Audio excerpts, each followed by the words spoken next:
Sun is streaming, it's time to go. Settle down and enjoy the show. Hasanabi, he's the guy I watch on the daily. His commentary won't ever fail me. He's genuine and smart and sweet with a smile. So get yourself comfy, won't you stay for a while? He's live 7 days a week. Political chaos is what I seek. Gotta subscribe for the memes in the chat. Say weird shit, you're gonna get clapped. Hasanabi, he's the guy I watch on the daily. His commentary won't ever fail me. He's genuine and smart and sweet with a smile. So get yourself comfy, won't you stay for a while? Politics, gaming, and maybe a guest. He's entertaining no matter your interest. I don't know if he's a commie, a tanky, or a champagne socialist, but he fighting power with a golden fist. Hasanabi, he's the guy I watch on the daily. His commentary won't ever fail me. He's genuine and smart and sweet with a smile. So get yourself comfy, won't you stay for a while? We about to seize the means of production. Watch the corporate destruction. Talk about the wage gap too. He'll make it easy if you ain't got a clue. Hasanabi, he's the guy I watch on the daily. His commentary won't ever fail me. He's genuine and smart and sweet with a smile. So get yourself comfy, won't you stay for a while? Ooh, ooh, hey, ooh,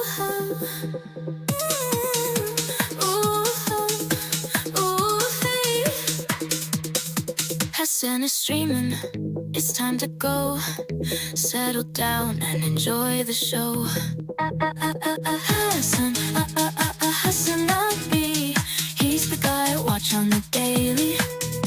His commentary won't ever fail me. He's genuine and smart and sweet with a smile. So get yourself comfy, won't you stay for a while?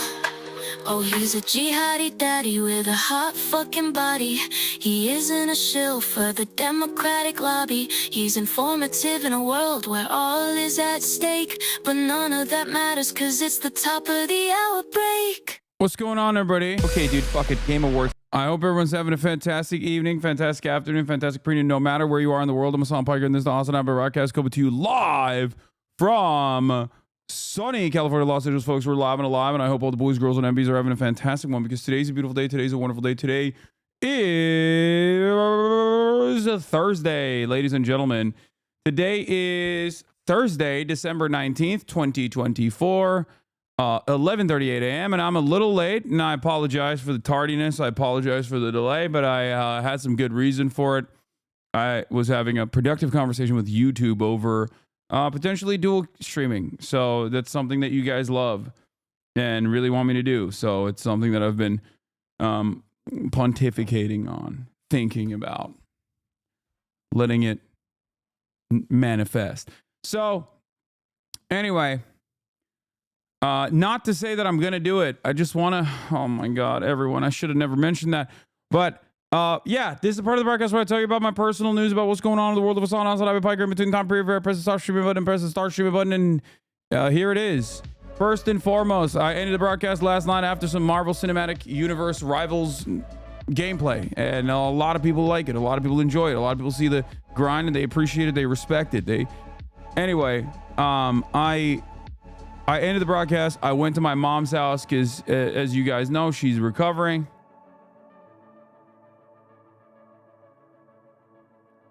She is recovering from her surgery, her knee surgery. So I hung out with her and the whole family again, ate like absolute doo-doo because, oh my God, that house is a problem. Let me tell you, they buy the craziest shit. She bought like Italiano gelato. Like, not even like regular gelato, Italiano gelato, right? Real fancy shit. And what am I going to do? I'm just a guy, you know, I can't stop myself. I see the Italiano gelato. Oh, I have it. I have the gelato. And then there were cookies on the side. I had some cookies with it. My dad made eggs, pastırma yumurta, which is like Turkish pastrami and eggs. Had some of that. I've been packing it on, folks. I've been packing it on. It's not good. You know, breakfast for dinner, that type of shit. But yeah, solidarity with Luigi. We had the Italiano gelato. But then afterwards, I came back home and I hit up Will, because Will was very mad at me for not playing with him earlier in the day. So I was like, you know what? I'm gonna play with my boy here. We play some Marvel Rivals again at like late at night at 10, as a matter of fact. Late at night at 10. Think about that. That's how crazy I am that I played until 12, like 11:45. I'm a bit addicted.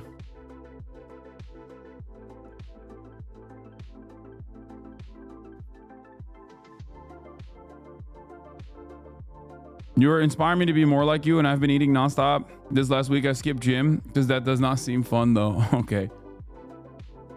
Reminds me of the Grand Theft Auto 5 times. Yeah, it's not good. It's not good.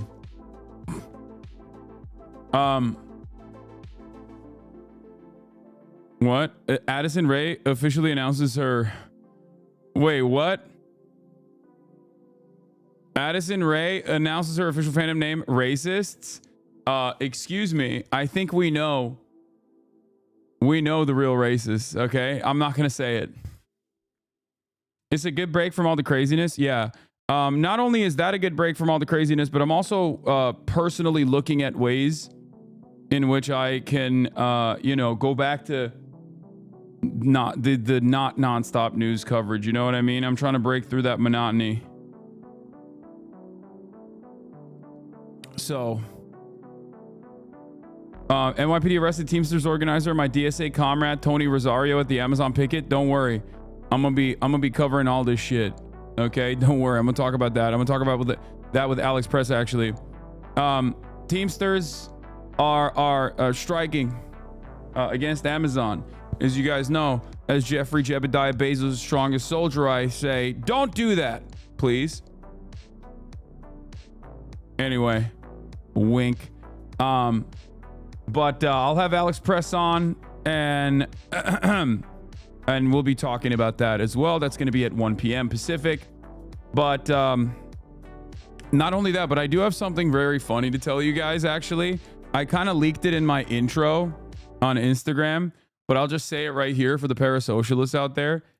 I'm meeting Sean O'Brien tomorrow.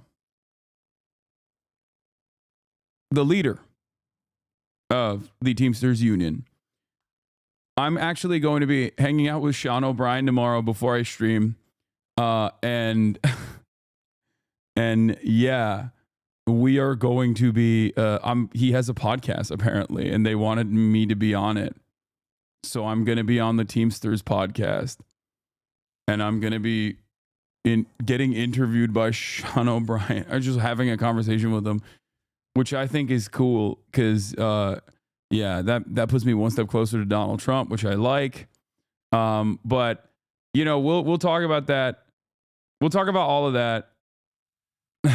That's not the Hot Ones guy, dude. What? No, he's the leader of the Teamsters Union. I'm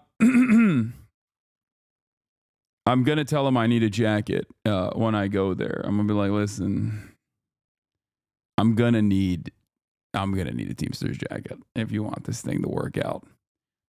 But anyway, but that's one thing. That's random and funny and cool. But yeah, I have Alex Press on later today. Obviously, we're going to be talking about what's going on with the Amazon strike that's taking place.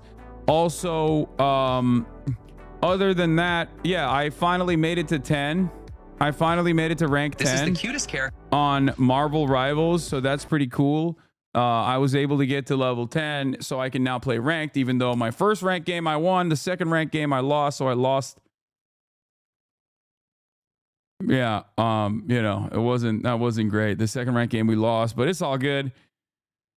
Hasanabi's playing Iron Fist, the number one most OP character in Marvel Rivals, according to IGN. I'm a metacuck. No, I haven't played Iron Fist because I don't know how to play Iron Fist that well. I really want to get better with Iron Fist, but I've been maining Venom and sometimes Groot.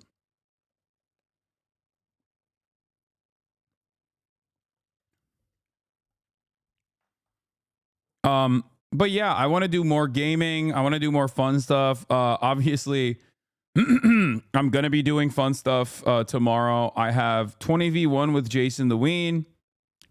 I will be in Jason the Ween's ear, my nephew. I will be giving him, Riz. I'll be giving him basically tips on how to riz up 20 girls. So there's that. Overwatch is better. Stop playing Marvel Rivals. It's not. So I don't know why you're saying that, and I don't care. Okay. The world is burning in 25. We need more fun to distract. Yeah, I mean, I do need to do that.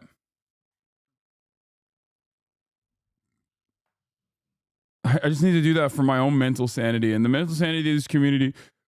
And I also want to make sure that, like, me ever since the tub stream. Nice. I also want to make sure that people are like that the audience is trained, so it's not just like I like him. I just the audience is trained so they're not only coming in for politics. You know what I mean? Because it's so fucking just kills me. How many girls have you rizzed up in your life? Ask your mom. I like that autistic man. And would I be wrong if I asked him at dinner, is you autistic? Because I like that. I like it. Okay, that run does me no favors. Okay, that run does me no favors. I will admit. I like him. Jason is cooked 127 times. Yeah. So I don't know how to. That 4 years of streaming video really made you reflect, huh? Yeah, it did for sure. It did. Going through, it wasn't even 4 years. It was 6 years. First of all, going through the 6 years of my commentary, of my experience on this platform, it made me realize, like, damn, I used to do way more fun shit, and I got to get back to that. The fuck is wrong with me? But yeah. On that note, woke up early this morning and took Kai to the park, played some basketball with a buddy of mine. I cooked him once, and then he cooked me back. It wasn't great, but it is what it is. Still has some decent three-pointers, though. Here it is. Here, let's take a look.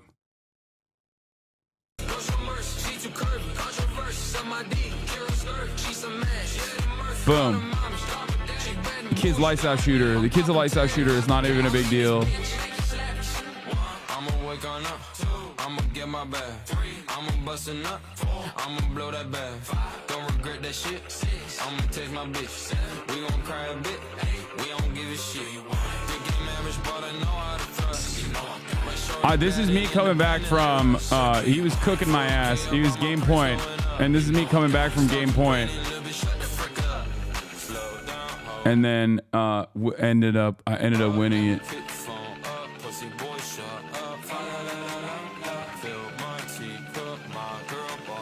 What's up, folks? I'm Live and Alive, and we got also here's the fit pick of the day, as you guys know. Did Hassan see Musab Hassan Yusuf comments at Oxford? No, because that guy gives me a fucking aneurysm. Okay, I hate him. Not only is he literally a Mossad agent, he is one of the most racist people on the planet. Like, I need you guys to understand something, okay? That guy, son of Hamas, that guy is literally like Jesse Lee Peterson times 10, okay? You know how Jesse Lee Peterson, the amazing guy, is always basically playing the role of putting a black face on white supremacy, where he just straight up will be like, black people are inferior, yada, yada, yada, all this like insanely racist shit. But he's not exactly a figure that is going to get prominent placement on like CNN. You know, Jake Tapper is not going to interview Jesse Lee Peterson about black people, right? Whereas Mossab Hassan Yusuf, the son of Hamas guy, is not only a Mossad agent, but he says infinitely more racist things about Muslims and Arabs in general than even Jesse Lee Peterson does about black people. And yet The difference is he goes to Oxford Union. He goes and represents the perspective of like an Arab who is anti-Palestinian. You know, he is in these he's in these circles where he is like, he's seen as like a respectable media figure. He got kicked out of Oxford because he went crazy. Okay, he got kicked out of Oxford because he went super racist, as he always is. But I'm saying that like he goes on Jake Tapper. Like Jake Tapper's interviewed him. You know what I mean? So it's disgusting how gross our media is in the way that they operate, and how much credence they give to like the most racist charlatans of all time. But yeah, it's so open. You can be overtly racist towards Palestinians and Muslims as a whole, and it is totally fine. It's perfectly permissible, if not a benefit to your career. You know what I mean? Let's talk ball. Whose game do you try to mirror in basketball? Nobody's. I'm too ass. So, anyway, my neck is a little tight today. But yeah, new Superman trailer. I know. I saw. You talking about the Fox News hit piece they did on you? No, I did. I covered it. Also, there's a new channel out there called Haas Animated, which I immediately am subscribing to. This shit is amazing. I'm going to be telling you all about it. But before we get to the real news, let's talk about my personal news about what's going on in the world of Hasanabi Piker. They just animate my... Waiting for a song by Komodo MP3, the Chill remix from August 1st, 2021. Been a long ass time, but wanted to really change it up a little bit and start using some older intro songs. That was a vintage intro song. I like that in the headcanon, I'm in this like winter wonderland. I'm streaming from a winter wonderland and not from, you know, Los Angeles, California. I will be talking about my personal news. This is part of the broadcast. I like the big ears. I mean, I do got some big ass ears, man. It's fair. It's where I tell you about what's going on in the world of Hasanabi Piker in between the time period. So yeah. Anyway, other than that, they even got the Zin towers and everything. It's sick. That's nuclear ash, not snow. Okay. Yeah, no, this is a fantastic format. I really like it. Anti-DMCA tech just dropped. Yeah, go subscribe to Haas Animated. I'm excited to see what else they got. Like, that's kind of funny. Hassan talks about meeting Trisha Paytas. Kai is a stinky girl. Destiny and Ethan Klein drama baiting again. New fit unlocked. Speaker, if you were a comfort streamer, what does that mean? A comfort streamer? Destiny's crying about you in his chat. That's what the reference is. I have so much more wide. That's so funny. Like, this is great. Animated drama. That's fantastic. I make animations with funny or interesting segments from Hassan stream so you can keep up with them while watching cute animations. This is an AR or PNG software. This is Hassan's real voice. I design and animate my own graphics too for transformative short clips. I love it.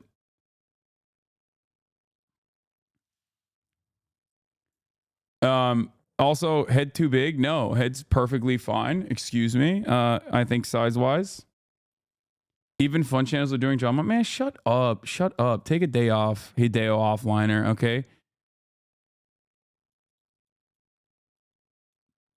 I was just saying earlier to Bettle, it's amazing the level of talent and community art and music that we have here compared to other communities. Do they even have stuff like? I'm sure they do. This is a live streaming thing though, for the most part. I think like live streamer communities like foster this dynamic a lot. Can we get a flex in the Barbie t-shirt? It's not a Barbie t-shirt, it's a Bernie t-shirt. But yeah.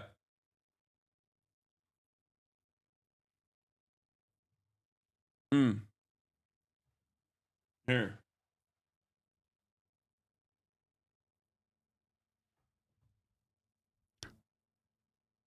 Are you okay with your viewers making videos from your streams and making money with them?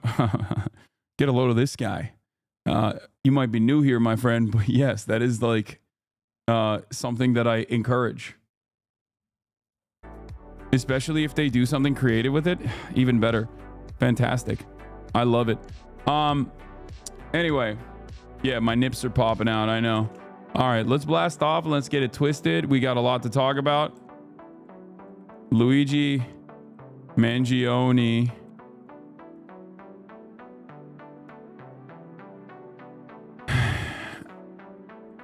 gets moved to New York. Federal charges imminent. Is Elon the president?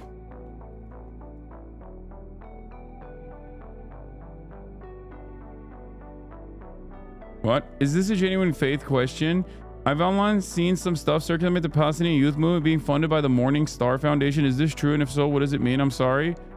I just need your take on this, Lamau. I don't know what that is.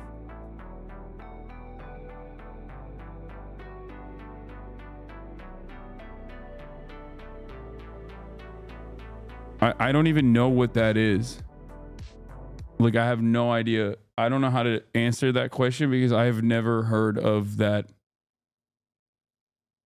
at all.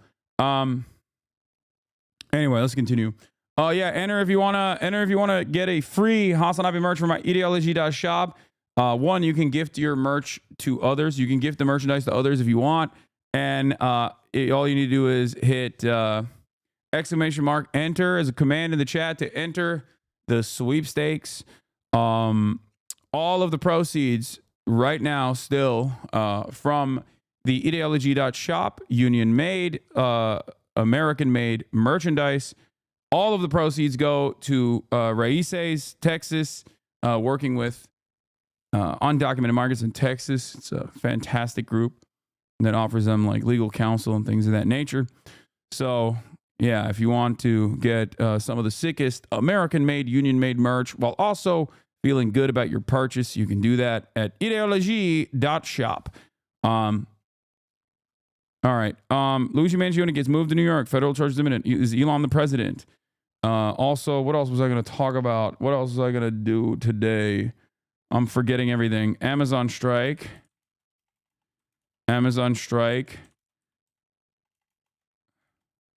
With cop presence. Alex press on later to update us from the picket. Government shutdown. Yeah. Later, Jason.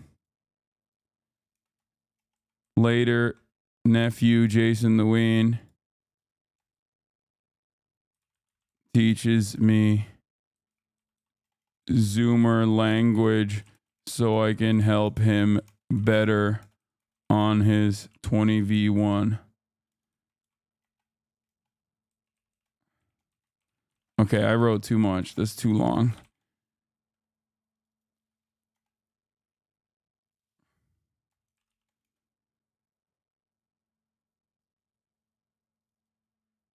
Is Elon president? Amazon strike.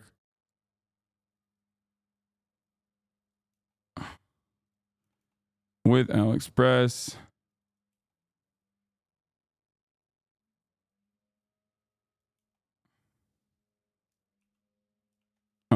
Okay. Get in now. Okay, that's good. Do we have a...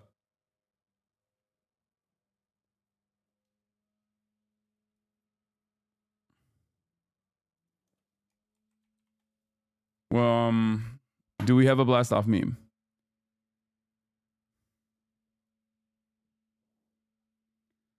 Do we have a blast off meme? Bomb Lefts has one, as always. Nice.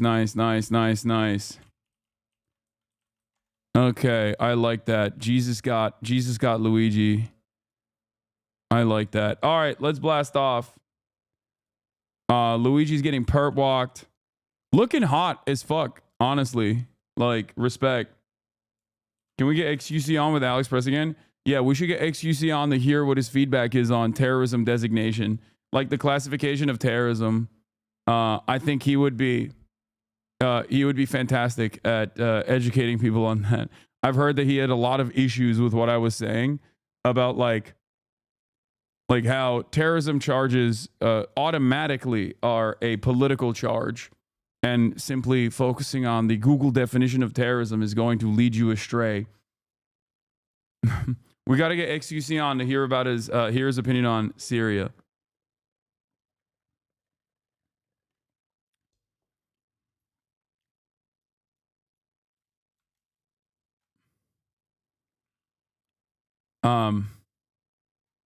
Also, yeah, I've had XQC on with Alex Press in the past on this broadcast.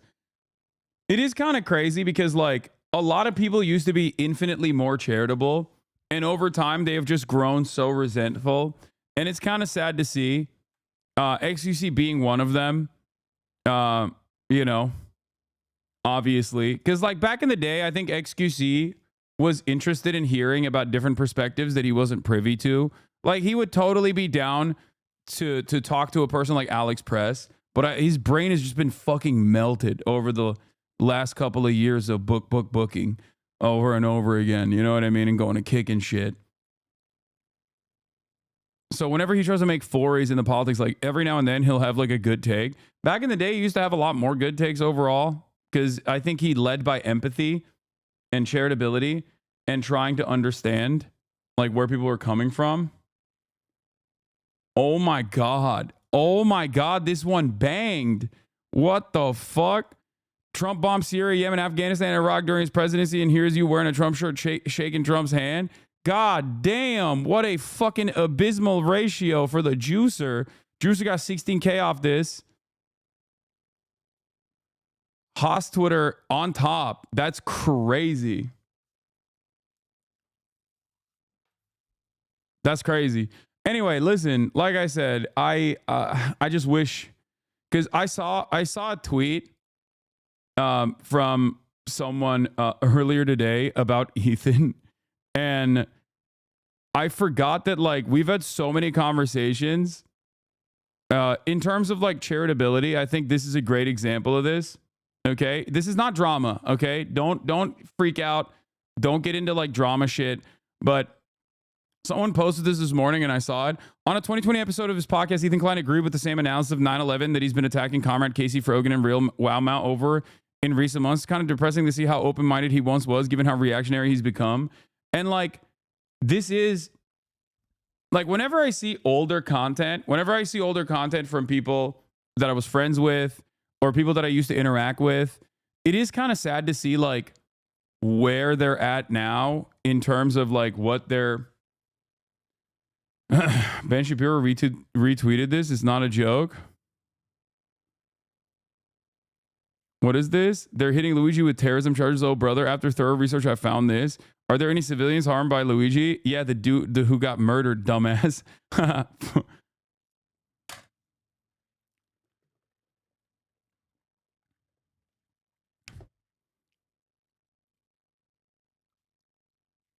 Anyway.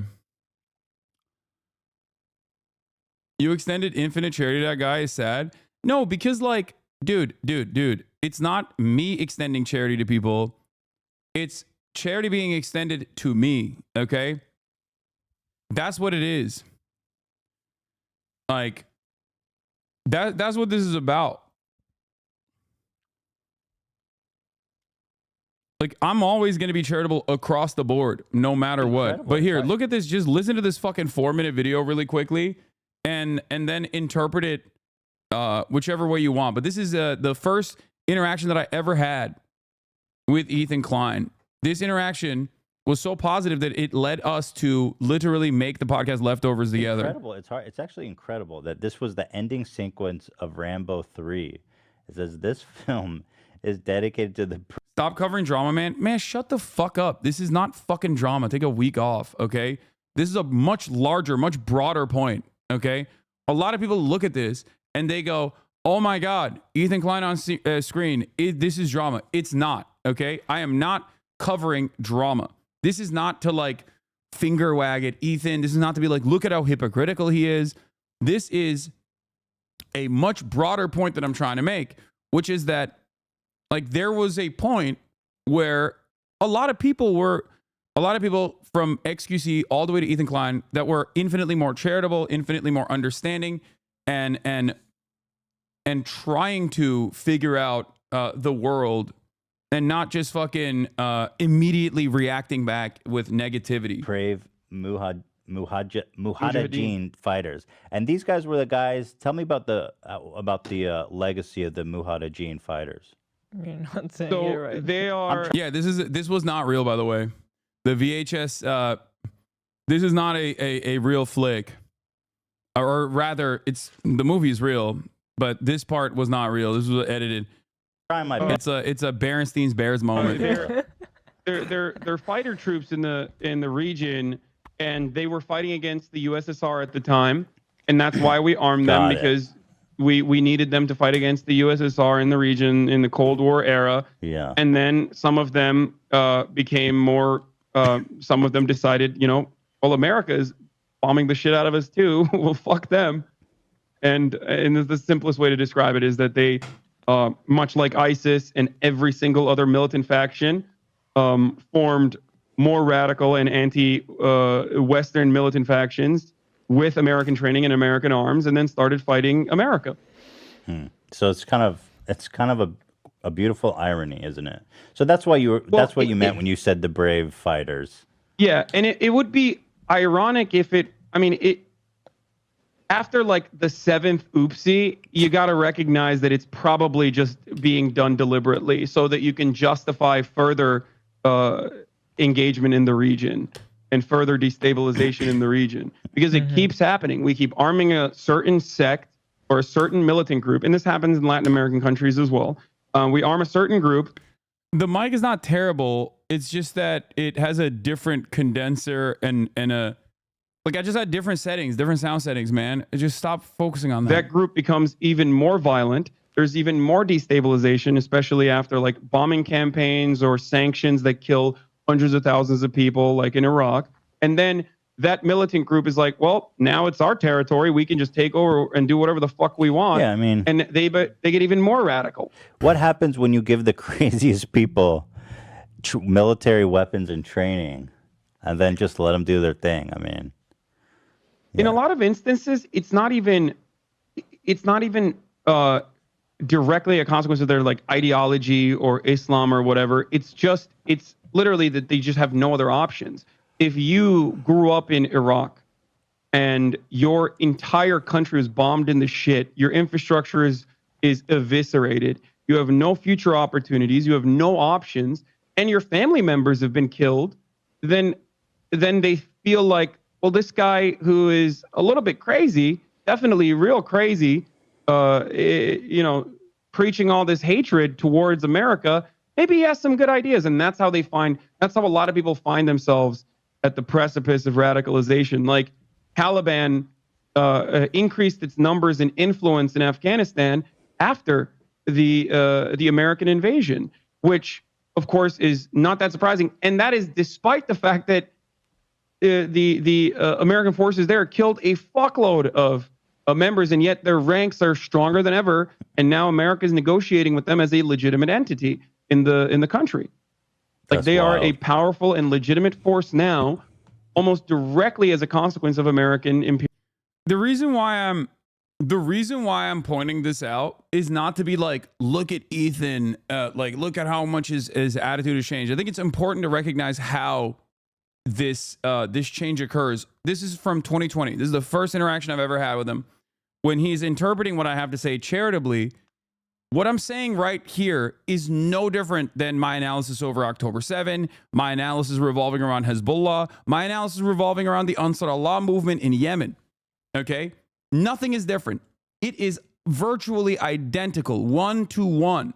Okay? Because the fundamentals are the same. They have not changed. The players or the people, the militant factions might have some of them are from different backgrounds, some of them are Shia, some of them are Sunni, but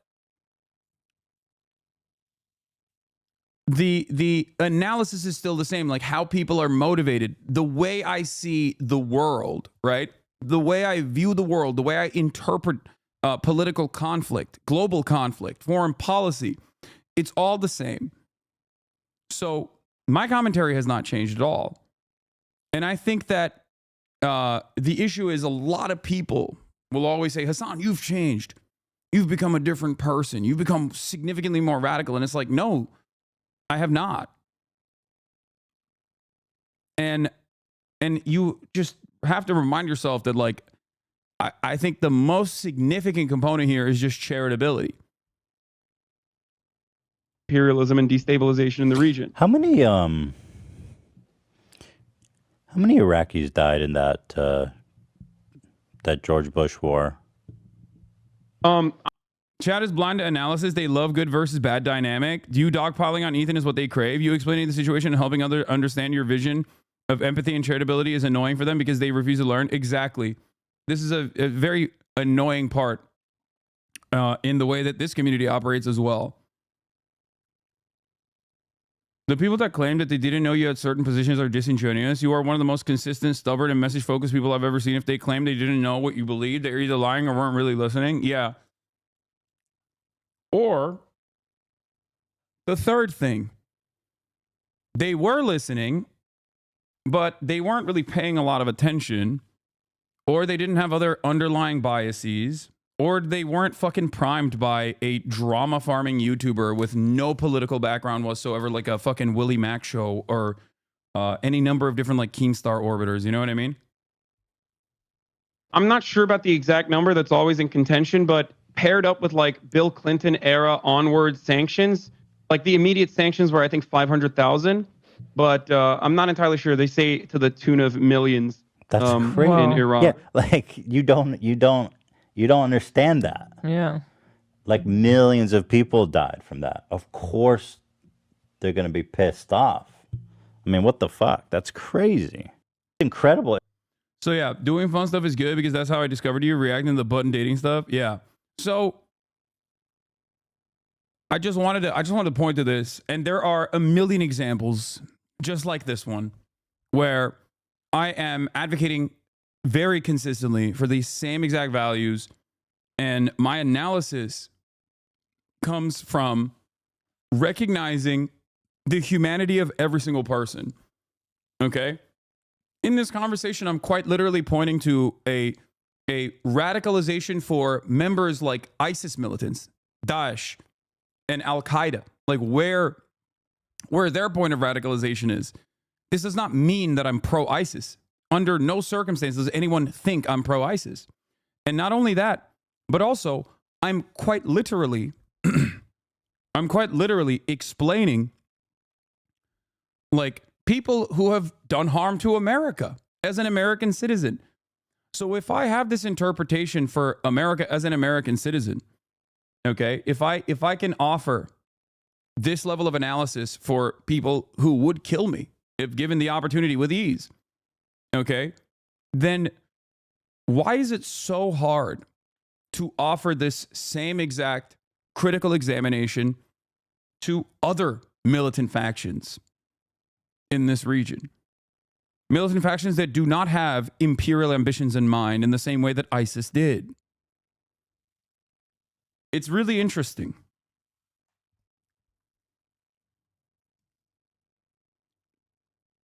Because they hate Arabs? Okay, brother, who the fuck do you think ISIS are? What are you talking about? I'm over there talking about, like, Al-Qaeda and ISIS.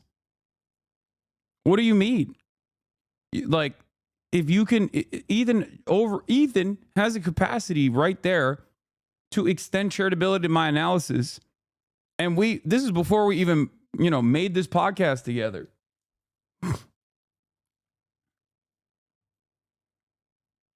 They're going along with bro tip stuff now and how you said it was sarcastic. No. First and foremost, that is satirical, okay? It was a shitty attempt at satire. And it was 12 years ago and deleted 12 years ago. And it is my political perspective, albeit still very progressive at the time, had a bunch of blind spots. Misogyny and also transphobia being two, key ingredients here in terms of like my own personal blind spots. And I've worked against them. I have learned I have changed my opinion over the years. And it's not only something that I have talked about a million times over, but it's also something that has informed my viewpoint. Like it's something that I bring up voluntarily regularly when talking about giving people the bandwidth to make mistakes and being more understanding of people when they actually demonstrate that they've changed. So that's it. It's not something that I've like sheltered. It is embarrassing. You know, so it's not like something that I love. It's not something I particularly enjoy. I also look like Steven Crowder, which makes it even worse in my opinion. Like I just straight up in those old ass fucking videos, I just look like Steven Crowder, which I fucking hate. God, I was so icky. But the point is, why do you condemn America's actions so strongly and yet don't condemn the actions of the militant groups when analyzing the motives? That's at the heart of their criticism. Yeah, because I think that the motives matter. I think that the motives matter. Do you think I don't condemn ISIS? What are you, fucking crazy? Like, first and foremost, I do. I criticize ISIS, obviously. Duh. No shit. What the fuck? I am not in any way, shape, or form even remotely supportive because motives and intention matters in that situation. Ideology matters. Motives matter. That is why I am not immediately readily adopting the new reformed HTS movement in Syria as like the principled secular reformers that will now create a fully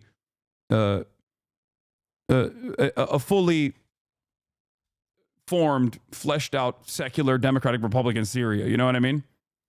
But they are complaining about the words you use when talking about America versus these other groups and countries. Yes, that is a child's mentality. Of course, I'm going to criticize the largest military superpower that I contribute to with my tax dollars a lot more than I'm going to criticize militant resistance against the occupation that it brings about all over the globe. Yes. This is baby brained. And I think the major problem here is that people don't want to think about America as being the bad guys. And that's it. That's it. When you are the big guy, when you have the biggest gun, when you have the most amount of power, you have the most amount of responsibility to do good. But America uses that power to do bad. Simply put, if you have a baby-brained attitude on this, of course I'm going to, I'll explain it with clearer terms. We have the biggest stick. We're the biggest bully in the playground. The biggest bully in the playground ends up bullying and beating the shit out of everybody else. Sometimes people fight back. Do you think it's fair for the big bully with a gun?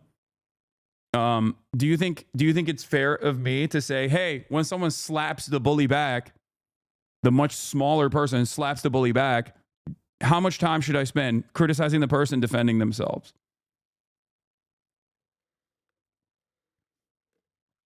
And not only that, but I barely have the capacity to change Americans' minds. And even if I were to change Americans' minds, we barely have the capacity to change the trajectory of American imperialism. So how the fuck am I supposed to finger wag at like Hamas and be like, hey, please release the hostages. What are you guys doing? Come on now. And they're just gonna be like, oh shit, dude. Hassan said that. We got to do that. Like I have no fucking power. I have no influence over them. I barely have influence over my own country. So to me, it always feels like it's just simple deflection. Whenever people are like, what about China? It's like, dude, we live in America and we can't even get America to change trajectory on things that the overwhelming majority of Americans want. Like even if we talk about abortion, right? It's a super precedent. It was considered a super precedent, the protection of abortion. And we don't have fucking any influence over the government. They just, Supreme Court did that shit. So yeah, of course, I'm going to spend most of my time offering broad, sweeping condemnations over American empire because it dishes out the most amount of violence.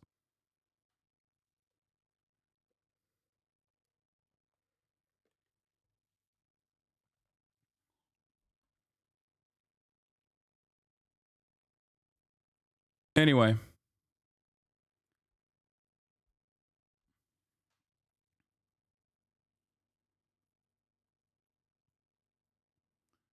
Hasanabi, but you had this take unironically with Bradley Martin slapping that little twink. You thought it was funny when the powerful one hit the weak one in that vid. You didn't have smoke for Bradley. This is a joke, right? I assume. You're joking, right? I don't think you're being serious. Okay, thank God. Because sometimes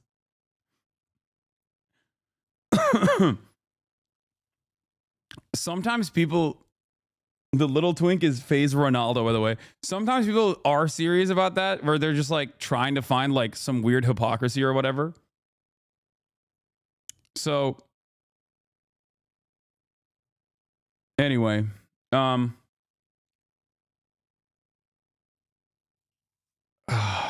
has to be a joke. Ron is far from being a twink.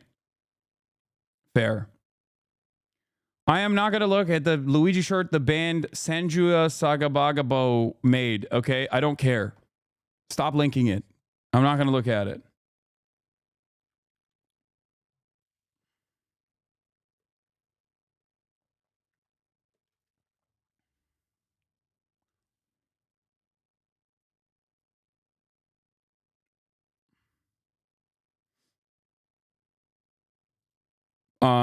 But yeah, our boy Luigi Mangione is being perp walked.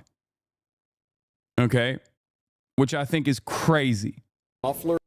Look at this. Luigi Mangione arrives in New York surrounded by a large group of police and the crooked mayor, Eric Adams. This is clearly a PR stunt by the state to intimidate those who express support for Luigi and quell the rebellion he sparked. It won't work. Now, I don't think he sparked a rebellion, okay? But I think people notice the contradictions a little bit harder. Account of federal murder through use of a firearm, a firearms offense as well for using a silencer and muffler in the alleged murder, as well as 2 stalking charges as well. His newly retained attorney, Karen Agnifilo, the New York District Attorney suggested we'll do the that Alicia federal Miller video charges as well. in this case would be overkill. I just want to note, you see New York City Mayor Eric Adams. Like, what did they think was going to happen? What is he just going to like? Did they think that he was an incredibly powerful supervillain? Like, they're treating him like they're slamming him in Arkham Asylum or some shit. It doesn't make any sense. Like, what are they doing? They're making it seem like he's the Joker, dude. What the hell is this? This is like, I mean, this is a bit overkill, I think, you know? We got him, the greatest villain. We got him, the greatest villain of all time. Was not far behind Mangione there. Again, a very large law enforcement presence. This was I mean, this is cool as fuck, by the way. He looks so goddamn cool in this. Like, it's not even funny. I'm sorry. Yeah. Yeah. Good stuff. He looks cool as hell, dude. He looks so fucking cool. Incident that sparked worldwide attention as Mangione was able to get away soon after the murder, clearly in what was a calculated move, as well as investigators finding key details in the search for him. That book bag in Central Park full of Monopoly money. One interesting detail. I believe Bryn Gingras is still account of federal murder. Like, this is crazy.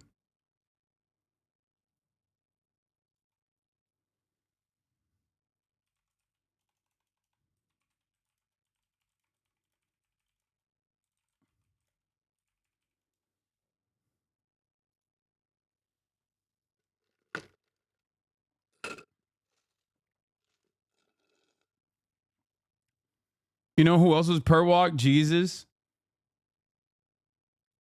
They're making him look sick as fuck. Look at these flakes. Yeah. I saw this. Like, this is crazy. This is a crazy photo. Murder through use of a firearm, a firearms offense as well for using a silencer and muffler. This is a crazy fucking photo, man. I mean, this shit is wild.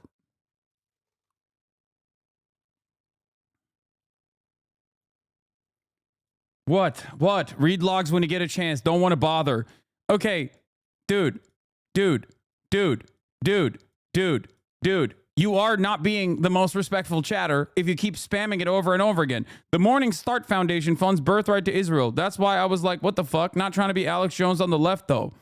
The Bar Freyung, which was giving grants to the PYM, is founded by the Morning Star Foundation, which gave a grant to $825,000 to Birthright Israel. As the Bar Freyung Foundation gave $20,000 to the Palestinian youth movement. I'm trying to be like schizophrenic. You are being schizophrenic. I have no idea what you're saying. I don't know. You can't say hashtag most respectful chatter while you're just like, it's becoming a common meme in this community. Whenever someone goes, oh, I'm not trying to spam, I'm trying to be respectful, but like, please, can you look at this like hyperfixation I got going on when you're talking about something entirely different? I don't know what you're talking about. I don't know what it is. Okay. But no, I don't think that it's like, I don't think the Palestinian youth movement is, I don't even know what you're talking about when you said the Palestinian youth movement, but is it like some shit in Germany? I don't know. I don't know what the fuck it is going on. Oh. It seems that our MAGA communist pal Jackson Hinkle has met some difficulties expanding his business to China. Both his accounts on Chinese social media platforms are currently censored and emptied. I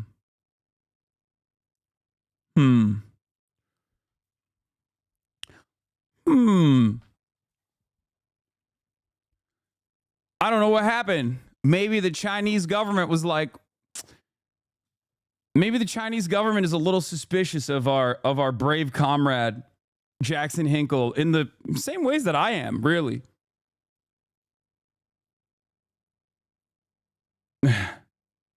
Considering the fantastic amount of surveillance that the Chinese state has over American assets and even Chinese assets in America, maybe they sniffed something out. I don't know.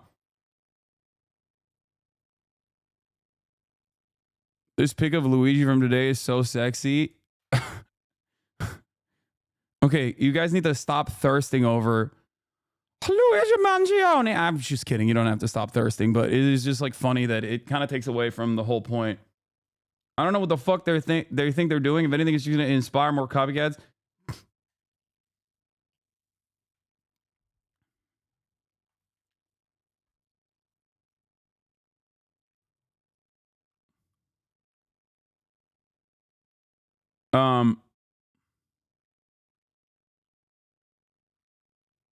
Anyway. Yeah, America. Luigi is a terrorist. Netanyahu, not a terrorist. That's a good point. But look, the point is this. It's very obvious. It's very obvious that they are, trying to make a very clear example saying nobody should touch this. Nobody should touch this person. Nobody should promote this person. Nobody should support this person. This person is bad. And they keep repeating it over and over again. He's bad. He's bad. He's bad. He's bad. He's bad. He's bad. You should feel bad. You should feel bad. He's bad and you should feel bad. And it's very obvious that it's, to a certain degree, if you're over the age of, if you're over the age of like 40, it might be working. But if you're under the age of 40, I don't think it's working. You know what I mean? And for that, I need you to understand, I'm not saying that like every single person over the age of 40 is automatically like Luigi Mangione is a terrorist, criminal, evil person. He needs to die or whatever. I'm just simply saying that there are probably more people that get primed by media in general, mainstream media. They happen to be over the age of 40. And those are, that is the demographic that is going to be more more malleable to this kind of, more susceptible to this kind of very obvious, very deliberate putting your finger on the scale situation in an effort to try and get people to be more antagonistic towards Luigi Mangione, his actions, and the like. Kyle Rittenhouse walks a free man, but Luigi needs 30 cops from a dozen departments to be transferred. Yeah. Yeah.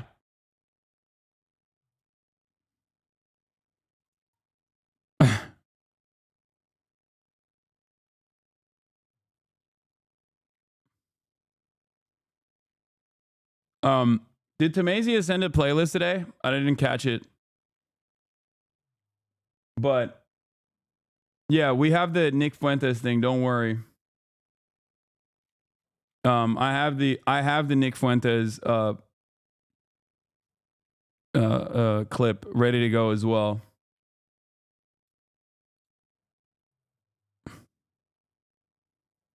Oh, he did. Of course he did. Well, police. All right, the Macy's. Thank you for the playlist. All right, let's get started on Luigi Mangione facing federal charges, including stalking and murder. They're hitting federal charges on our boy. They're hitting the book from every angle. Why are older people more gullible to authority? Am I being ageist, or do they generally protect hierarchies because they're recipients of some privilege? That's one role. That plays a role in it. I think that they probably have more confidence in the institutions, given that they had more privilege in their upbringing. On top of that, I would say that they're just more reactionary, more law and order minded, without thinking about what that, like, if you look at crime as a black and white thing, right? Then yeah, what Luigi did is a crime, dead to rights. You just fucking murder somebody. So many people are just gonna be like, nah, that's murder. And for them, they could potentially understand crime and punishment when it's someone that they do like Donald Trump, right? But there were still plenty of boomers who were just like, I'll never vote for a felon. You know what I mean? Yeah, they're a vulnerable demographic that favors stability, for sure. They also do not have a diverse media diet in general. And when you don't have a diverse media diet in general, you are infinitely more susceptible to mainstream institutions. You will get your notes from the TV man, and you will repeat those positions. Say he brazenly gunned down a healthcare CEO on the streets of New York City, and now accused killer Luigi Mangione is facing federal murder charges. Good afternoon, everyone. I'm Kira Phillips. This afternoon, Luigi Mangione will appear in a federal courtroom in Manhattan. A federal indictment was just unsealed. Mangione now faces 4 counts of stalking, murder through the use of a firearm, and a firearms He looks hot. offense involving a silencer. Mangione landing in New York after waiving extradition from Pennsylvania, where he was arrested after days on the lam.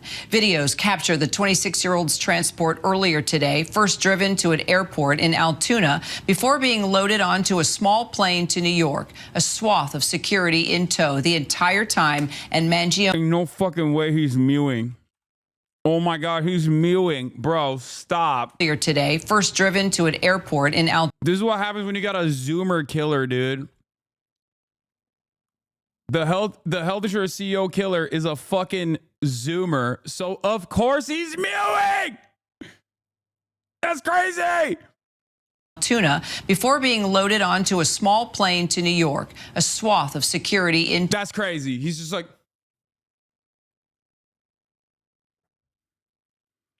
The entire time, and Mangione clad in shackles. The accused killer also facing first and second degree murder charges in New York City related to that Midtown Manhattan killing of Brian Thompson during the early morning hours of December 4th.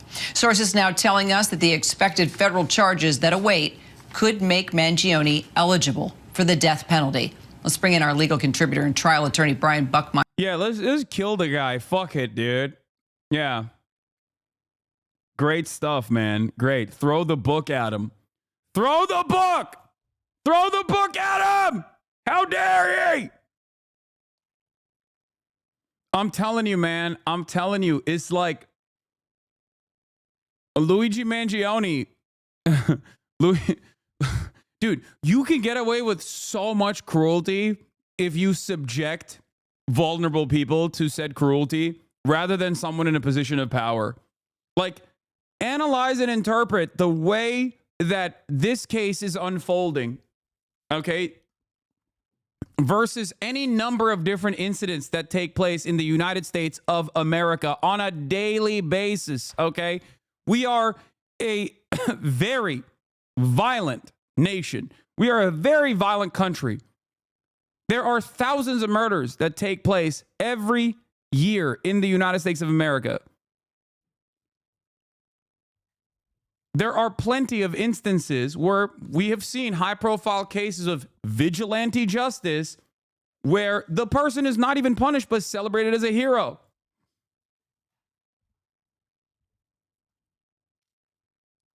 But when you do this to a person of worth, a person of means, a person of wealth, the only people that deserve personhood in American society,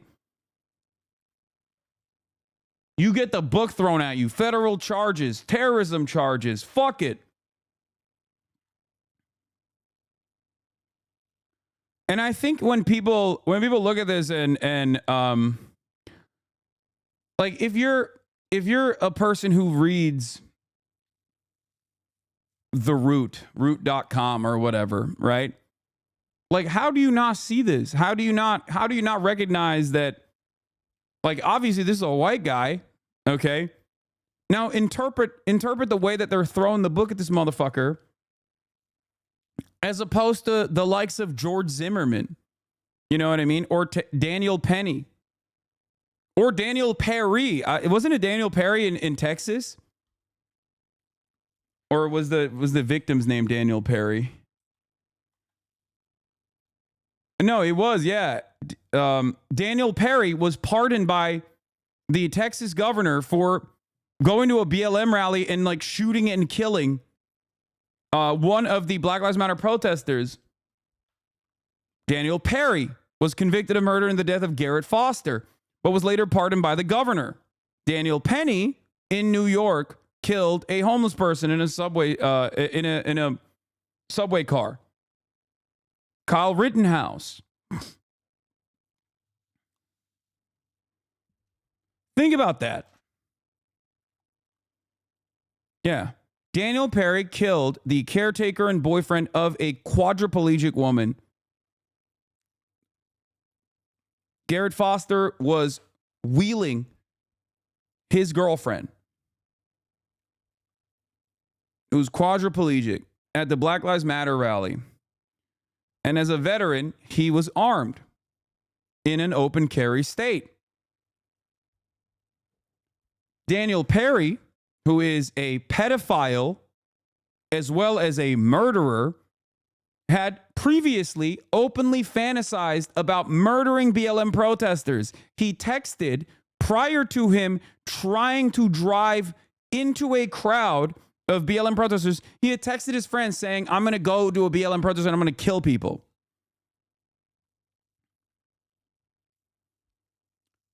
And that's exactly what he did. He rolled up to a bunch of BLM protesters who were peacefully walking through the streets, and he tried driving into the crowd. And as Garrett Foster approached him, in the midst of like wheeling away his quadriplegic wife, he walked up to the car and Daniel Perry opened fire on him and killed him. he was convicted in a Texas court.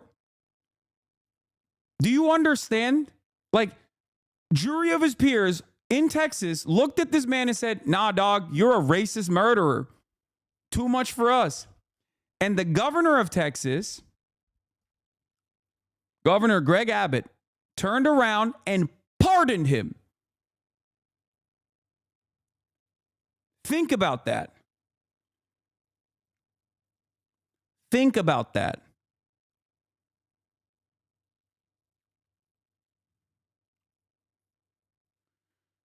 Look at the analysis here. Look at the interpretation of who gets to be killed and who gets to do the killing in American society.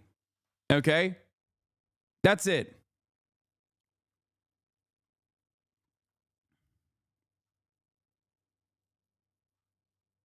That's it.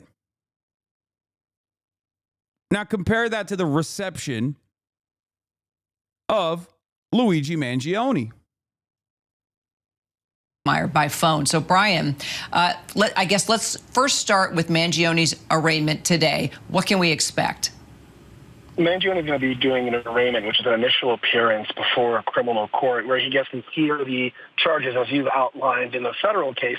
And then the judge will decide as to whether or not bail should be set. But considering the nature of the charges, I would assume that he would be denied bail and be remanded as the case then progresses. The next question would be is when and if he's going to show up in a Manhattan courthouse to then hear these state charges. Got it. All right. So let's just talk about the state and federal charges here and the federal side of things and how that could make him, he could face the death penalty, right? Absolutely. So in the state of New York, there is no death penalty. The highest charge of murder in the first degree, which he faces in state court, has a penalty of life without the possibility of parole. That's the highest sentence we have in the state. But in the federal court system, they do have the possibility of the death penalty. But we will know that far in advance of any type of trial because the government will have to make some sort of notification that they are seeking the death penalty. So while it is a possibility, we don't know if that's the actual sentence that the government will be seeking at this point in time. All right, so Mangione's lawyer is now calling the federal charges a pile-on. We first knew about what he faced in state court, but now we're hearing about these federal charges. The lawyer's saying that it raises concerns of double jeopardy. Is he right? So no, and I think currently Luigi Mangione's attorney is Karen Friedman Agnifilo. So I don't believe she's right in the sense of double jeopardy. Double jeopardy is when someone is tried for a case twice, not when they're charged for the same incident. We've seen cases like this when it comes to, for example, law enforcement officers that kill individuals being charged in both state and federal court. So that is possible, but I do share the sentiments, and I think most defense attorneys would, that it is somewhat of a... This is pretty crazy. This is... I think this is unprecedented. I don't know. Like it's understandable that there's so much media attention on this, but I think that not only the media attention, but the widespread positive reception to Luigi Mangione's actions has completely broken the brains of those in positions of power, and they're desperately trying to make an example. And I don't know. I feel like this much aggressive over prosecution, it makes me feel, I mean, it makes me feel like it's overkill.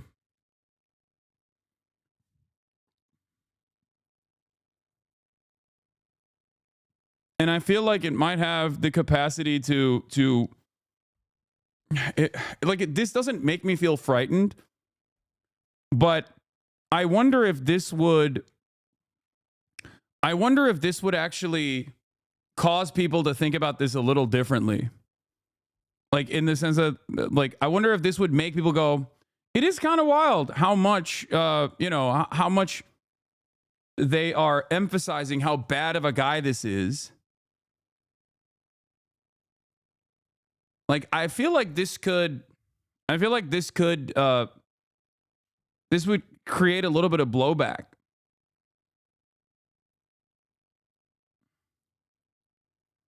Like in the simplest ways possible. Americans understand simple narratives. And this is a fairly simple narrative. The rich and the poor have two completely separate standards. Okay? You kill a rich person in a position of power, no matter how much cruelty that they have subjected others to, you will have the book thrown at you. You kill a poor person, good luck if they even catch the fucking person. You know what I mean? Like, I feel like Americans, they can, regardless of their lack of interest in developing class consciousness, this is a relatively simple instance of hypocrisy that they can understand, I think. Pylon, that where the state court has already secured an indictment for murder in the first degree, having the federal court then jump in as well to add additional charges would, in some senses, be considered a pylon just because they already have such serious... Terrible take? You think? Why do you think it's a terrible take?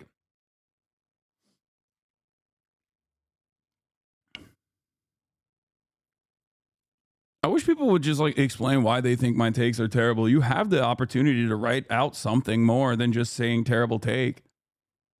Charges against this person. Just as an attorney, and how this seems to be changing, by the day, what are your thoughts on just this whole process? How much attention it's getting, and now just the multiple charges that we are learning about? I think now that we're learning what the federal charges are, they differ greatly from that of the state court being murder, and there are specific defenses that come from that that I think Luigi Mangione might have been able to avail himself, especially because of this groundswell of people supporting him. We've seen high-profile cases in the past where it begs the question of hero or villain, and we've seen people divided. I would point to Daniel Penny being the most recent one, people being divided based on not necessarily the crime, but the situation that revolves around it. Now we have the case of Luigi Mangione, and I don't even think it's much of a division. So much of that is people's frustration with the medical insurance industry bleeding into a homicide case where people are not necessarily looking at the facts of, did he plan the murder? Did he do it? Was it premeditated? They're looking at it as a point of, I'm frustrated with the medical industry, and they are championing Luigi Mangione to some extent. And I say that as an interesting aspect only because at some point, 12 people are going to have to sit and hear this case, and that could be somewhat of an influential factor in determining guilt or innocence. Yeah, we should point out, as we do have this conversation, which is an important conversation to have, that he wasn't even covered by United Healthcare. And that was one of the surprises, Brian, that we learned as we continued to cover this story. By the way, we are looking at live pictures now. It really is fascinating as here we are talking about the groundswell of support for Mangione, and not over the crime, but the frustration with medical insurance. At the same time, look at the security, Brian, around him. I mean, I'm counting 1, 2, 3, 4, 5, 6, 7. I mean, almost a dozen members of law enforcement and federal officers all around him, giving him security. I think how premeditated it was and how it was a legit assassinated the guy is why they're doing it. Don't think the skin color matters on this one. Wait, what?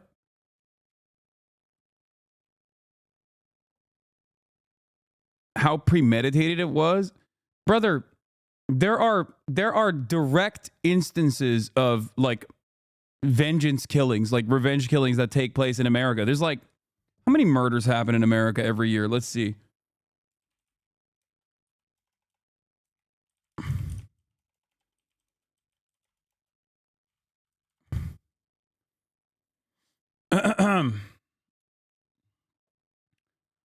Crime trends in U.S. cities. Okay, I don't care. Come on.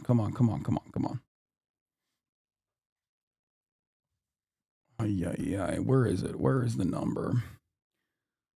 I just want to know how many fucking homicides have taken place in the United States of America in 2024. Please. Why is that so hard to answer, like, immediately? How many homicides in the U.S.? Okay, fast stats. Homicide.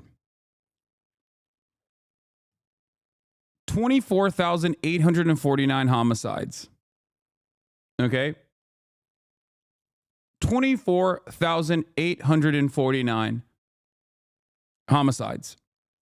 Firearm homicides is 19,651. This is one. How many of these acts were premeditated? How many of these acts, in your opinion, were premeditated instances of murder? And the reason why I gave you the Daniel Perry example is because Daniel Perry engaged in an act of premeditated murder. And he actually got away with it. He got pardoned. Do you see what I'm saying?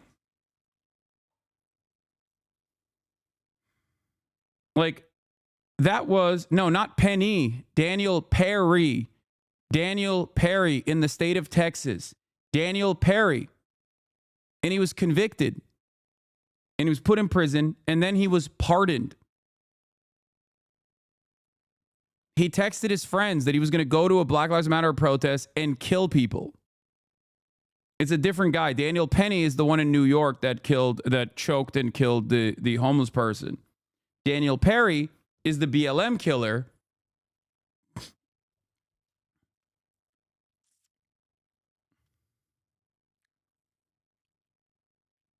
Do you understand what I'm saying? I mean, that wasn't this year, but you have to recognize something here. Like, there are a shit ton of firearm homicides that take place in this country, and a good deal of them are premeditated. Some of them are vengeance killings. Some of them are revenge killings. A good deal of these firearm homicides are not necessarily just like done by poor people against other people. You know what I mean?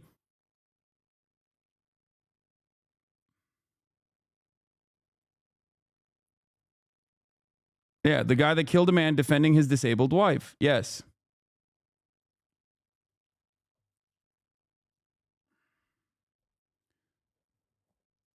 So I'm not making an argument about Luigi Mangione and the color of his skin or anything. I'm not saying that at all. As a matter of fact, I'm making the exact opposite argument. I'm saying that he's a white dude and he's getting the book thrown at him. And I think you need to understand, like, this is not about whiteness at all. Daniel Perry also killed Daniel Perry in the state of Texas killed a white man. He was at a Black Lives Matter protest. His girlfriend is black, but he was a white man. He's a veteran. This absolutely is something that transcends beyond race. It's class. Before people make jokes about how, like, oh, well, Italians are not white, and that's why, you know, this is happening. Like, come on. If we're going to be very serious here. He's in cuffs because he's white. No, I think no. I think that the reception certainly changes. The dynamic certainly changes when you're like a wealthy, when you're a kid from a wealthy family and you're white, for sure. But I don't think the reason why they apprehended him like this is because he's white. They're perp walking him because they want to make an example out of him. And they want to make an example for those who look to him and say, I don't really care what he did. I don't really have an issue with what he did. They want to send a message to you and everybody else.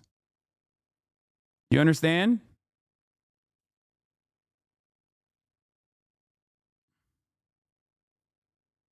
And yes, Daniel Perry in Texas was absolutely premeditated.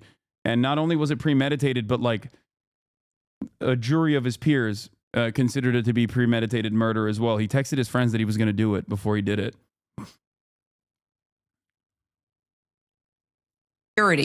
As he enters the courtroom. Yeah, and that's a lot. I've had my fair share of extradition cases where a client is either going to a different state or coming from a different state, and this amount of security is not normal. I think it really lends itself to the nature of this case and the high level of publicity that comes from it as well. So let's talk about federal executions as we continue to stay on these live pictures. It's interesting to note, by the way, when we remember when we first saw Mangione and how he was screaming at people as he was being taken into jail. When we first saw that he was caught and arrested, he's much more subdued, much calmer. The security around him incredibly intense, from the NYPD to the FBI. They are all the armed guards now bringing him into that van. And the fact that it is created, as you said, just this this national conversation, not only around the crime and how he did it, but the fact that he wasn't even insured by United Healthcare. And a lot of people did not know that at first. And so that sort of pivoted the conversation away from all this concentration on Brian Thompson, the CEO of United Healthcare, and just this overall discussion, like you said, about frustration within healthcare. But now bringing it down to what he faces, and that the federal charges. Yeah, I don't think that people looked at the situation and go, oh, he wasn't covered by United Healthcare. Well, I guess I have a different interpretation over the anger and resentment and frustration I feel. Oh, he's not covered by United Healthcare. All right, never mind. I like my healthcare now. Like, who cares? The reasons as to why people are not immediately going tisk tisk, how dare he, has nothing to do with the dude himself. It has everything to do with how they interpret healthcare in this country and how what their experiences look like. Open up the possibility of the death penalty. Federal executions are rare, right? There's only been, what, a dozen to 16 federal executions since the 70s, the early 70s, but 13 of those apparently under President Trump. So now he's coming into office. You have this story that's dominating the headlines. How likely would it be that Mangione could actually receive the penalty and that it be carried out? I think it's very unlikely for a number of reasons. One, the stat that you're reciting out to our viewers about the number of people who actually do face the death penalty. Does the fact that Donald Trump, the president-elect, seems to be president of the United States, will be in office, and we did see a groundswell of executions during his presidency, have an impact on that? Absolutely. But also, I think if you look at it from a geographic standpoint as well, the Southern District of New York encompasses Manhattan. Terry Austin, I want to bring you in as well, former trial attorney and legal analyst. Just listening to the conversation I was having with Brian there, your thoughts as an attorney, as a legal analyst who has covered so many murder cases with us. What do you think, why do you think there is so much interest in this? God damn this camera. They're trying to make this seem like it's a senseless killing of a rich guy conducted by a leftist extremist terrorist. That's what this is. It's a way to try and control. It's basically a desperate attempt to try and control the narrative because of how terrified people are about the broad positive reception in a country where the broad majority of Americans actually have a very simple understanding of crime and punishment. Normally, it's very black and white.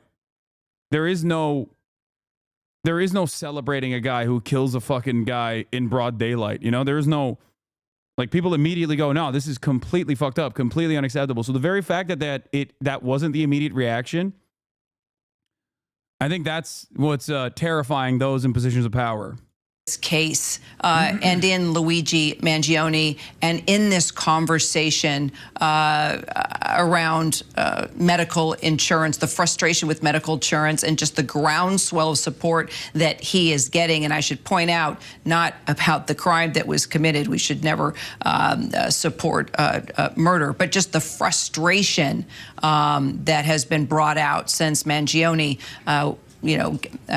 allegedly committed this crime, and of course, this so-called manifesto that he had written.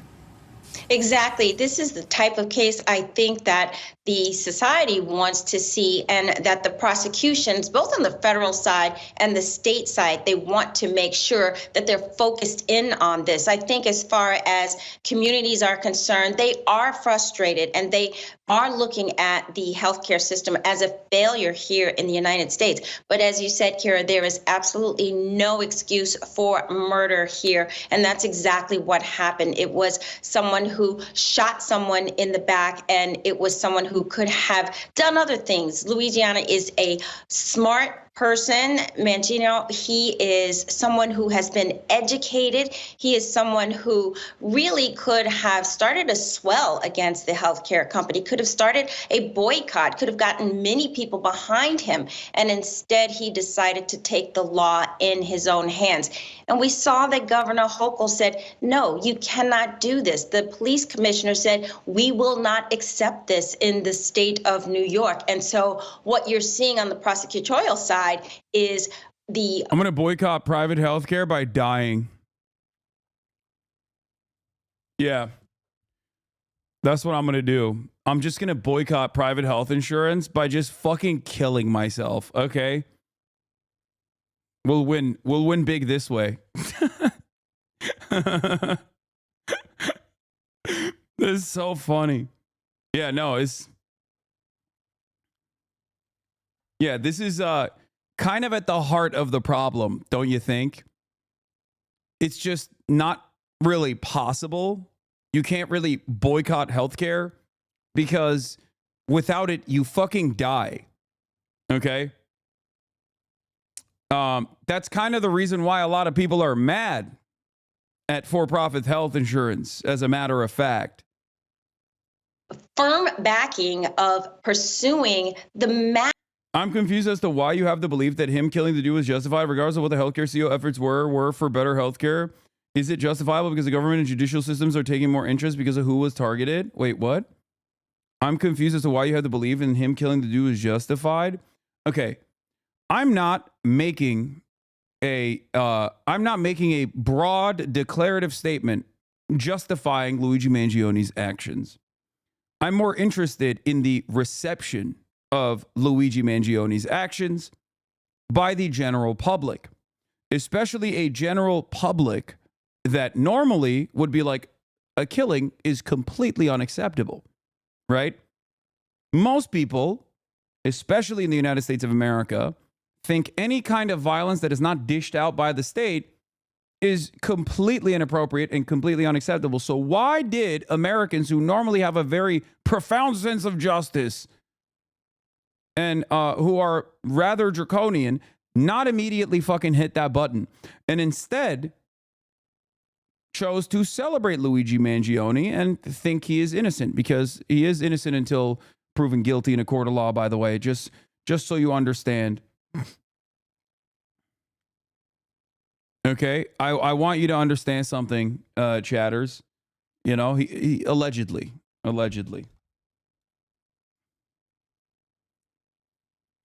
And that is because to the average individual who has been fucked over by healthcare, who's had their healthcare taken away from them, who's had their claims denied, claims that they basically paid for, by the way, that the insurance company makes money off of denying, even though they have no business denying said claims, that led to potentially a loved one dying, that's no different, okay? They see that as murder as well. And considering the universality of this cruelty, for every American from any different walks of life, that from even rich families all the way to poor families, that is precisely the reason why people see this act of revenge killing as not as inappropriate in the way that the media is presenting it.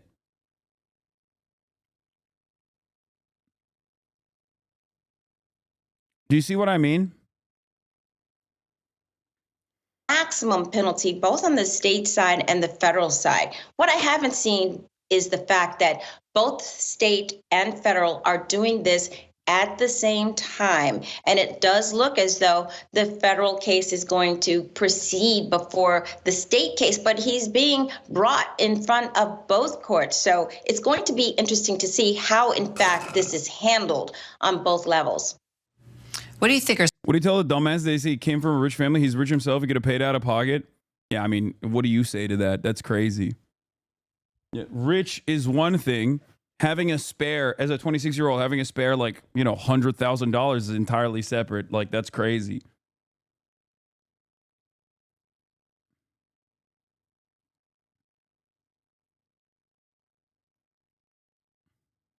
Hold on.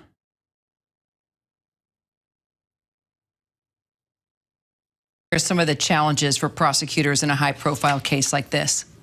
Well, certainly on the state side, if in fact they proceed with both that murder 1, murder 2 charge, and they've tied in the terrorism to that, that's going to be difficult. This is an individual who shot another individual. It's not what we commonly think of as a terrorist act. But what the prosecution, what Bragg said he wanted to do is, look, this person was trying to make a statement. He had, as you said, a manifesto. He was trying to say something about large corporations. Also, it seems like he got a haircut when he was in prison, which is kind of crazy. I'm not hating it, but it does kind of feel like they're letting the boy do good PR for himself. I think even the perp walk makes him look cool. Maybe I'm wrong. Maybe Americans see that and they go, oh, this guy's a real fucking awful criminal. I hope he rots in prison or anything like that. But it's not, for me and this community at least, it doesn't seem like it's working. And how unfair these large corporations are, particularly in the health industry. And so he's trying to make a statement. And I think on the state side, they will certainly pursue the social media that we saw, people coming out and supporting, you know, this defendant, when in fact he is someone who shot someone in cold blood.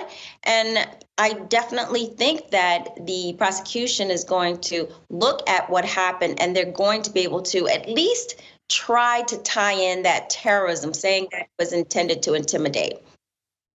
What do you want to say, Mayor, about the supporters of Luigi, wearing Luigi? Let's see what the CNN coverage is right now. Criminal complaint. Those federal charges include 2 counts on stalking, murder through use of a firearm, and a firearms offense. That's on top of the 11 state charges against him in New York, which include 1 count of first-degree murder, 2 counts of second-degree murder, one of which is charged as a killing in the act of terrorism. The federal criminal complaint also reveals new details about the notebook with alleged writings by Mangione that was found with him when police arrested him in Pennsylvania. John Miller is CNN's chief law enforcement and intelligence analyst, and he's been getting new information on this case, as well as CNN's Shimon Prokopez. I want to start, however, with CNN's Kara Scannell, who was in the New York federal courtroom where the suspect made his first appearance. Kara, tell us what played out in the hearing. When is the suspected CEO killer expected back in court? So, Jake, this hearing took all of 15 minutes. And those images you saw of Luigi Mangione in that orange jumpsuit, well, he was changed into street clothes when he entered the courtroom surrounded by U.S. Marshals, wearing khakis, a white button-down shirt, and a navy shirt that went over it. He sat pretty silently during the hearing. The judge asked him if he understood his rights, if he understood what he was charged with. He said yes, both times, pretty briefly, kind of slender in nature. He was not, there were no outbursts like we had seen of him walking into the Pennsylvania court a few days ago. But his lawyer did raise a few questions, saying that in her 30 years as a prosecutor and a defense lawyer, she had never seen this highly unusual situation where Mangione is facing state charges and then suddenly today also having federal charges unsealed. His attorney, Karen Friedman-Agnifilo, said that she was told to appear in state court today at 2 p.m. and then had to reverse and come here instead to represent him for these federal charges. She also said that she had some questions questions because the charges she thought were in conflict. The state charging Mangione with murder with the intent to cause terror and these federal charges with stalking. So she's trying to raise issues here that they could be conflicting theories of the case and questioning whether and to what extent at all if the state and federal prosecutors were cooperating. The judge suggested this was not the time to address those issues. The prosecutor also agreed, and so Mangione was detained. He's not expected back in court until mid-January, but an indictment is likely to come before then, and then he will appear in court and enter a plea on that indictment. For now, the Mangione will be spending the night at the Metropolitan Detention Center. That is also where Sean Diddy Combs is, and as Mangione shares an attorney because Karen Friedman Agnifalo's husband, Mark Agnifalo, is also working on this case. He was in court today, and he's representing Diddy, who has pleaded not guilty to those charges. Jake? Shimon, it was stunning to see the large security presence surrounding Mangione when he arrived in New York. I mean, even New York City Mayor Adams was there for some reason. Yeah. I've never seen something like that, right? I've been covering crime here in New York City for probably over 20 years now. It was really striking to watch all of this unfold and the way in which it unfolded from an NYPD plane being used to transport a prisoner who's being extradited to two NYPD helicopters, right? They had two NYPD helicopters waiting for him at the airport in Long Island where the plane landed, and then they transported him to the heliport on Wall Street, and then we saw that long walk of Mangione surrounded by NYPD detectives, FBI agents, and then you saw the officers with the long guns, bulletproof vests, and just that large crowd of law enforcement officials around him greeting him as he is stepping off that helicopter. And standing there was the mayor and the police commissioner and the chief of detectives. Really unprecedented. And it just tells you all of the hoopla, right? All of the celebrity-ish kind of the way in which this case and what this story has become. And in all of this, right, we can't forget that there was a victim here who was assassinated on the streets of Manhattan. But now this case is taking on this new life, and really you're seeing some of that. Look, there are certainly security concerns over Mangione, and you can understand some of that. But really, when you look at how all of this unfolded and how everything happened today, this is one for the history books. And I think the NYPD knows that. And having that shot and having that long walk is something that, is going to be in movies and documentaries for quite some time. John, what did you make of the amount of security? Did it seem excessive to you? Well, I don't think it's excessive in the idea that in most of these cases where you have somebody in custody, sometimes you'll see them put a bulletproof vest on the suspect because they think, he may be attacked by someone who's upset by what he's accused of. In this case, it's the other way around. The level of security, the fact that emergency service unit officers with long guns, motorcycle outriders to clear the route, multiple people. I feel like things are getting crazy. Was because they are worried about the incredible amounts of support that Mangione has garnered online as an anti-hero, and that people might try to free him in that his arrival time and route were now pretty well known. I think beyond that, though, there is the reality, which is this was a case that gripped the city, and I think the NYPD also wanted to demonstrate he's in custody, he's in our custody, he's in the FBI's custody, which is why I believe the mayor was also there to show the public the case is solved and that they acted directly and quickly. All right, John Miller, Kara Scannell, Shimon Prokopez, thanks to all of you. The case and its charges are not common. Do the federal charges amount to this defendant being charged twice for the same crime? We're going to talk about double jeopardy next, and we're going to go back to Capitol Hill. Is there, in fact, a deal? Yeah, I feel like perp walking him wasn't the smartest choice. I don't think this was a good idea. It ends up lionizing him further. And it makes him look like a hero, a martyr.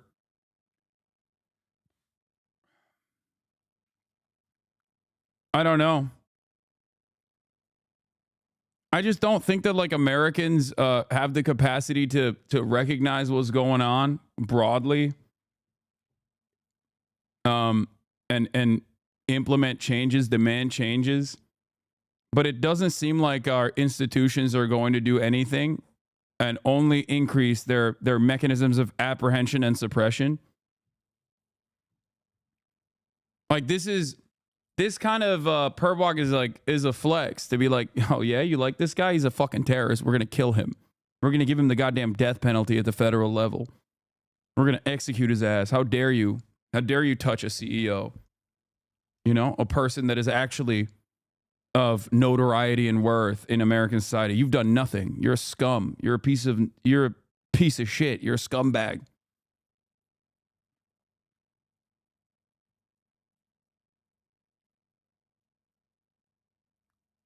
Anyway. Costumes, supporters of Luigi across the country. The beauty of this country is that you have the right to protest the right. And those who are protesting when someone used violence to solve a problem, we saw that on the school ground as well. It sends the wrong message. A person that uses a gun to solve a concern, if it's on a school campus or on our streets, there are mechanisms in this country on how to organize on those issues of concern. We saw young people who were tired of shootings on school ground. They organized and pushed Congress to do weapon bans. That is how we do it here. We don't use a gun. And anyone that celebrates that, it is vile and it is sending the wrong message, and you're celebrating using violence to solve an issue. Yeah. Only the police get to do that, sir. Let's discuss with our panel. We have CNN legal analyst Joey Jackson, a criminal defense God, attorney. they're talking about jury nullification. Oh my God. Oh my God. Oh my God.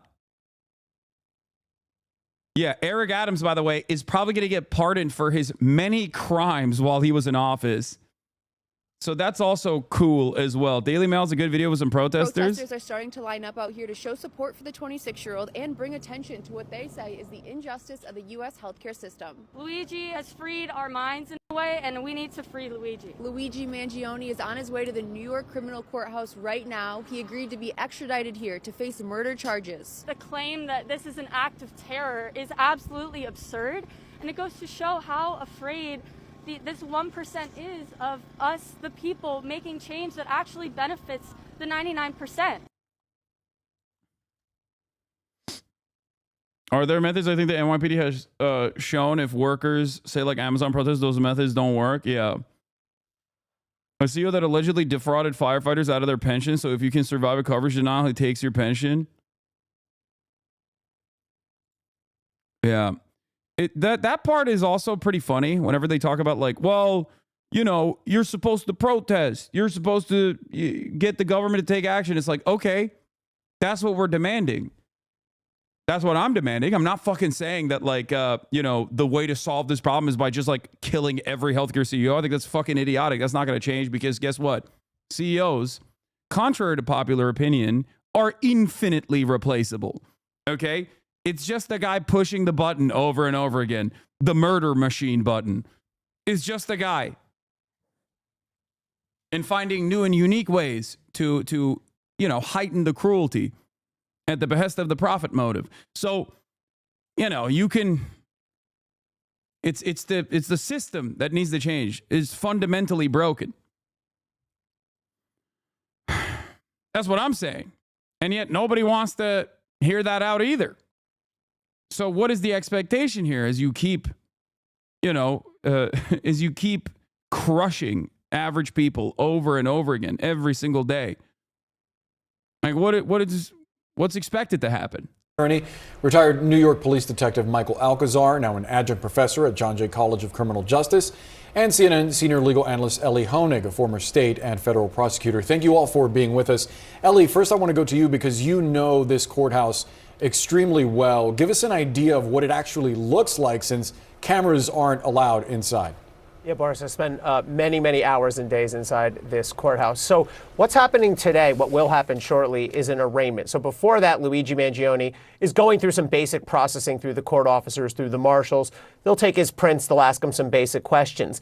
When the court proceeding is ready, he'll be walked into what we call magistrate's court. Now, if you're trying to envision this, it's not the sort of soaring, ornate federal courtroom where most trials happen. This is sort of a unglamorous, dingier courtroom. The ceiling's lower, it's darker, it's smaller, and usually it's just used as a place for sort of initial processing. So Mangione will sit at his table with his lawyer, Karen Friedman Agnifilo, by his side. The prosecutors for the SDNY will be at the other table. The judge will essentially say, Mr. Mangione,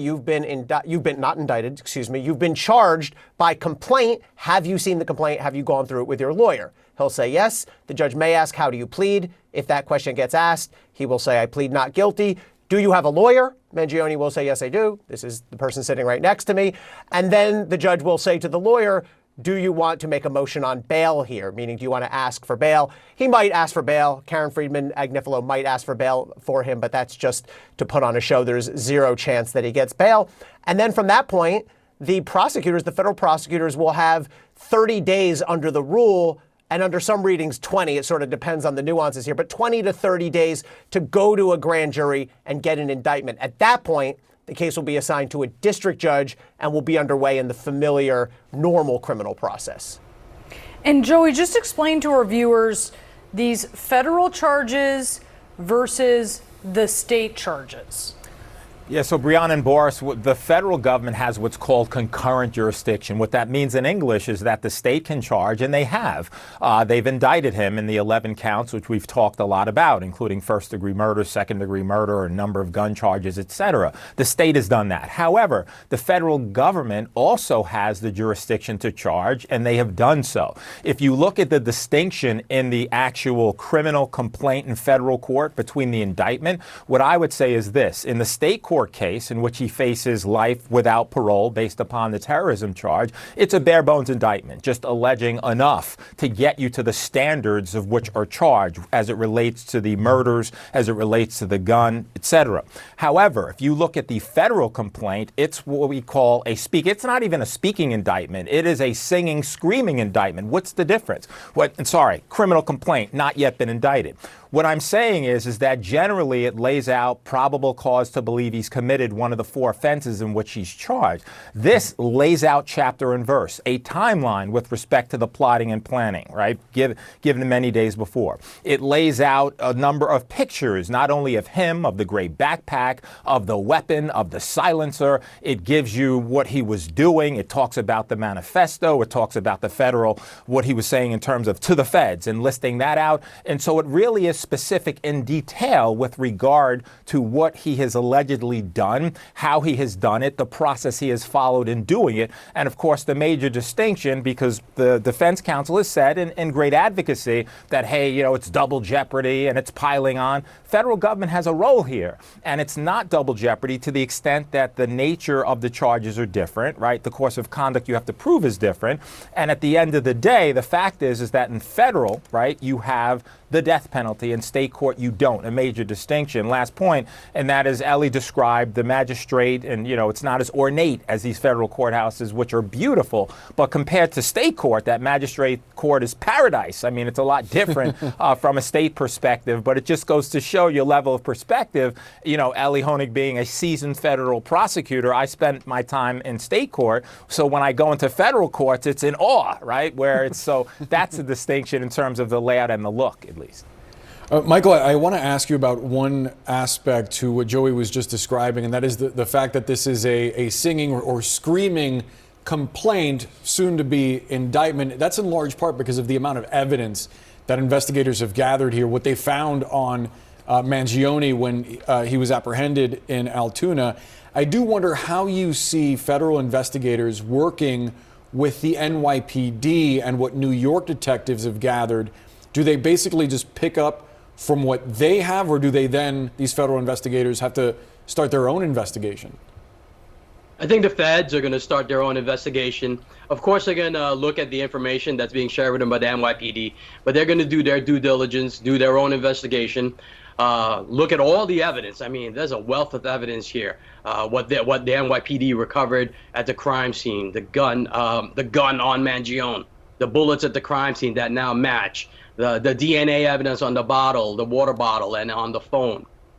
His manifesto, his fingerprints on the manifesto on the scene. So it's going to be a Why does every cop sound like this? Every cop sounds like a Batman villain. Like a thug from Batman. Oh, it's the bat. They planted a water bottle. We found a water bottle. It's like, dude, I swear to God, there's like a cop accent in New York, in the tri-state area in general. They're all henchman coded. It's the bat. Get over here now.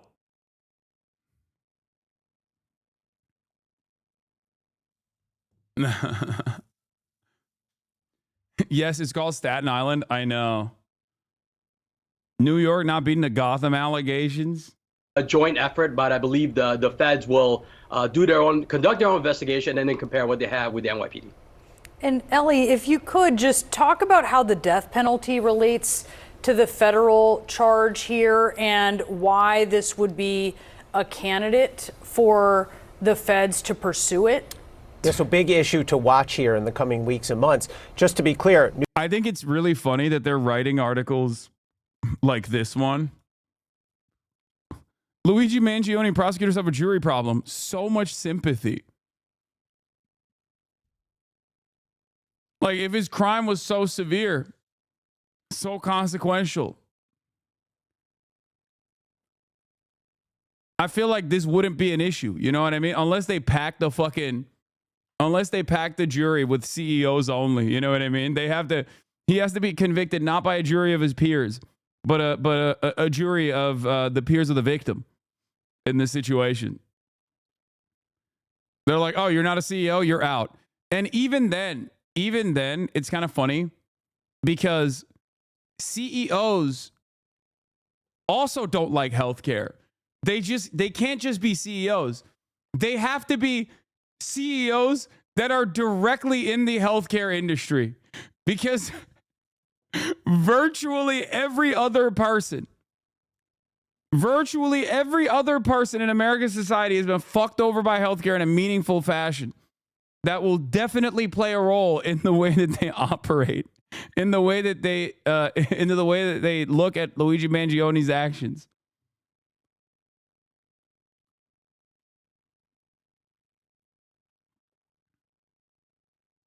New York state law does not have a death penalty. So in the state case, the most that Luigi Mangione could be sentenced to is life in prison. But here in the federal court, which we're looking at here on the screen, one of the charges against... Like, remember, Brian Thompson had a LinkedIn post about like fixing healthcare or whatever a couple of years ago.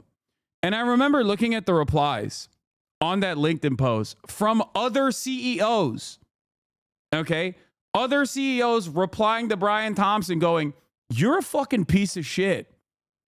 Like, your company has ruined my life. Okay? So he wasn't even getting play on LinkedIn. That's like the one space where every CEO's got to be like, I understand your job. I mean, you have a fiduciary responsibility to your shareholders to improve profit margins year over year. It's like just remember, yeah, this is the reply from a year ago from other CEOs on LinkedIn. Founder and CEO of Bye Bye Dog Breath, Brian Thompson. This seems like a laudable mission, but United Health Group is failing my mother by not providing her basic care. Campaign director at Colorado Reproductive. You are doing a great job cutting your costs. Branch managers. Hey, Brian, I just spent an hour on the phone battling to get general information from my wife with stage 4 cancer. She's a 45-year-old mother with 4.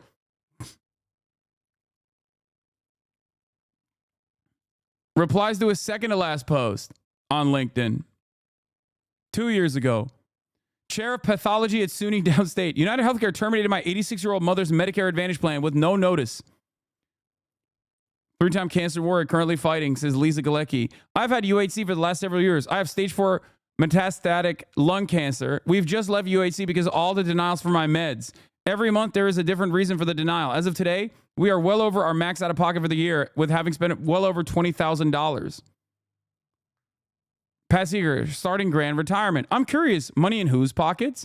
It seems members are not the primary recipients when the ratio of the CEO to the median employee pay is 30-1. You seriously think United Healthcare is lowering drug prices? Does Optum spread price? They sure do. which is quite literally raising the cost of drugs. Thanks.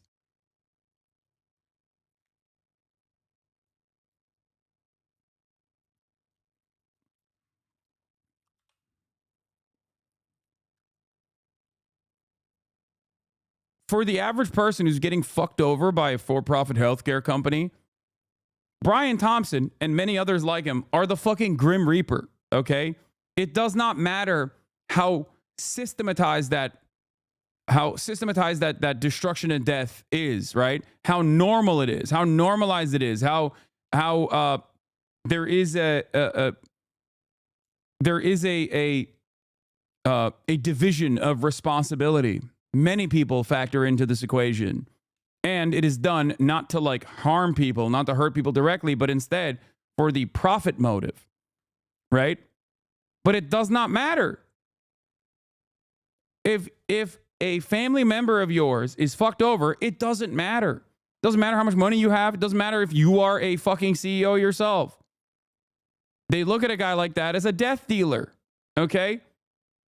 And it's truly unique because Americans under every other circumstance are predisposed to the, well, they're just doing their jobs attitude, okay? It is ingrained in the American public consciousness.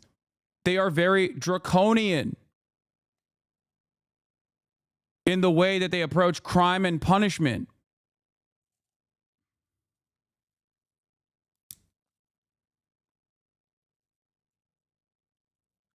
But when you are harmed in a meaningful way, whether it be a tremendous amount of financial strife brought about by a company that only makes money when they just get your money, when they take your money and then don't give you back any of the money that you need when in your worst moment, okay?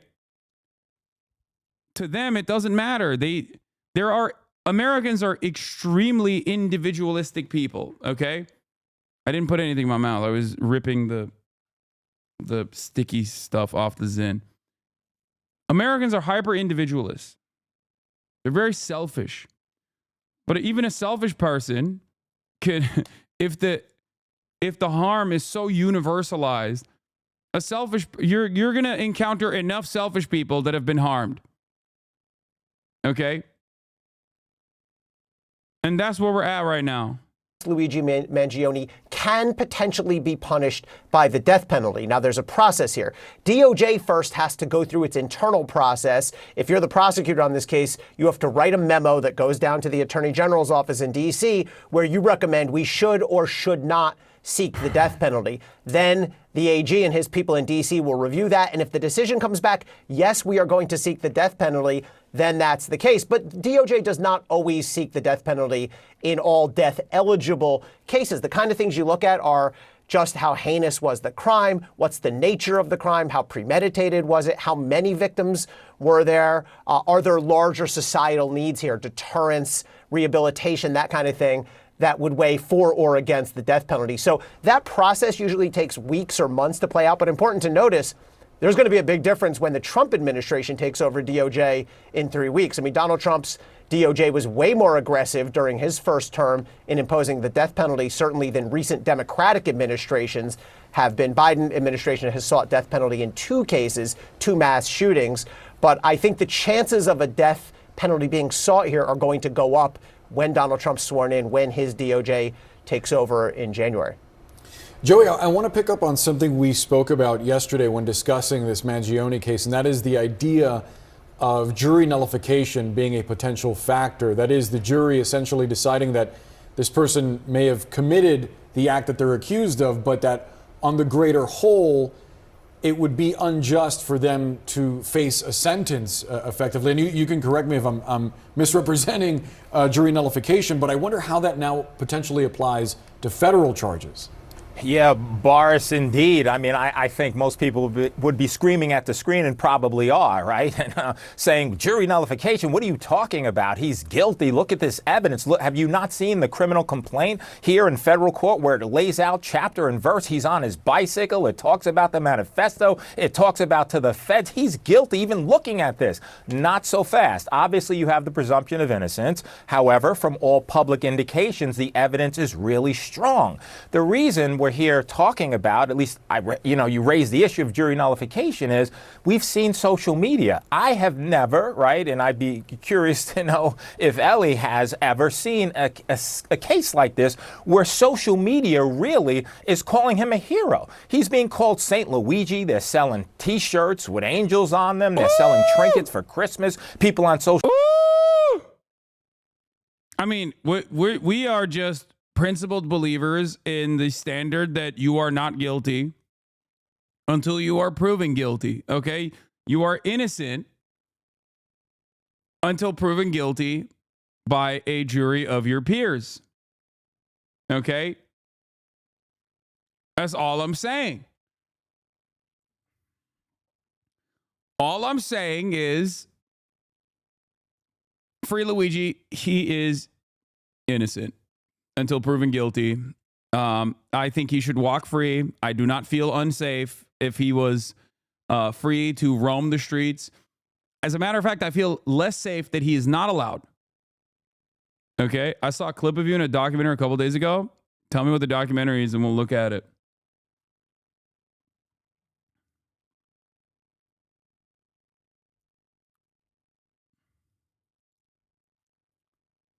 If Trump says he can get away, if he can shoot someone in the middle of 5th Street and get away with it, why shouldn't my man Luigi?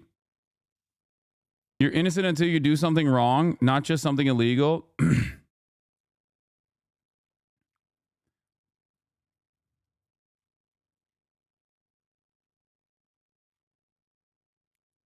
I would feel safer if Luigi was allowed to roam the streets freely.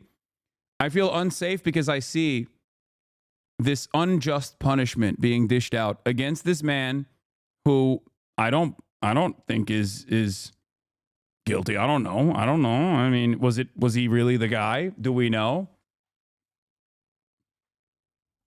I'm not convinced. I am not convinced.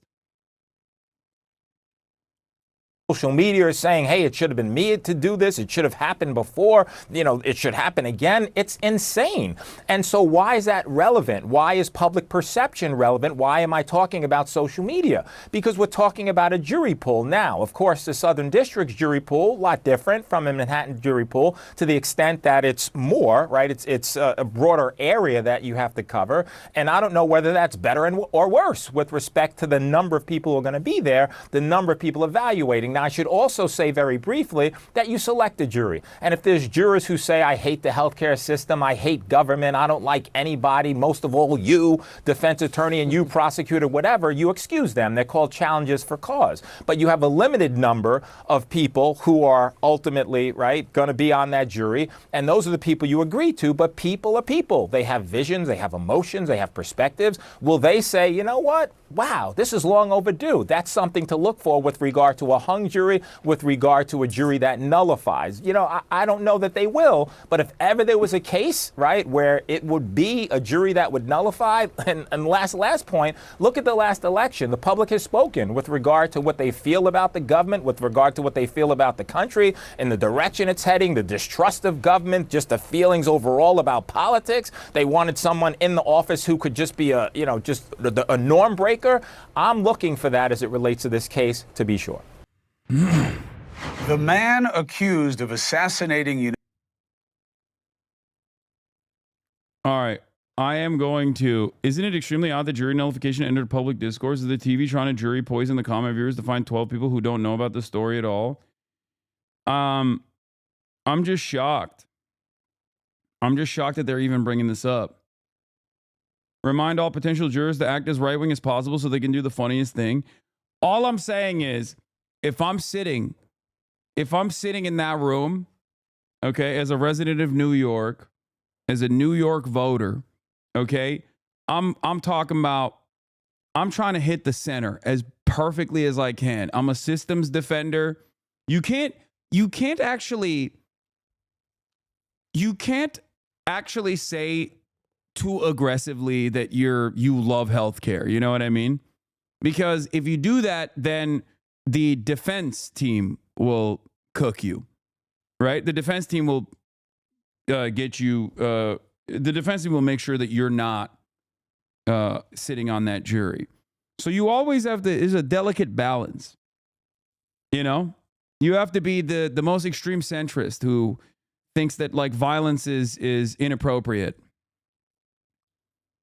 and that you're oblivious to who this Luigi guy is. You know what I mean? You're like, oh, I don't know anything. Yeah, no, honest to God, have no idea. You know, have no opinions on this issue whatsoever. I'm fair and I'm balanced.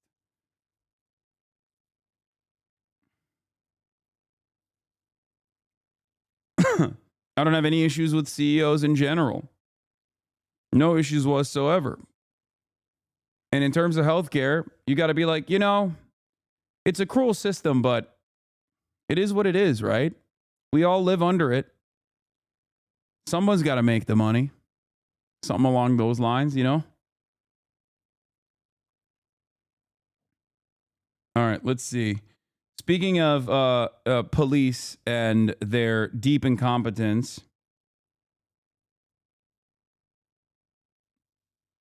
we are going to talk about the police doing practicing getting picked for jury duty. Luigi Mangione, never heard of him. I don't even want to do jury duty. Did I hear about this case on the news? Who watches the news? Not me. What do I think of What is this documentary clip from Netflix?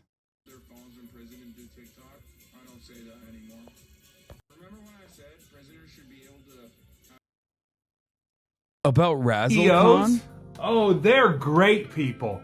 I love them. They're the backbone of this country. Have I ever had any issues with healthcare? Never! What do I think about Italian Americans? I don't like them at all. They're all probably guilty. See, this is the problem. You can't be too aggressive in your anti-Italian hatred, or you can't be too aggressive against Luigi Mangione either, because if you do that, then you also end up you could possibly get removed by the defense. You know what I mean? I know this is a joke, chatters. I'm just saying, if given the opportunity, you gotta be smart. Okay. Speaking of smart people, I now have an incredible guest. As you guys know, we have a return guest in the building, not in the building, joining us via Discord. The number one labor reporter in the nation, award-winning, celebrated, decorated journalist Alex Press is in the building, ladies and gentlemen. And I'm very happy I'm very honored that Alex Press is here to talk to us about the role that police play in picket lines, both historically and also right now, and how it ties back to the Amazon labor union's actions, Teamster actions being taken at this very moment. Alex Press, hello. Hey, Hassan, how are you? I'm doing all right. How about yourself? I'm good. I'm a little tired. I got up pretty early to get to that picket line. Yeah, lazy socialist doesn't want to wake up early. Classic. What else is new? It was for a good cause. I was happy to do it. All right. So Alex, I'm hearing that there is a lot of labor momentum occurring right now. There's a picket line happening. There's a strike happening. Can you give us a little bit of detail on that? Can you give us some background on what's going on? Yeah, so 7 different Amazon facilities have strikes right now. So the Teamsters represent I think it's 10 total, and 7 of those are now on strike. At all of these facilities, they're not the giant warehouses. Like JFK 8 is the most well-known one that went with the Teamsters after organizing as the ALU. These are smaller delivery hubs. They're called sort centers. They're usually like in the bigger cities. They're like last mile delivery. In certain ways, they're more strategic because they're those choke points that Amazon has a little more trouble getting around. They're also easier to organize because they're more like 1,000 people working there rather than like 7,000, which is what JFK 8 at Staten Island is. So workers at 7 of these facilities have organized with the Teamsters. I think it's important for people to know it's not that every worker or the majority of workers at necessarily at all of these places have organized with the Teamsters. These workers are classified as third-party contractors, so they like technically work for another company, right? So you'll get an Amazon package delivered to your door, and the driver will be wearing an Amazon, shirt. He'll be driving an Amazon car, maybe an Amazon branded van, but he might actually be employed by a third party that exists pretty much just to contract out to Amazon. And that's kind of the key of the argument here is it's very clear to the workers, to the Teamsters, to anybody who pays attention to this stuff, that this is a misclassification, that Amazon does this so that they don't have to deal with, benefit and the things like workplace discrimination suits and any of the stuff that comes with being an employer. But Amazon says, no, these aren't our employees. It's not our problem if they want to organize. We don't have to bargain with them. So the Teamsters kind of escalated by giving them a deadline to start bargaining of December 15th. Amazon is continuing to stonewall. So now the escalation is a strike. And these strikes are one's in New York City, which is where I was this morning in Queens.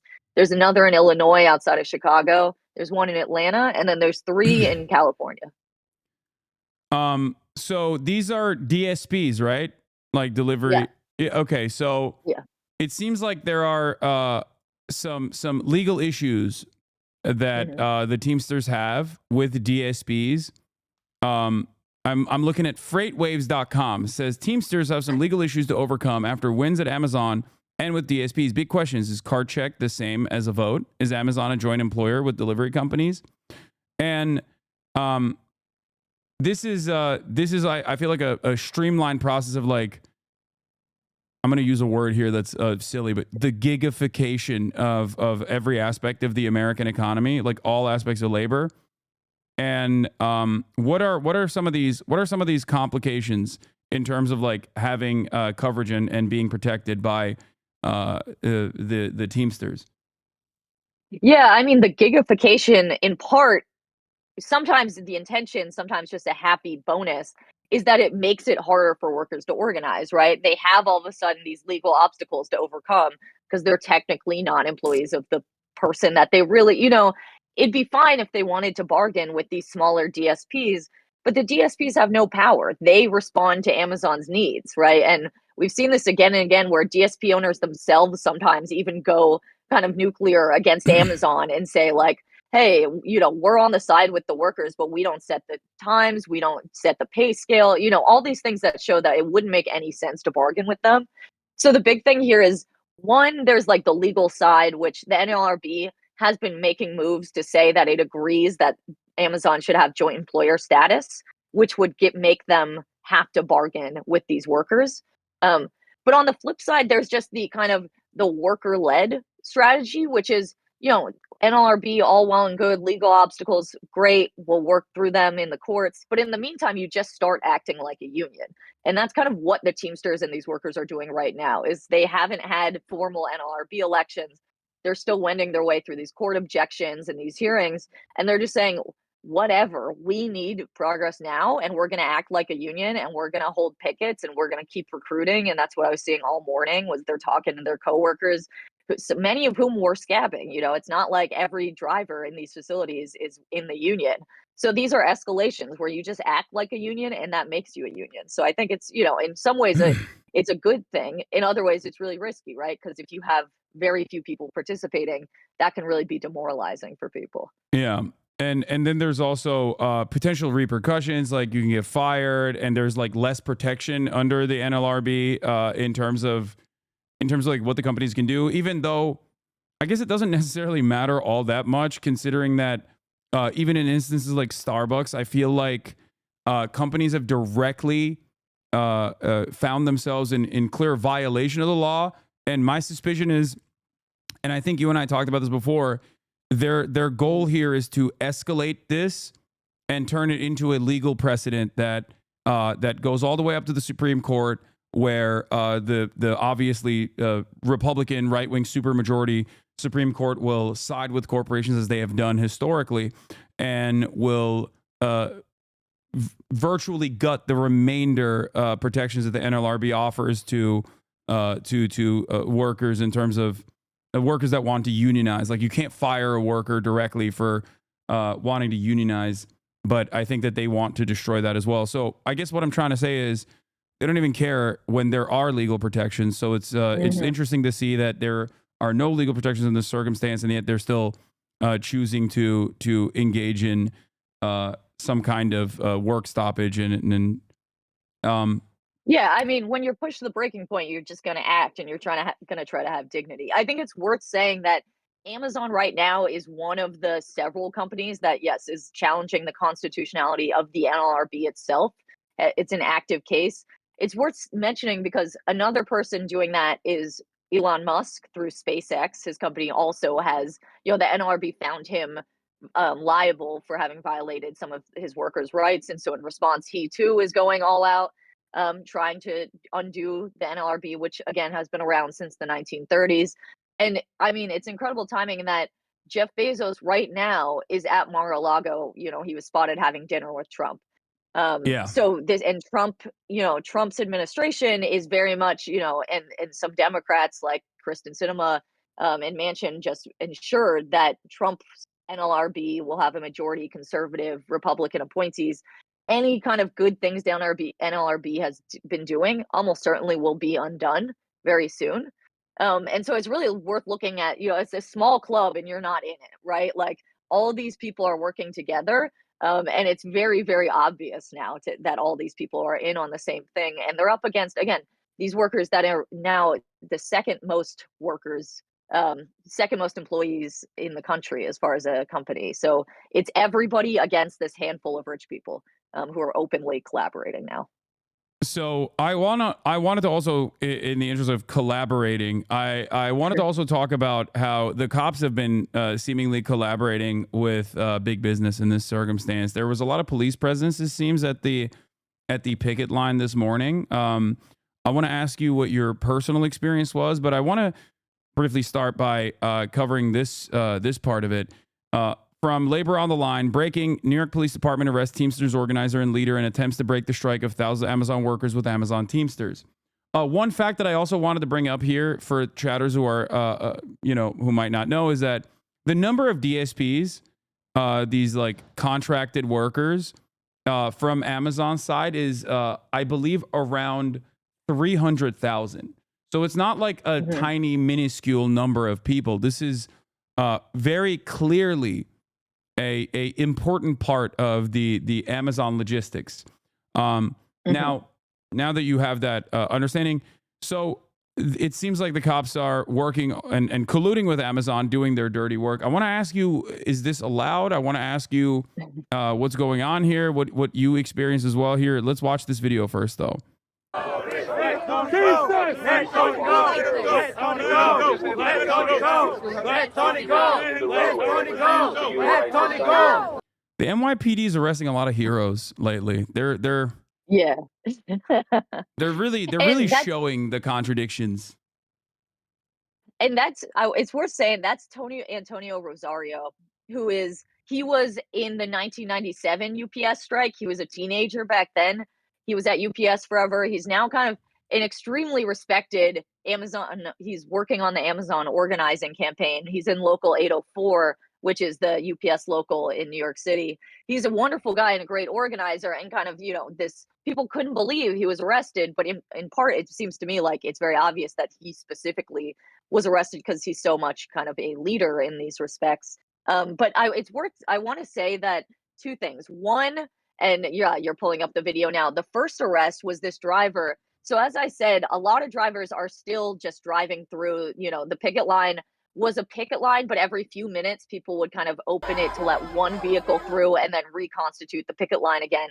So this driver was one that was going through, But every time they would get stopped by the picketers, and the picketers would talk to them, and the chant was "Put it in park." People would try to convince them to join the picket line. This guy actually decided to join the picket line, so kind of a heroic thing that you always want. And as this video that I took shows, as he tried to join the picket line, first the NYPD literally tried to throw him back in the vehicle and put his seatbelt back on, like keep driving. And then when he insisted on coming out, they arrested him. And it's funny, you can see a sign, one of the picket signs says "Obey the law," speaking to Amazon. But there's the NYPD have no right to arrest someone for doing this. He has the right to be involved in this strike. The picketers have no. Amazon is breaking the law by refusing to bargain with its own workers, and yet there's just one person under arrest here, and it's this driver. Yeah, I mean, it is pretty crazy.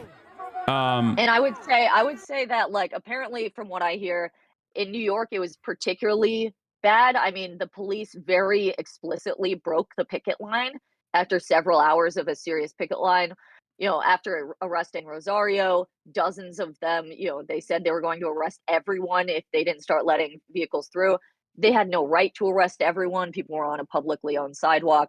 And yet it's very clear that, people were asking me, why would they do this? The NYPD doesn't work for Amazon. And the answer is, well, maybe they do. And Amazon is very powerful in this city.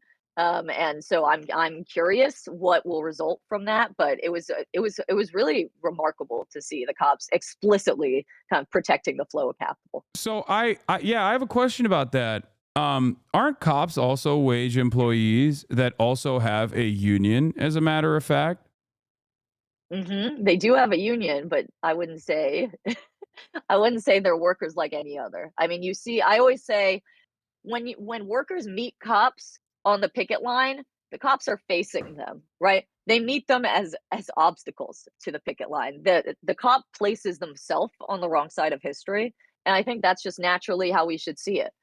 Cops always have been there to kind of protect the flow of business interests in this country, and it becomes very explicit in times like this, where you see NYPD literally locking arms to ensure that Amazon's packages can get out. Usually it's not so obvious, but there's no question that when you look at these images that, cops are not in the labor movement. They're meeting the labor movement as obstacles. Yeah, it's confusing because I love cops, and I thought that they were unionized employees, but look at it seems like they're holding hands here to demonstrate solidarity with the working class. But what is happening here, if you don't mind me asking? So the cops were forming these lines to ensure that they were starting to form lines to ensure that the vans could go through. So it was early stages Is of this that. guy wearing a loss prevention jacket? Yeah, so Amazon's loss prevention people are the ones that basically were ensuring each car would go through. So they were like, it was the cops hand in hand with Amazon's operations team, ensuring that the vehicles would go through. Interesting. So they weren't locking arms in unity with the picketing workers. It seems like they were locking arms to stop the picketing workers from stopping the delivery drivers from going into the facility. That's correct. It was stopping the picketers from preventing the cars from going out of the lot. So let's talk about the demands being made by DSP a little bit more, like by these striking workers a little bit more. What are the conditions? What do the conditions look like for these guys in general?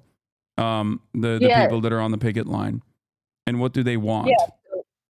So the delivery drivers for Amazon that work for DSPs, at this facility in New York City, they make about $22 an hour, which is not much in New York City. They generally deliver, hundreds of packages per shift. So as you've probably seen, Amazon drivers will hop out in the middle of the street and run up and drop off packages. They're very short for time, just like warehouse workers inside the facilities.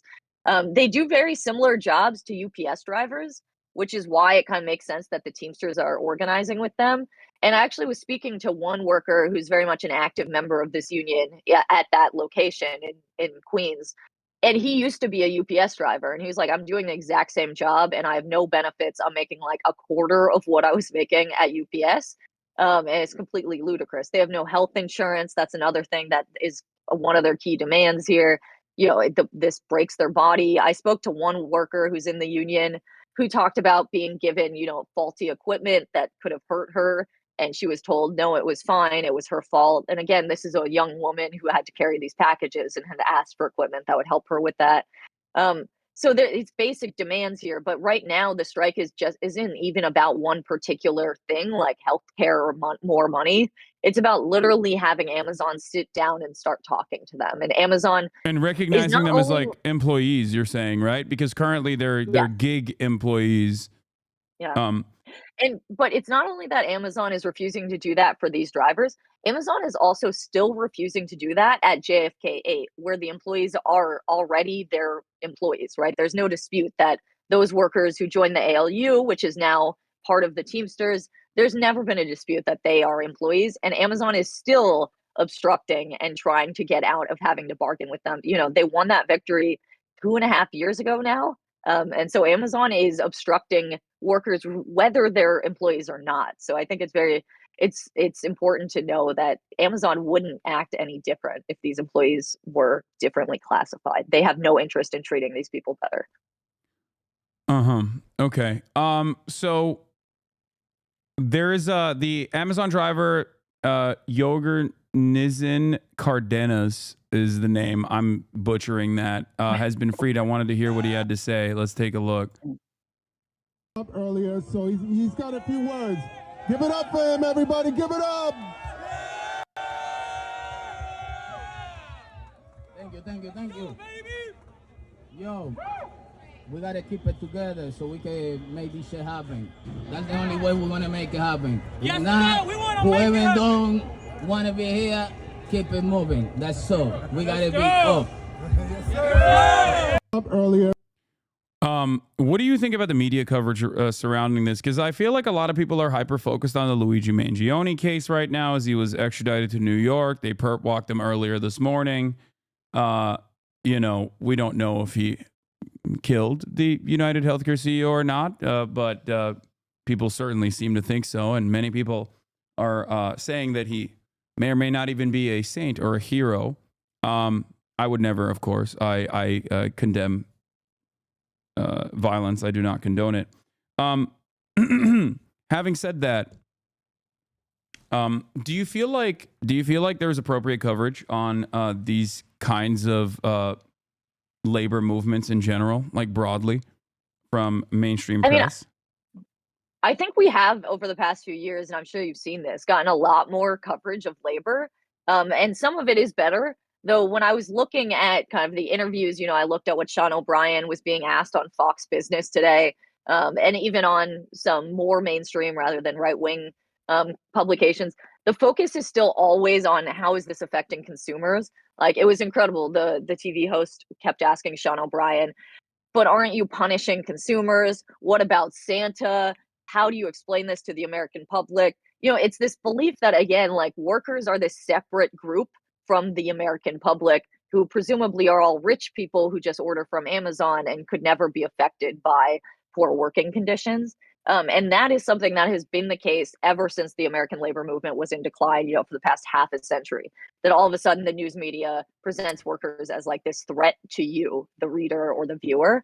And I think we're still seeing that. And it's very obvious with this, even though, as much as I hate to say it, and I wish it weren't true, these strikes are not going to affect very many packages, right? These are 10,000 workers around total at 7 facilities out of hundreds of facilities and hundreds of thousands of workers that do this job. So while I wish it was more, it's a very small start to an organizing campaign. And yet you see this hysteria about like, how will people get their packages for Christmas? And so I think there's a long way to go. And, there's a reason that a lot of these outlets don't, they're never going to change their coverage. They would rather these workers just shut up and let the capital flow. Yeah, there's also the Longshoremen Union with a looming threat of a port strike that has the potential of happening as well. It says here that Trump again backs Longshore Union as a possible port strike. Now, the reason why I wanted to bring this up is because when the Longshoremen did actually threaten to strike a couple months prior, there was very similar commentary on this. They talked about You know, the leader of the union and how wealthy he is and all this stuff. And I think one of the things that they engaged in their communications was just like being uncompromising and openly talking about Harold Daggett, openly talking about the importance of labor unions and the importance of the longshoremen in general, the dock workers, like the treacherous nature of the job, the harrowing conditions, and how hard they work throughout COVID, for example, putting their lives at risk, putting their safety at risk without ever demanding anything else, and generating a tremendous amount of profits.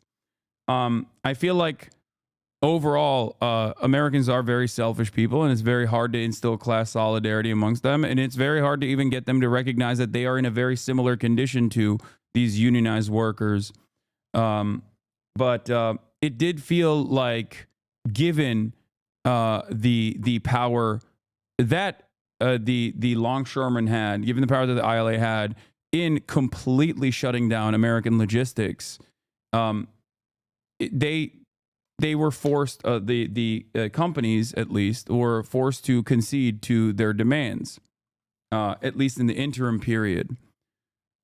So how do we get Americans broadly to understand that labor unions are good? I know this is a very difficult, this is the most complicated question of all time, but what do you think is effective?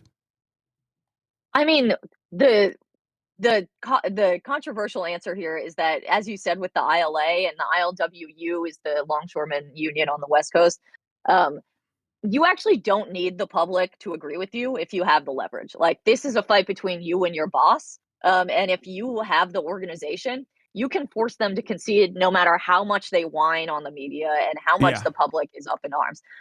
And that is good. It is why it's one of many reasons people talk about workers having the power, right? And I think there's something to be said about the idea that if and when, I would hope to say when, workers get more power in this country, there will be backlash. There are inconveniences to growing labor power. And it has to be, people like us are, of course, doing what we can, kind of like pushing this message, talking about why, it actually makes sense and is good for, say, longshoremen to have sustainable conditions rather than, I remember I was writing about the ILA strike. These workers were exhausted. They were not being safe. This is bad for everybody. But at the same time, it's really workers themselves who just, it's up to them and they don't really need you. Workers just have to get organized, and then they can force the boss to listen to their whims. That said, back in the day, Americans were pro-union. They're fairly pro-union now, and I think it again doesn't mean that much because they don't really see a lot of strikes and a lot of organization yet. Though it's good, I'd rather they are that way than not. But in the past, when more Americans were in unions, new people in unions, saw that unions brought up wages across the board, both for union workers and for non-union workers, saw that it led to redistributive policies, it wasn't that hard to get them to be on board with it. So I think, sometimes it's just the media and the public opinion might follow the organizing and the workers. Yeah, you brought up the concept of leverage, which is obviously the most significant aspect of this story. And I feel like it's important to recognize the timing of why these delivery drivers are striking. And it is because they have a maximum amount of leverage to show their worth in this moment, because holiday season is upon us. There's a lot more packages being shipped, Santa Claus and the like. Obviously, people are desperate to get their gifts in time. And I think this is a time for very high profits for Amazon, for most companies. Even Twitch streamers actually see additional revenue in the month of December because virtually every company is pumping ads into every platform, because this is when a lot of people consume. So would you say that they are taking advantage of the leverage and the additional need that Amazon has right now for extra helping hands? Yeah, I mean, you want to maximize your leverage when you want to strike. You want to inflict economic suffering on your employer to try to force them to the table. And so, again, it was very funny watching the Fox interview with Sean O'Brien where they said, couldn't you have waited? And it's like, that's a complete misunderstanding of how these things work. You want to do it when it's, most inconvenient for the employer, especially when you only have a smaller percentage of the workers. So, yeah, this is the time, and during these peak seasons, which come at a few times around the year, Thanksgiving and Black Friday, Cyber Monday, Prime Day, this holiday that Amazon itself made up and now has extended into several days. Like during these times, Amazon workers in the warehouses, their injury rates are something like 3 times what they usually are, which are already about twice as high as other warehouse workers. So these are peak times where grievances are also higher, where workers are pushed to their limits, where there's actually more reason and kind of more leverage and more excuses for workers to say to each other, hey, you know what, I'm actually sick of this and I'm now willing to listen to the idea of organizing. So there's many reasons you would do it now. Yeah. Okay. Last question I have for you, by the way. Thank you so much, Alex, for giving us some time here. And this might come as a surprise to many in this chat, and certainly was a surprise to me. I am going to be talking to Sean O'Brien tomorrow because apparently the Teamsters have a podcast. What would you want me to ask him as a question? When I go on his Teamsters podcast to talk to Sean O'Brien? I mean, I guess one kind of complicated question I have for Sean is, he's been very vocally kind of praising Josh Hawley, this Republican kind of faux populist, faux pro-worker guy, as well as being kind of soft on Donald Trump. Yeah. These guys who very explicitly, I think, will put an end to the idea of Amazon being a joint employer. So these are politicians who very much in the next few years, I think, will quash at least the legal side of, the Teamsters kind of arguments around bargaining with Amazon. To be clear, I think workers should and will organize anyway, but the legal landscape almost certainly will get harder. And Sean is yet kind of praising these guys, even as he represents these workers who they will make their lives a lot more complicated. And I'm just curious how he thinks of that. And if he agrees that that's the case, because Josh Hawley talks a good game, and he even the other day was advocating for joint employer status, even as he ensured that the NLRB will be conservative and rule against it. So I think talk is cheap, actions speak louder than words. And these guys are, snake oil salesmen. And I would like to think Sean can see that. And maybe he's just politicking. But I think there are problems with that kind of politicking. Rubber is hitting the road, and that's for his members, for these workers who, again, have really tough jobs and really need every bit of serious help they can get. Yeah. Especially considering that there is a new leader of the NLRB that Josh Hawley voted for. It seems to me like a lot of these big corporations ultimately they're hailing her as a champion of labor. And regardless of what you may think personally of the AFL-CIO, I think their scorecard is fairly decent in terms of like quickly interpreting whether or not this person is, or at least has a legislative track record of being pro-labor. And it seems like when your legislative track record of being pro-labor is at 10% from the AFL-CIO scorecard, I'm not exactly super stoked on Trump's upcoming NLRB leader. So that is something that I'm interested in finding out about as well. What do you think is going to happen? Because like they hail her as a champion for the for this is the new labor secretary that you're talking about. Yeah, the new labor secretary. Like Trump is going to fire current NLRB general counsel Jennifer Abruzzo, who has done a tremendous job so far. Like I think far above my expectations from any Democratic administration, and replace Abruzzo with an acting general counsel who I believe has let me pull the name. So these are two separate jobs. So labor secretary is different than the NLRB general counsel. So Oh, that's Labor true. You're right. Secretary, You're right. yeah, There is there. You're, there. I'm sorry. As far as the NLRB, almost certainly Trump is going to appoint a corporate side lawyer. Yeah. So that is, it will be a majority conservative corporate side. Even as the NLRB's function, its mandate is to encourage. People are shocked when they read the language of the NLRA, the act that creates the NLRB. It says the act is to encourage collective bargaining. It's meant to actually aid and abet workers in organizing, not even just be neutral or something like that. And yet, under conservatives, you'll see management side attorneys trying to stop at all costs. So what I expect that things will get harder legally. I expect that the backlash that's already been building. I mentioned the court cases from across the kind of quote unquote political spectrum. Trader Joe's also challenged the NLRB's constitutionality, which you would think they're supposed to be this liberal, progressive organization.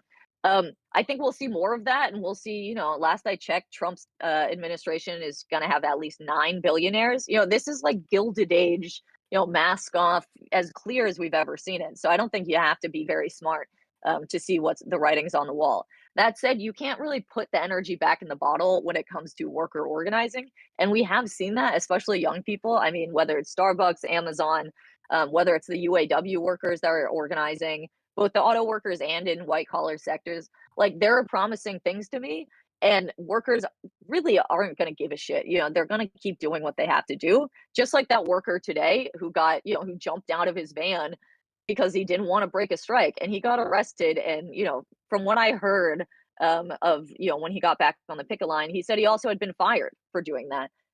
So this is somebody who needs that job, who has it a lot harder than a lot of people, and still is doing the right thing. So people will just do that no matter what the legal and political landscape looks like. So what do you think about Lori Chavez de Remmer, the labor secretary, and what that says for a potential NLRB pick from Trump? So Lori Chavez de Remmer, people celebrated her because she was better than other Republicans. Yeah. And maybe even some liberals like Mark Kelly. Sure. I think people, I think there were a couple things going on. One is people are just so desperate to like own the libs and pretend that Donald Trump is like pro-worker, that they seem to think it's worth saying that this person is pro-worker when she really is not. She joined the backing of the PRO Act, the big legal law reform bill, in part to get an endorsement from a local union for her reelection. And at a time when there was no chance it was going to pass. So it wasn't like she really was going to have to go through with it. And yet people want to be suckers, I guess, as far as political pundits go, and point at it and say, see, she's pro-worker. So I have very little expectations. The bar is on the floor, and she is better than most conservatives. That doesn't mean anything when you have the capitalist, the ruling class actually now just completely mask off fully in power of every branch of the state. And I, even with her kind of the minimal pro-labor things she has to her name, very quickly Trump administration people, as reporting came out immediately after her announcement of being a nominee, immediately they were assuring business that was a little panicked that don't worry, there will be far more anti-worker people around her and in the NLRB and so on and so forth. That in fact, maybe this was just a PR move to get people off their back and to ensure that people would kind of buy the idea that they aren't going to attack the working class. So I don't have high expectations. I'd love to be surprised. I just so you are not a TYT adjacent believer in MAGA populism. I am not. Is what you're saying. Okay. Just wanted to see where everyone is standing on this, in these trying times when people are confused about what's going on in the world of labor. You're not super enthusiastic about Trump's potential for being a pro-labor Republican. As I said, it couldn't get more clear than Jeff Bezos currently being at Mar-a-Lago while his workers are on strike and while the NYPD are arresting them for engaging in protected activity. Yeah, or the fact that Elon Musk is seemingly the shadow president and is like yeah, using Twitter as a bully pulpit to straight up bully anyone and everyone that even chooses to offer, extra funds to natural disaster recovery or subsidies for farmers and the like. So yeah, it doesn't seem like things are It going feels to like turn for the things better. No, and it feels like it's rarely been easier to point that out than the way it is now. Yeah. Um, so that's what I would say. Just in closing, I want people to know that the strike is continuing. And if you live in any of these cities, please feel free to join the picket line. They certainly could use the reinforcements. I also, Hassan, this was part of making this movie, this documentary about the ALU in Staten Island. Movie's called Union. And we're currently, you can rent it online, and the money goes towards the ALU strike fund. The ALU slashed, their local one of the Teamsters. They may strike, they may join this strike soon. And so I encourage people to check out the movie and also donate to them. Hell yeah. All right. Thank you, Alex Press. We look forward to your writing from this morning hasn't come out yet, has it? It has not. No. Okay. We look forward to reading it when it comes out. All right. Thank you so much for coming on. Thanks so much, Hassan. All right, bye. Bye. That was Alex Press. You can find her writing on Jacobin, sometimes even in the New York Times every now and then. So, I wanted to briefly touch on the ongoing the ongoing labor activity in New York. Okay. Teamsters Local 767 are setting up picket lines in 3 Amazon fulfillment center locations in and around the DFW area. Hell yeah. Leveling up his interview skills. Cheers. I try to button it up a little bit, even when I'm talking to a friend, It's impossible for me not to be sarcastic, but yeah. Every single distributor passed on the Union film. Today was shortlisted for the Academy Awards. By popular demand, Union is online release is extended throughout the holidays. You can rent it at unionfilm.com.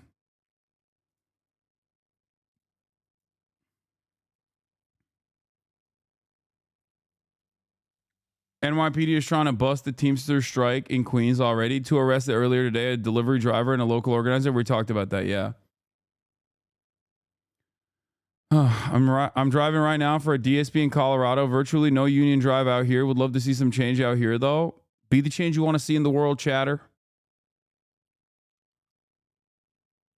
Reach out to the Teamsters. USPS workers are basically Amazon drivers, and we get treated worse, but we can't strike. USPS needs help. Yeah. Well, USPS is in an entirely different predicament come January as well. There's also the privatization initiatives that's truly fucking terrifying.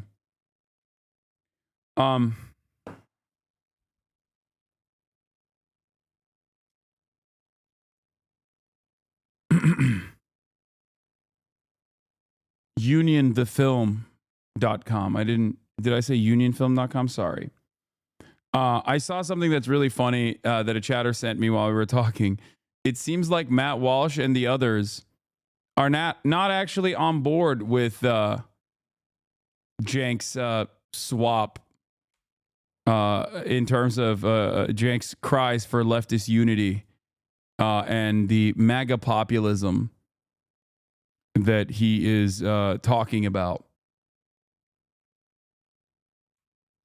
It's a grift, he says. Why this leftist unity act is a total sham, says Matt Walsh.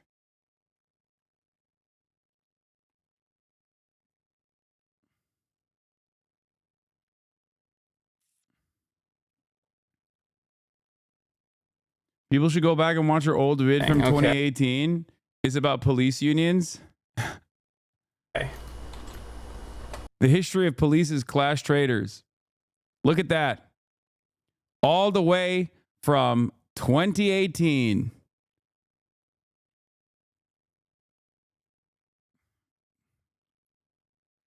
The fucking yellow shirt again? Yeah, I don't know why I was wearing that so much. Look at what I wrote. AliExpress communist. God, the production quality has certainly leveled up, I think. No shot, you had guest name on? Yeah, it's a template, chatter. Chill out.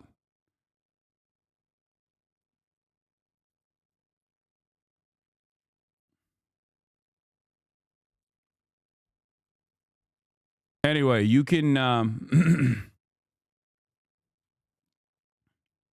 you can go back in time and watch us talk about how the police have a long history of being antagonistic towards labor. You call yourself a gamer, Lamau? Okay, you can't come to me this week of all weeks when I have gamed my freaking face off. What the hell are you talking about? I've literally I've been gaming so hard, I've been gaming offline. So what is behind this? Sean O'Brien should know, the Teamsters General President, kind enough to join us. Sean, always good having you, but I gotta wonder, why now at Christmas time? Why this? I mean, could this have been put off until after the holiday? Well, Neil, we've been dealing with this company and their games and antics for almost 2.5 years now. Enough's enough. We have the workers have spoken. They've chosen the Teamsters to represent them. We've made attempts to sit down and bargain with Amazon, with the people that we represent that signed the cards, the majority of the cards. And Amazon has refused continuously. They've even petitioned NLRB to say that what we're doing is illegal, which it's not illegal. So we have no other choice. And look, collective bargaining is all about leverage, and this is our leverage. This is our pinch point. But you're leveraging Santa. Yeah, well, you know, Santa would be disgusted in the behavior that Amazon has been engaging in over the last several years. They don't respect their workers. They don't respect who makes them the success they are, and we're going to hold them accountable. They're among the highest. I understand some of these differences, but they're among the highest retail workers in the country. Now, there are beefs here. I understand some of these beefs. But again, I'm going back to the timing of this, and a lot of Amazon customers who aren't really knee-deep in the weeds on what these contract issues are. But again, it is Christmas. And again, a good many Americans will see their presents delayed if their presents get there at all. Well, they can divert them to a good union company like United Parcel Service, DHL, and everybody else. And, you know, it's unfortunate they that got the public 6 has to be days put in the to middle. do that. But Right? These folks are out there 365 days a year getting abused by Amazon.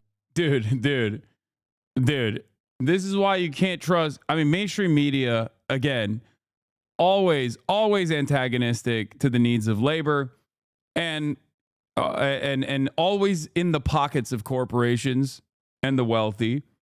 Okay, and they will stop at nothing to make you feel, if you're tuning in and if you're watching and you're a worker yourself, they will do everything in their power to break any feeling of solidarity you might have by pitting you, a consumer, even though you're a worker normally, against other workers by saying, no, these guys are selfishly actually trying to demand more wages when they're getting paid enough. How dare they? You won't be able to get your treats.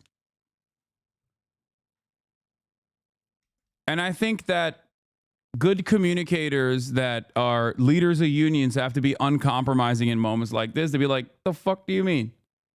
Amazon, and, you know, we have to set an example. Because the reality of the matter is they're not just doing it for themselves, they're doing it for you as well. Okay?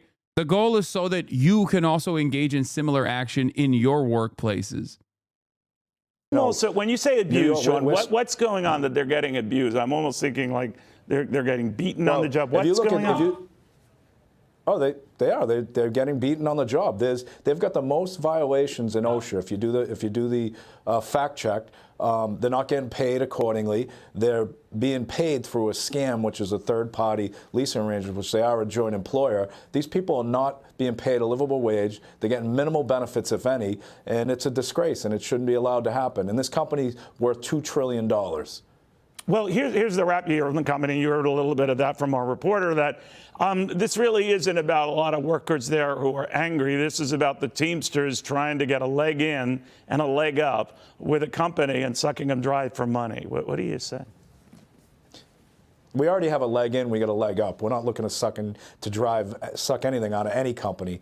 Amazon's got a duty to bargain, and they should sit down and bargain in good faith. Look, they know what bargaining is. They squeeze small businesses every single day. And if those businesses don't concede to their demands, what do? They ice them out. They blackball them. They don't deliver their products, force them out of business. We're not looking to do that. We're looking to sit down and negotiate and make certain that they treat their workers accordingly. Now, this is obviously going to be a huge disruption during holiday season. I don't know what the odds are of resolving this quickly. But I'm wondering, have you talked to President-elect Trump about this? This is happening under President Biden, I get it. But something like this could be very disturbing if it lasts that long and into his inauguration, right? Yeah, I have not talked to President Trump. I've reached out to the mayor of New York. I've reached out to the attorney general.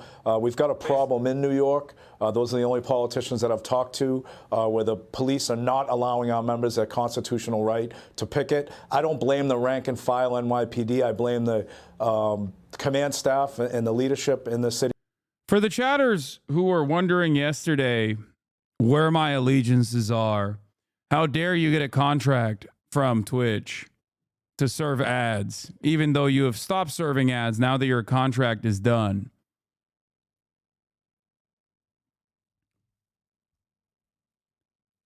I just want you to understand. Sometimes you got to play ball so that I can have these moments, so that I can be one of the top content creators on a platform like this, and still, in moments that matter, offer a voice to people that are otherwise voiceless. Offer a voice to people in a non-contentious manner, when most of mainstream media platforms that are far larger than mine will almost always treat those who are speaking at the behest of workers as enemies. Okay? Just so you understand.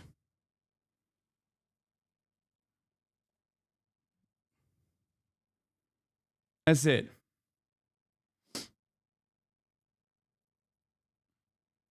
It must be frustrating to have to use this platform. I mean, I don't necessarily care all that much. I'll go wherever, I'll go where they have me. I'll go where I can maximize my impact. This is it. Okay? And that's precisely the reason why many people subscribe, even if there isn't a fucking top of the hour ad break. That's it. It's completely voluntary. So it was always funny whenever people get mad at that. They're like, wow, people are voluntarily subscribing to you. They want to support your stream. They want to support your continued advocacy. It's really fucked up. How dare they?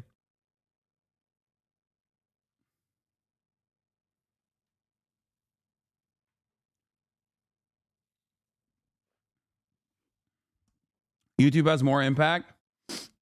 Yeah, but this is where I found the most impact. So clearly, YouTube does not have more impact. That's just your assessment of the situation, Jane Goral.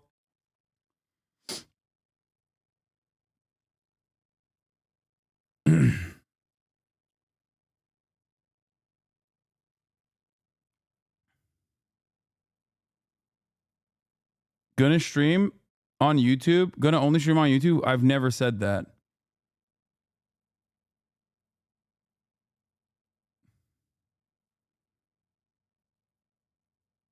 I've literally never said that. In New York, we have a right to picket. We should be allowed to picket, and no one should be arrested. We're doing it lawfully. And again, I don't blame the rank and file. They've got to listen to the command staff.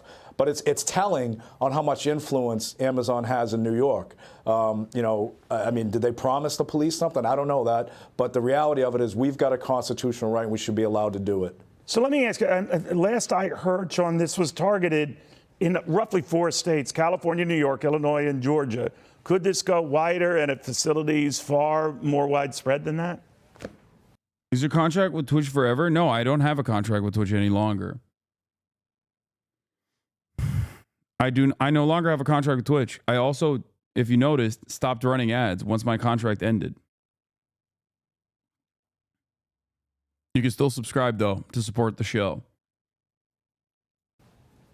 Oh, for $6 or for free with the Twitch Prime. Absolutely. This is a nationwide and also a global situation. We've got our brothers and sisters in Germany that are also going to strike either today or tomorrow. So this is not just a United States issue. This is a global issue on how Amazon treats their workers. So let me step back, and you do have Donald Trump coming in about 5-6 weeks, you know, and I'm wondering, you were very instrumental, if you think about it, in his getting elected in the first place. Not that you backed him, but you didn't back anybody. But that was unprecedented for a big union not to go with the Democrat. And a lot of people interpreted that, as you said last time I talked to you, that there were a good many of your members, a majority, that supported Donald Trump. So I'm just wondering. Thank you, Xstyle333 for the 5 gifted subs, and thank you, Whizbers, for the 5 gifted subs as well. And Calm Like a Tom for the 10 gifted subs. Would handle potential strikes in a Trump administration? Well, that's up to the administration. I mean, look, I've been very clear with any and all administrations. The Biden administration, we've had a lot of contentious negotiations, and the message has been clear. Look, this is a fight between the Teamsters Union, representing the Amazon employees, versus Amazon, a white-collar crime syndicate. And it's our fight. And in the neighborhood I grew up in, if 2 people are fighting in the middle of the street and you really don't have anything to do with it, keep walking. If there's a resolution that any administration wants to put forth and hold this company accountable, we'll embrace it. But until the bad behavior stops, we're just going to continue to grow, we're going to continue to mobilize, and we're going to continue to extend. What does Amazon have to do, in your eyes, to end this tomorrow? Thank you, Ace41 for the 5 gifted. Thank you, Icasa Grande for the 5 gifted subs. What they have to do is they have to agree to sit down and bargain a contract in good faith. That's the law. I understand that. But what's the number one issue you would like to resolve? I want to resolve. I want to make certain that they treat these employees with dignity and respect, make sure they pay them the wages and benefits that they deserve, and comply like every other company that's in the same exact business. We've set industry standards with the United Parcel Service contract, with the DHL contract, and they should adhere to those standards and treat their employees accordingly. You know, a lot of cynics can look at this, John, and say this is an opening salvo on the part of the Teamsters. Thank you, Young Stinky, for the 5 gifted, even though I banned you last night in Will's chat.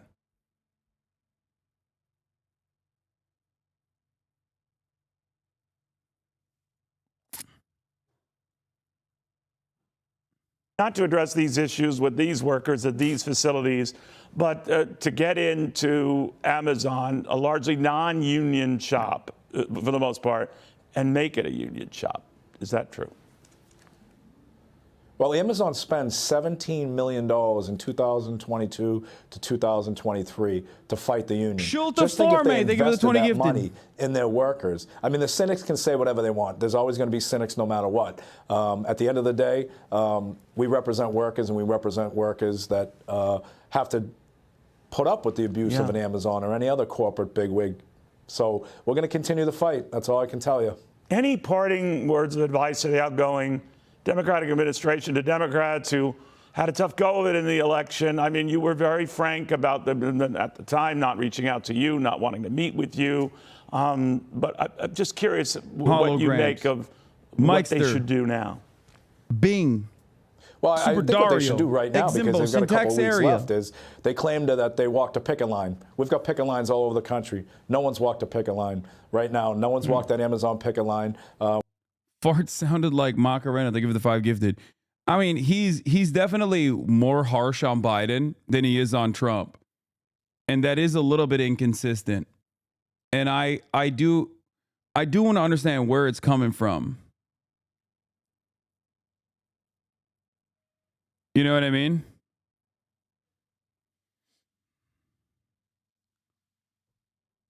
Like that is something that I have been a little bit confused by. We've got Joe Biden still in office. We've got Chuck Schumer and AOC the King of Brain, thank you for the 5 right in their gifted. backyard. Go out and show these workers how you Chunky support Gagger, them. thank you for the 5 That's how you stop gifted. building bridges. That's how you stop building inroads back into the people that you once represented. All right, Sean, very good seeing you. I mean, I noticed you're wearing a Teamsters sweatshirt. I mean, but you're so well known and you're so recognizable. Do you even need to put Teamsters on the shirt? I mean, they kind of know, right? Well, listen, we lead from the front, Neil. I'm on the picket lines. I'm heading to California, jump on a picket line out there as well. So I'm in battle gear, man. All right. I thought you'd have something like that as an answer. I'm Sean. Always good seeing you. Merry. Yeah.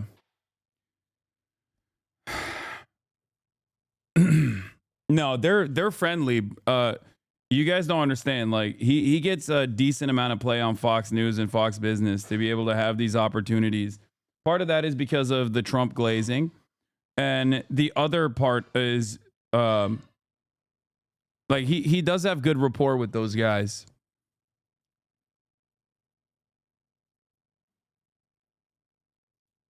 Trump is more pro-labor. Come on now, Sean. No, I don't think I don't think Trump is more pro-labor. That's a ridiculous statement. Anyway, look at what they got in the new other provision stripped from the funding agreement. An anti-deepfake porn bill, funding for research on premature labor, dollars for treatment of sickle cell disease, dollars for breast and cervical cancer early detection, a program for Down syndrome research. They're now gone.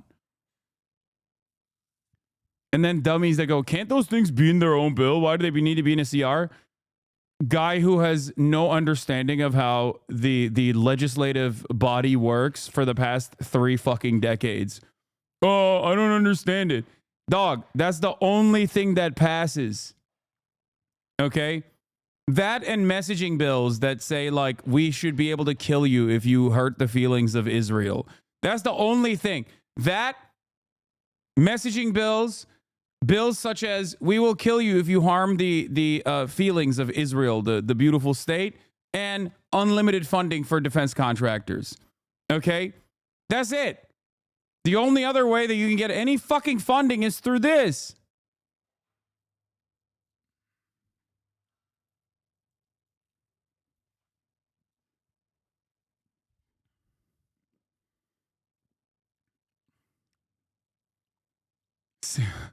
Or the eagle is America's bird. Oh, yeah. Bald eagle's a national bird.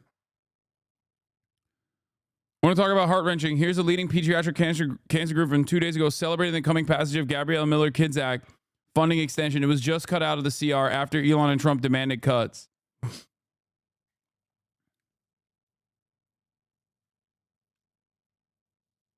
Fantastic times overall for America. Have you seen this account glazing Elon all of a sudden? Newsweek nailed it. Occupy Wall Street. What the fuck? This is not a real account, is it? What? Musk has suggested Mars would adhere to self-governing principles. Okay, I don't even want to. Someone probably bought the fucking handle, dude. Who gives a shit? The co-founder turned into a crypto bro, apparently. Okay, well, I'm not going to do the thing where I shit on anarchists. I'm not going to do that. Okay? I'm not going to do that.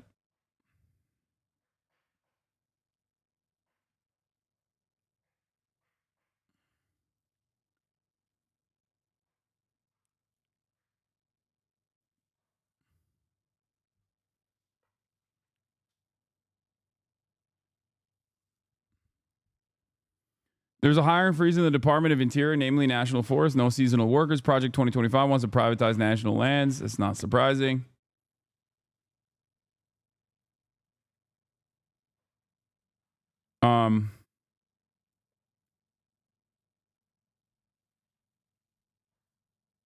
You've shown some real growth accepting anarchists. Yeah, I didn't say I'm accepting them. Here's the New Deal that is taking place in the funding bill that was supposed to pass. And then Elon Musk was like, I'm the president. I'm the captain now. How fucking dare you? And almost single-handedly blew up the government showdown. Or not the government showdown.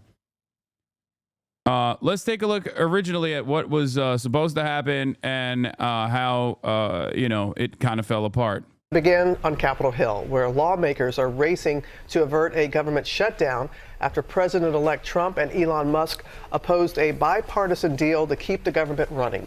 Our chief White House correspondent, Mary Bruce, is tracking the latest for us. Good morning to you, Mary. Robin, good morning. Well, there is now a lot of uncertainty here. The House was set to vote on a bill to keep the government open, but then Elon Musk got involved, launching a pressure campaign against the bill. And now, with the holidays just around the corner and paychecks for millions of federal workers hanging in the balance, this morning Congress is now scrambling for a plan B. This morning, Republican House Speaker Mike Johnson is back at square one after Elon Musk and President-elect Donald Trump torpedoed a bill to keep the government up and running. There is no new agreement right now. Overnight, the speaker seen leaving the Capitol after meeting with Vice President-elect J.D. Vance. I'm not going to say anything else more about it tonight because we're in the middle of these negotiations. Trump now telling Republicans to get smart and tough without telling them exactly what he wants them to do next, criticizing the bipartisan bill for including too much spending, but also warning Republicans not to pass a stripped-down bill without additional spending unless they also agree to raise the debt limit, saying any Republican that would be so stupid as to do this should and will be primaried. The original agreement would have kept the government open until March, with 100. I'm going to say this is a masterclass in how everyone should govern and legislate going forward. Like, I'm being super for real about this. This is something that I have routinely criticized the Democrats on. Trump is doing it. He's showing how it's done, where he's not even the fucking president yet. And he's already bullying from the bully pulpit that he will take on, forcing the Republicans' hands to take certain initiatives. Okay? Now, the fact that he's doing that at the behest of corporations or the wealthy is one thing. But overall, the principle here is that he's wielding power. And he's doing it before even becoming president.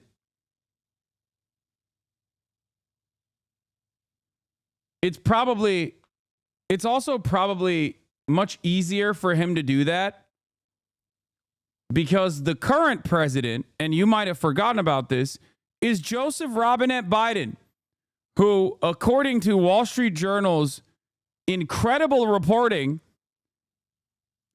literally is brain dead, like medically brain dead. Aides keeping meetings short, controlling access, top advisors acting as go-betweens, and public interactions becoming more scripted. The administration denied that Biden had declined. Okay? This photo showing Biden being old. Just remember, he's still currently the president. And as currently the president, okay, he could at least, come out and make statements about this back and forth battle that's taking place in Congress.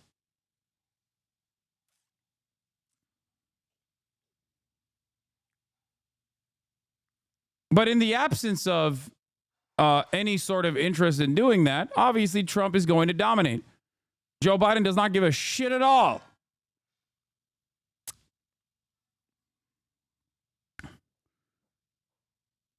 When you and I complained that Biden wasn't actually whipping votes for Build Back Better, they admit it's totally true. He barely talked to anyone in Congress, had like 2 cabinet meetings a year. We haven't had a president for 4 years. Yeah.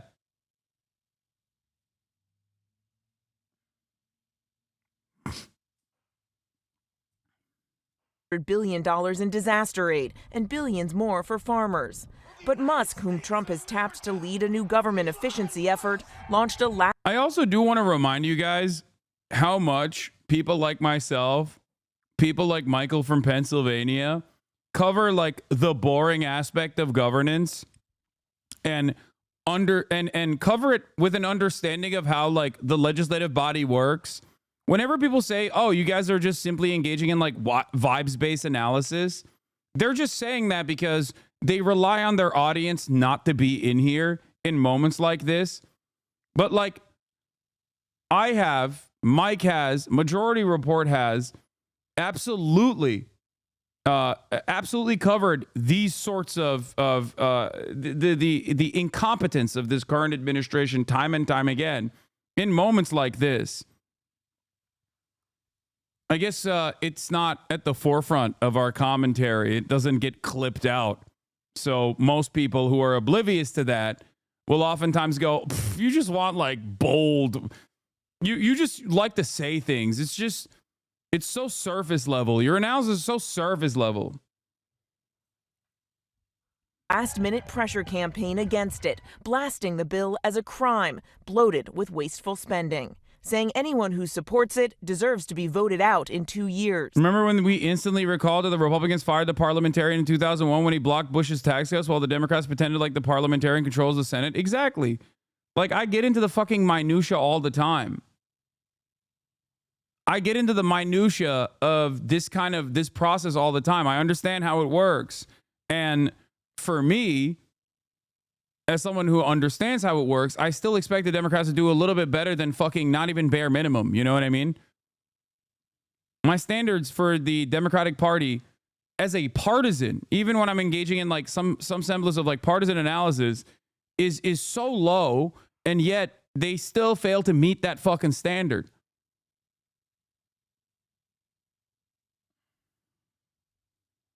There will be a lot of hard votes in the next couple of years, and it's not always going to be the case that the outside world, the social media audience, is going to be weighing in. If the government shuts down, millions of federal workers, including service members, would head into the holidays without paychecks. Some would be asked to work anyway, like longtime Library of Congress cafeteria worker Willie Joe Price. You got a whole lot of people that's going to disappoint their children because they're going to have to do a 360 to think about what they're going to do.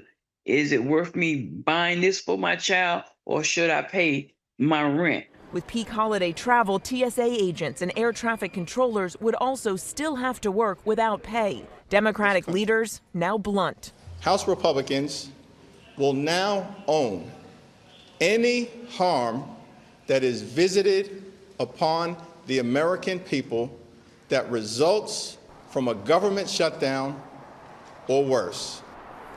So what comes next year? Well, that's the big question, and it's really unclear. The speaker could try to strip out all of that addition. By the way, some Freedom Caucus Republicans are saying they're a no on the new Trump-Most bill. Oh, I love those guys, man. I fucking love... Dude, I want to hug and kiss all the Freedom Caucus guys. They have literally averted a devastating border control bill. They literally did this. They did this under Obama. They did this under Obama when Obama was like trying to, when Obama was working with the Republicans on a bipartisan initiative to cut Social Security, and the fucking Freedom Caucus, the Tea Party caucus said, nah, we're not doing that. It doesn't go hard enough. I love those guys, man. I fucking love those guys. They've saved this country more times than you think, okay? They are the reason why the border bill didn't pass.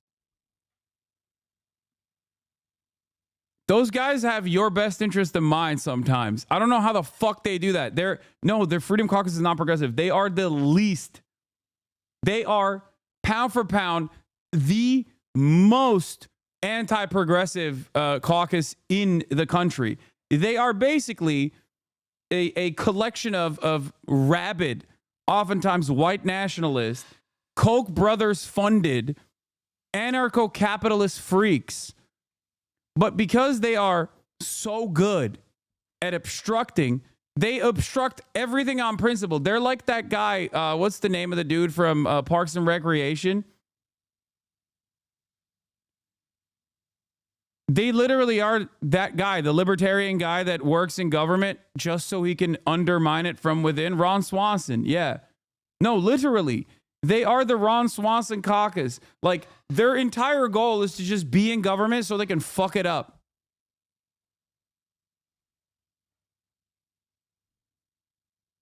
It's fantastic.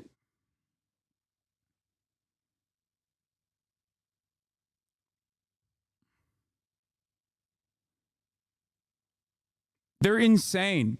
And their insanity and their pure obstructionist attitude for the sake of obstructing, they're like the opposite of the Democrats in every way. Democrats do bipartisanship purely for the sake of bipartisanship. They'll be bipartisan on a shit-ass bill that, like, I don't know, is the orphan crushing machine. Okay? Well, look at that. We did it bipartisan, in a bipartisan manner. Aren't we great? The Tea Party caucus, on the other hand, the Freedom Caucus, on the other hand, quite literally is the opposite of that, where they're like, nah, we're going to obstruct regardless because you're not crushing orphans enough.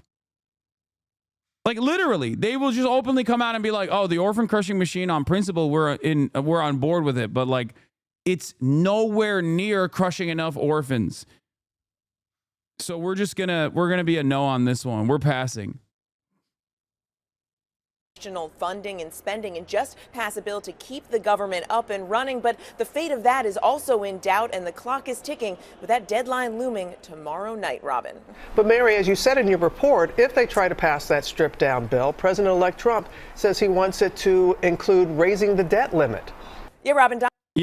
Donald Trump wants to raise the debt limit. He's also tweeted about how he wants to straight up, Donald Trump also has said that he wants to get rid of the debt limit altogether, which I'm on board with. But raising the debt limit in this situation is not actually going to be helpful for Donald. I mean, it's not going to be helpful for the Democrats at all, because as it stands, abolishing it in its entirety, good. But as it stands right now, Democrats can use the razor thin majority that the Republicans have to their advantage whenever there is a debt limit panic. Okay? And Donald Trump knows that, which is why he wants to, which is why they're putting together a package to extend the government funding for 3 months and to suspend the debt limit until January 2027, which means that every other battle that takes place from here on out until January 2027, the Democrats will have no power whatsoever. There will be no fucking contention whatsoever. There will be it's after the midterms. From this point on until after the midterms, the Democrats will be giving a ginormous gift to the Republicans if they were to say yes to that. Okay? Here's Jake Sherman. House Republicans are eyeing a package to extend government funding for 3 months. Suspend the debt limit until January 2027. Also, $110 billion in disaster aid. Health extenders with no PBM reform, no E15 changes, PAYGO scorecard wiped to zero, extension of farm bill. David Dayen says, this is a big no for Dems. Suspending the debt limit is not a win. Democrats should give no votes for this, and I don't think the Republicans get a majority on their own. Also, LOL, did they brick PBM reform while keeping health extenders? That's United Health in action. Also, it's not just Chip Roy and some hostage-taking hardliners who will balk at this on the Republican side. That PBM deal was months in the making, and reformers like Buddy Carter and Diana Harshbarger aren't going to like this. Okay? PBM is pharmacy benefit managers, for those of you who don't know. House Republicans are looking to abandon the effort to include reforms to pharmacy benefit managers in an end-of-the-year bill to fund the federal government. Why do Americans love government shutdown so much? No, they hate it. That's precisely the reason why it is a very good tool to bully the party in power, especially when the party in power does not have the capacity to whip its votes, when they have a razor-thin majority. Okay? To NBC News, Donald Trump has given a phone interview where he said he doesn't just want to lift the debt ceiling, he's keen to get rid of it. The Democrats have said they want to get rid of it. If they want to get rid of it, I would lead the charge, he says. He sees it as a fake thing, no real value regarding debt control.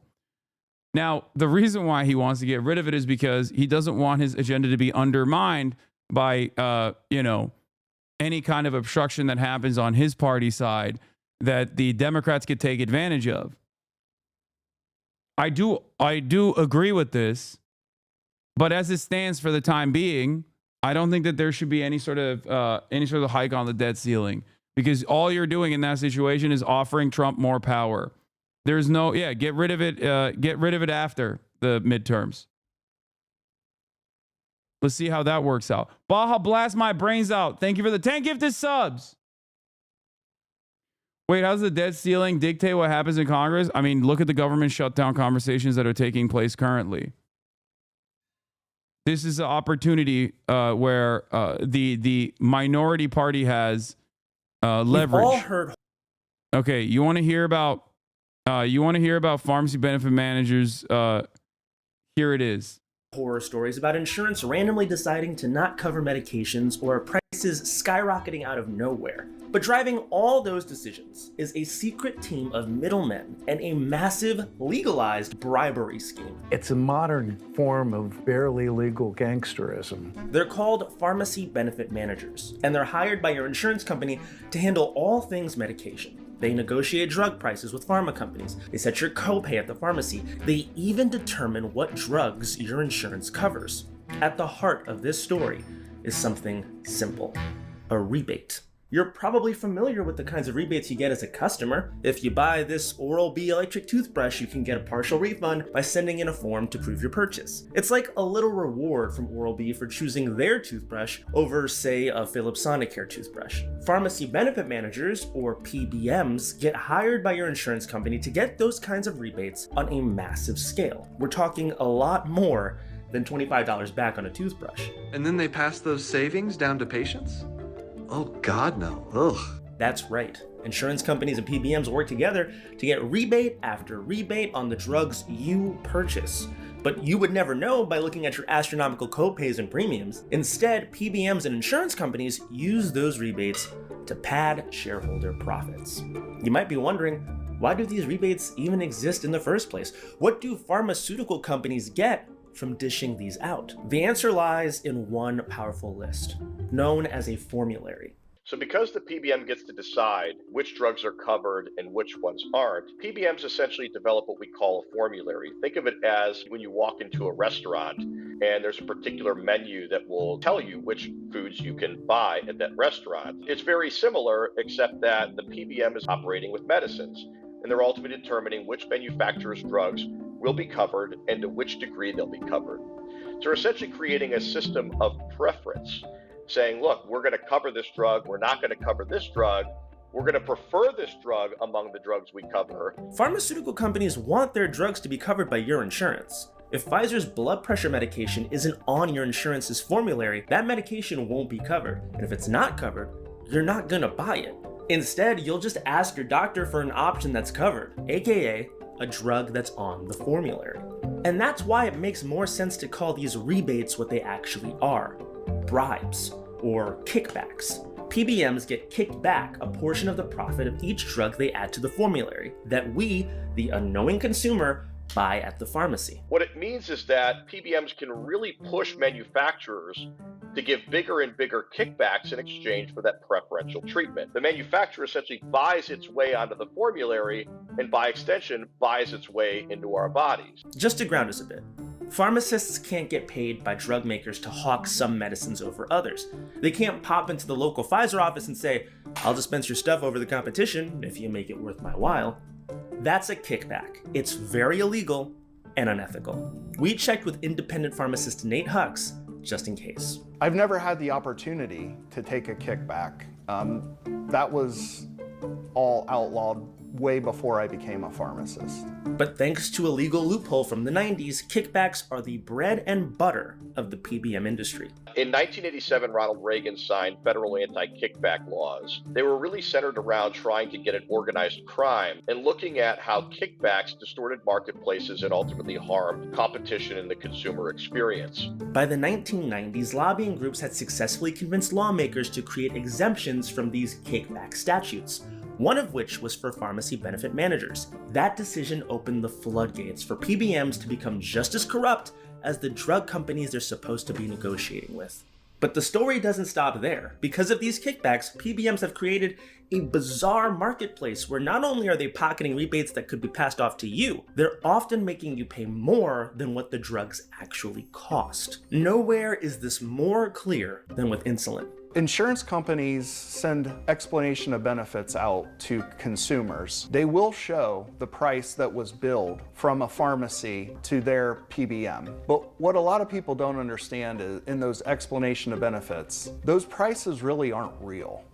A vial of insulin could be hundreds of dollars for a patient, but according to public filings and investigations from the U.S. Senate Finance Committee, we know now that the actual cost of insulin, the actual amount that drug manufacturers bring in, is closer to around $35 to $50 per vial of insulin. In the case of insulin, the problem wasn't just that consumers were paying fake, bloated prices invented by PBMs. PBMs were creating a situation where pharma companies had to keep raising their prices to do business with the major PBMs. So the rebate system creates these perverse incentives where, because drug manufacturers don't have a really compelling interest to actually lower their prices to gain market share, instead what they do is increase their prices to create more bandwidth for bigger rebates, which is what their main customer, the PBM, ultimately craves. In other words, if I make insulin, I can incentivize PBMs to cover my insulin and put it on the formulary over others by offering a bigger rebate. But that rebate won't cut into my own profit margin, because I'll just raise the price of my insulin at large and let the PBM pocket that increase as a rebate. But of course, every pharma company has this idea. So when one company raises the price to create a bigger rebate, so do all of their competitors. And what ensues is a race to... This is also where monopolization factors in, or rather corporate consolidation factors in, because all of this is a monopolization. Corporate consolidation makes it easier for price leadership to occur in any marketplace. This is the difference between price fixing and price leadership.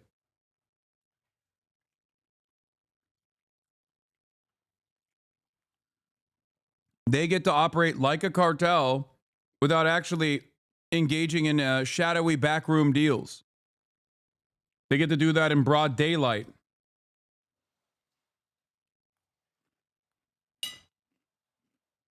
Offer PBMs the biggest bribe to land on the formulary. There's even cases where you can't buy a cheaper generic and have it covered because the expensive brand name is offering a bigger bribe. In the inhaler market, there's a drug called Symbicort. It's a brand drug that basically costs $150 more than the generic version of the inhaler would cost. But because it comes with a larger rebate, we see that it gets exclusive formulary coverage compared to the generic. PBMs have made it deliberately impossible to know what kind of rebates they're actually getting and what your insurance company is ultimately paying for drugs. Aside from the occasional testimony or investigation about insulin or EpiPens, lawmakers, journalists, consumers, none of them know the real price of drugs. And that's by design. In 2018, when Ohio's then state auditor Dave Yost tried getting information on drug pricing in regards to Medicaid, he was told it was a trade secret. And if you thought you might be able to wink at your pharmacist and tell them that you know that insulin is actually way cheaper, you're out of luck. So there are clauses in each pharmacy benefits manager's contract that says you need to charge the contracted price. You're also not allowed to ever offer anybody a better price than the price you're billing for. It's not just consumers that PBMs are robbing. They're also driving independent pharmacists out of business. And that's due to the vertical integration of this whole industry. Companies like United Healthcare and CVS have their own PBMs and pharmacies. CVS's PBM will cut CVS pharmacies a better deal on a drug than it would give its competitors, such as independent pharmacists like Nate. Nate said there's many drugs he can't dispense because PBMs and insurance companies reimburse him below what he's paying to obtain the drug for his customers, meaning he'd lose money every time he dispenses them. But that's not even the worst way pharmacists get squeezed by PBMs. So one of the expenses that we do deal with, insurance billing, is many times they will audit us on claims that are years old, and they're going to say, well, we paid you $1,000, we're going to take that $1,000 back.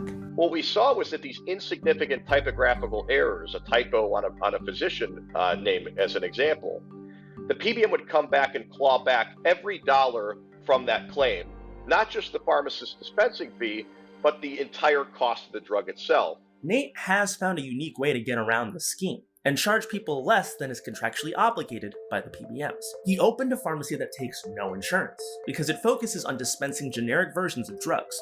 He estimates that 85% of all the drugs it dispenses are cheaper at Freedom Pharmacy as compared to traditional pharmacies with contracted PBMs. Talking a couple dollars for a 90-day supply. That other 15%, those are the brand name drugs, and he still dispenses those at his other pharmacy, Pickerington. At Pickerington Pharmacy, the prices are much higher because we have to do business with insurance companies. Independent pharmacies like Nate's won't solve the PBM problem. However, PBMs have recently come under increased scrutiny from both Democrats and Republicans. The FTC is actively investigating the role of PBMs in inflating drug prices. The three largest PBMs have a near monopoly, controlling around 89% of the market. And in the midst of that investigation, Ohio's now Attorney General, Republican Dave Yost, has announced his own action. This morning, Ohio's Attorney General is putting Cigna, Humana, and Prime Therapeutics on notice, alleging a conspiracy to keep drug prices unreasonably high. Yost's antitrust suit claims Express Scripts and other PBMs created a pay-to-play rebate system that pushes manufacturers to increase drug prices. Yost is also going after PBMs for clawing back millions of dollars from independent pharmacists. PBMs claim to save consumers money by negotiating rebates with pharma companies, a claim Yost in his suit calls knowingly false. Instead, Yost argues they're scheming in the shadows to control drug prices on all sides of the market. And when they came under scrutiny, they moved part of the operation to Switzerland to keep pocketing rebates. PBMs need to be held to the same standard as other industries under federal anti-kickback laws. They shouldn't be able to influence any medical decision based on how much of a kickback they receive. It won't fix the entire drug industry, but it's a good start. Thank you so much for watching our video. If you'd like to see more stories like this one, be sure to like and subscribe to the channel to get more Perfect Union in your feed. And if you have any ideas for stories that you would like for us to investigate, just drop them in the comments below. Fuck Dave Yoza, Ohioan. I'm just saying, dude. Even that guy's on board. Hey, boss, you got a second? Here. Oh, hey, Jimothy. Yeah, what's up? Well, a lot of our customers are pretty upset about the cost of their prescription medications. Yeah, I bet. They're super high. Is there anything we can do to help bring that cost down? Oh, you're going to have to talk to the pharmacy benefit manager about that. What is that? The pharmacy benefit manager. The PBM. Jimothy, did you not study your health insurance chain of command? The PBM negotiates discounts with the pharmaceutical companies. Oh, and then they pass those savings down to patients? Oh, God, no. Ugh. No, they pocket the money, reap enormous profits, which actually increases the cost of medications to patients. Really? Yeah. PBMs run every aspect of the drug market. They set prices and they determine which medications will be covered by your insurance, all to the highest bidder. Oh, God. Well, do you know where I can find one of these pharmacy benefit manage?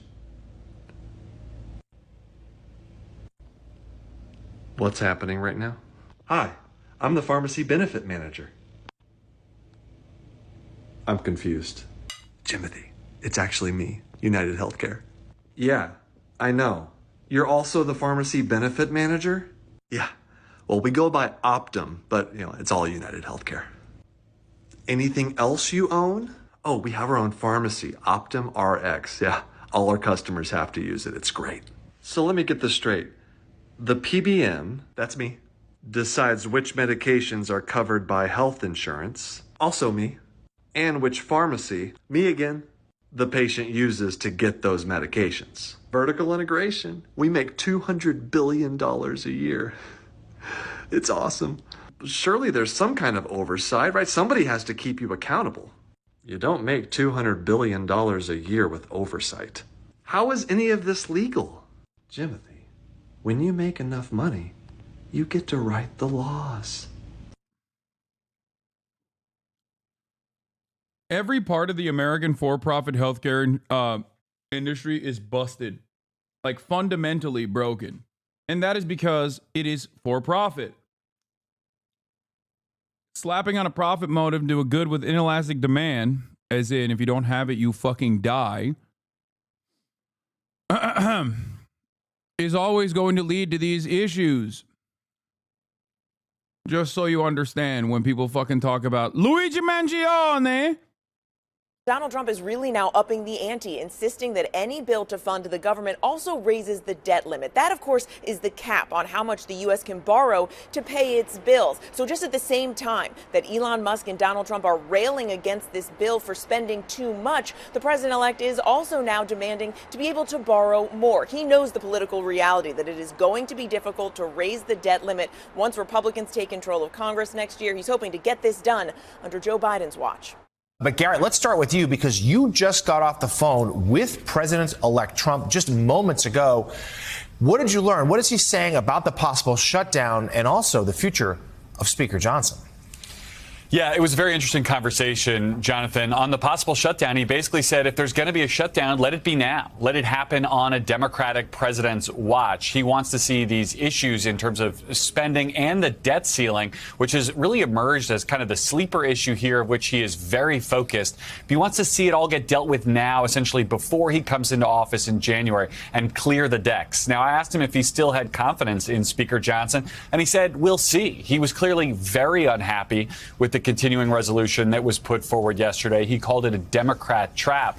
But I have to tell you, the most interesting part of our conversation was about the debt ceiling, this concept, which the United States is the only country in the world to have, to sort of artificially try to control debt. It has only ever been raised. It has never been breached. There's a lot of sort of theory out there about... Actually, there's one other country that has a debt ceiling, but it's so fucking insanely large that it doesn't really matter because it never gets brought up as a point of contention. I think it's Denmark. What could happen if it is?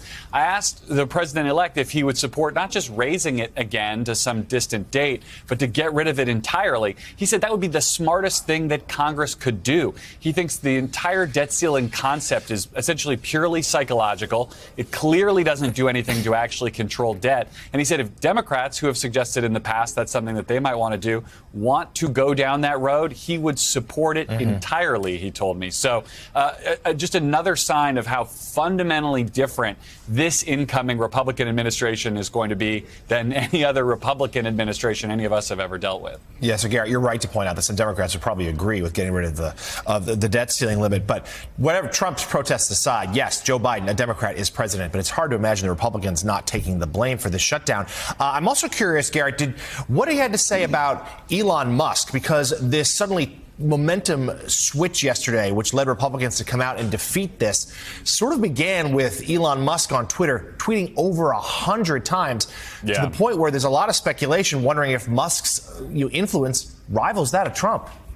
Right. Who is the tail wagging the dog here? What's going on? I tried to ask Trump about that. He said, look, I told Elon Musk, this is the president-elect saying, I told him if he agrees with me on this bill, he ought to say so. Now, he indicated that Musk's concerns with the CR were somewhat different from his, that Musk was mostly focused on it from a cost-cutting perspective, as is his, want as the head of this DOJ commission, this sort of outside consultancy effort, if you will, to try to increase efficiency and cut spending in the federal government. So their concerns were slightly different, but the president-elect said he was very much on track with everything that Elon Musk was saying yesterday and his efforts to get this CR spiked before it could be voted on.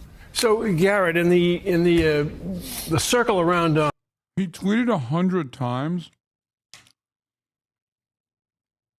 Like, is there a part of the bill that I'm not seeing that says, like, we're going to do deportation of one singular South African billionaire or something? Like,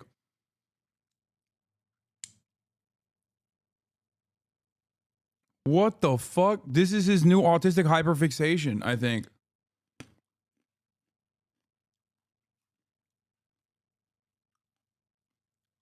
Bro, get back on Diablo.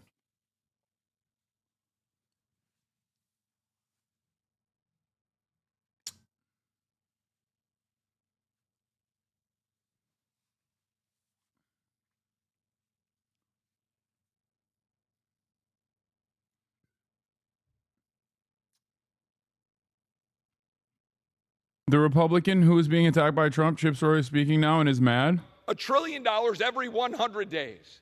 And what are we going to do about it? We're going to run around and talk about cutting taxes, but not doing what's necessary to cut the spending along with the cut taxes.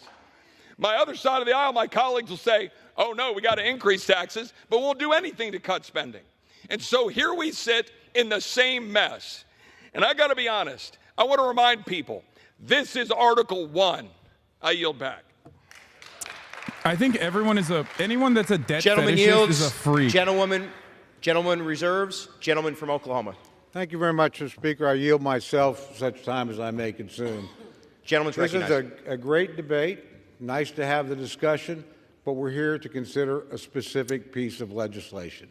This keeps the government open. What my friends want to do by voting no is effectively to shut it down. This provides relief to people in need. What my friends want to do by voting no is to keep that from happening.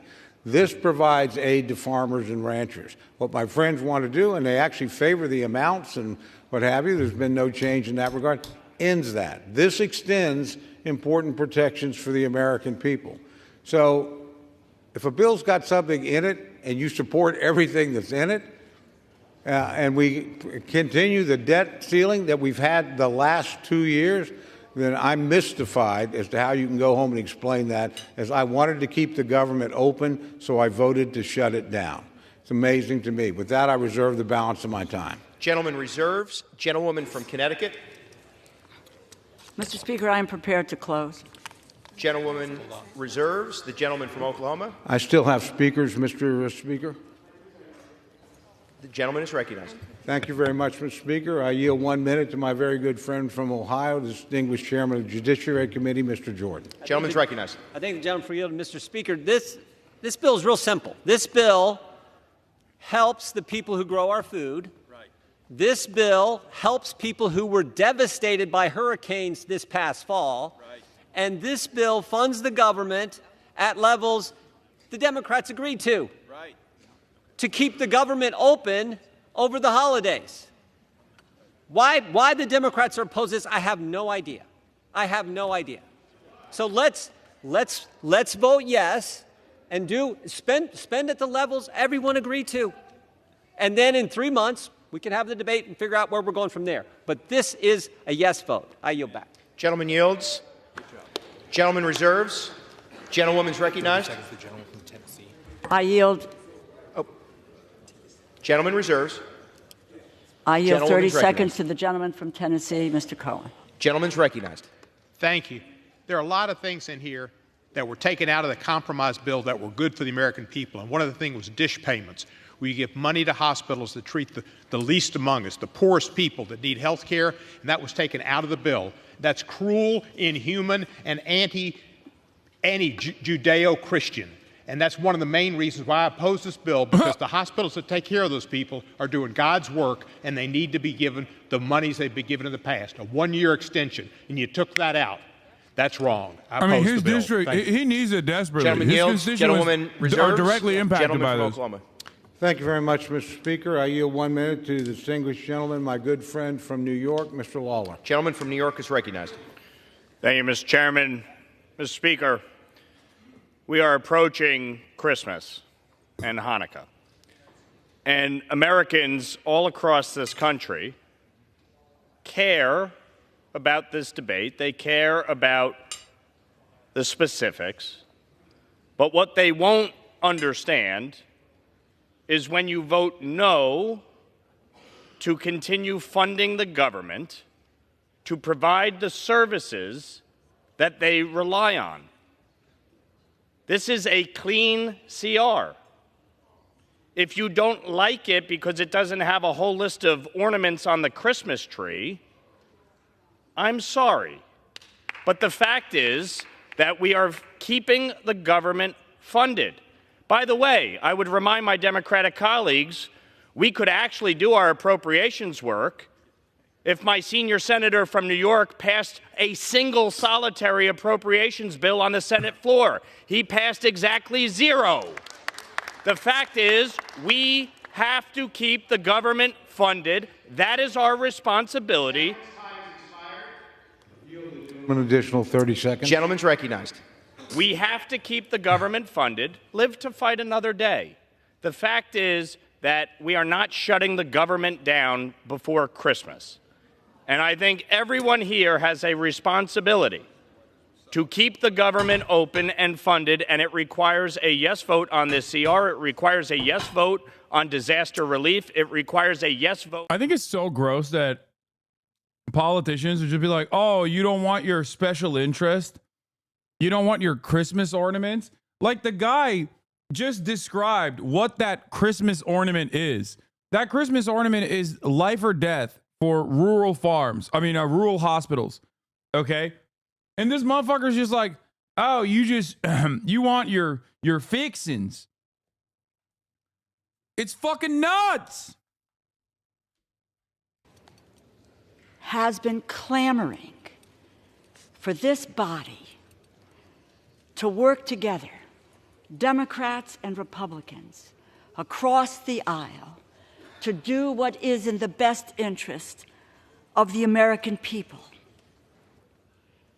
To that end, and to give credence to what the American people are clamoring for so they begin to have trust in us again and what we do in this body, is that we've been working since last August of 2023, on a supplemental disaster relief bill.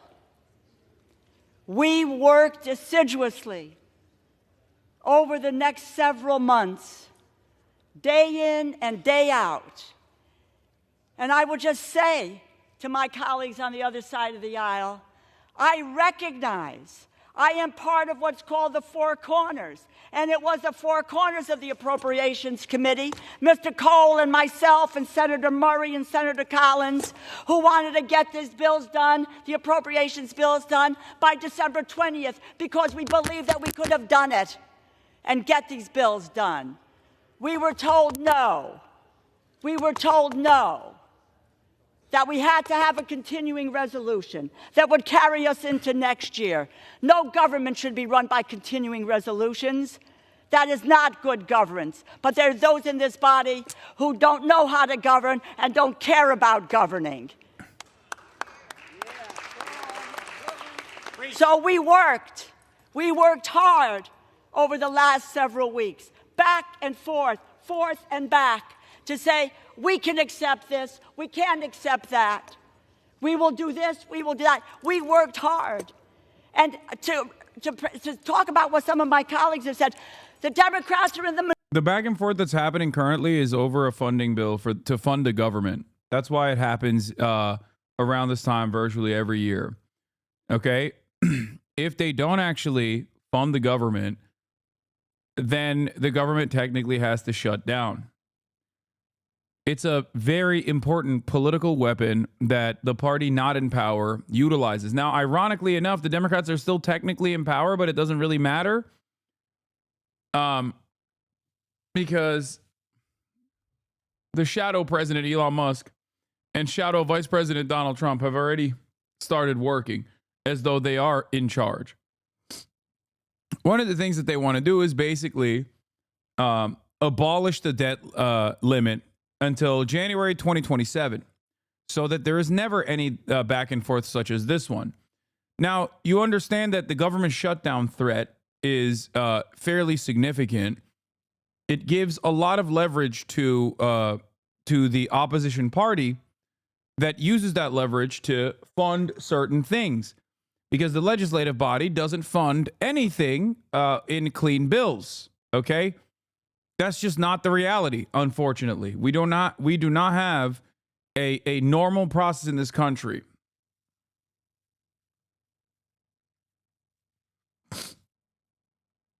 I don't think Biden has said anything about this. Who do we trust in this body? And above all, can the American people trust us? Trust us with their lives. When we had a moment, when we came to agreement, as Democrats, it's so funny when chatters are like, you have to hear what she has to say. No, she's just like saying a bunch of, she's not cooking. Shut the fuck up. She's just talking about like how people have lost trust in the government. Like what? Who cares, man? She's doing a fucking Aaron Sorkin take. God damn, y'all are such fucking dumbasses sometimes. The Dems apparently have not heard from Biden. More than half a dozen House Democratic lawmakers said on Thursday that the conference had yet to hear from the president, even as Congress scrambled to salvage a funding deal and avoid shutting down the government. Biden is literally asleep at the wheel. Maybe he's dead. We don't even know.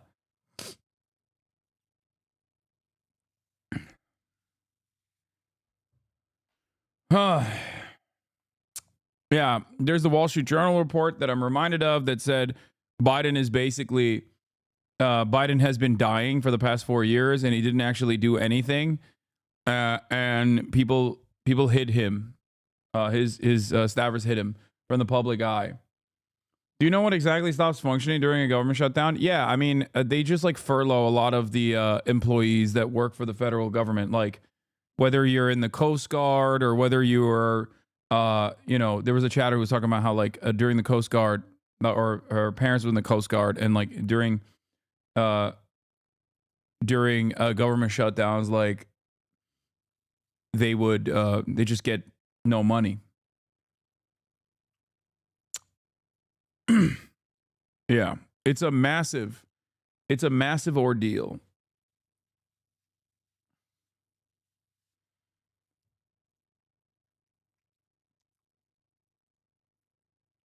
IRS workers and the like. I know debt ceiling will be useful for Dems politically, but it's such a stupid mechanism no other country has. No, that's why I said I'm in favor of complete abolition of the debt ceiling. I am, however, not in favor of giving Donald Trump a fantastic fucking a fantastic gun. Okay, like this is a gift. Why the fuck would you give a gift wrapped? Why would you give Donald Trump a gift like this with no concessions whatsoever? It's very stupid.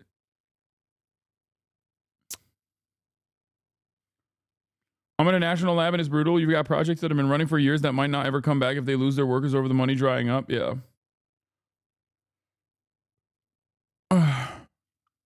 Donald Trump, when Mike Johnson is saying, we just heard him say it, Elon and I were on a text chain together. The impact of that, assuming that Musk has equal power, perhaps more power in some indications than the president-elect of the United States, what impact do you think that's having on that inner circle? Well, look, I think it makes everything more challenging for Speaker Johnson and for his team, who are used to doing things in the way they have been done on Capitol Hill. I mean, there's a lot of talk about, the idea that we're going to reinvent the wheel here. But what we saw coming into yesterday was a very traditional end-of-year kind of Christmas tree bill in which all the remaining work from the previous Congress gets dealt with before lawmakers get out of town. Elon Musk, I don't think anyone disputes that he's brilliant, but he also doesn't necessarily understand the way that this process has been done. And it's pretty clear that he doesn't care. And I think there's a number of different ways that you can look at that. It is clearly disruptive. Some Republicans think in a good way, but it has thrown a huge monkey wrench into getting this done before the government shuts down, before the end of the year. Were we going to have a speaker early next year at inauguration? All these things that have to happen. So you're selling lawmakers on a bill, on a piece of government work product that they're used to doing, and you're selling and explaining a concept to Elon Musk and Vivek Ramaswamy, who are coming at it from the outside at the same time. That is a very difficult task to do simultaneously about the same piece of legislation that you're having to write in real time. NBC News senior Capitol Hill. Amazing. We are at the mercy of some of the dumbest individuals on the planet, which makes this so much funnier. Republicans made their bed. Now they have to fucking live in this filth. Like a spoiled man-child. Anyway, the House is currently voting on the new government funding bill. The bill would require 2/3 of the majority to pass. House Minority Leader Hakeem Jeffries told House Democrats in a closed-door meeting that he will not vote for the new government funding deal negotiated exclusively among Republicans, according to a source in the room, putting the prospect of a new deal into jeopardy. On the other side, you have the likes of Chip Roy, who also don't want to fund this bill. The reason why they don't want to fund this bill is obviously different than the reason why the Democrats don't want to fund this bill. Chip Roy and the Freedom Caucus don't want to fund this bill because they just fundamentally are at odds with funding the government. Like, ideologically speaking, they just don't want to fund it. So any opportunity they have to stop funding the government. They're like, what do you mean? I'm in this business to stop funding the government.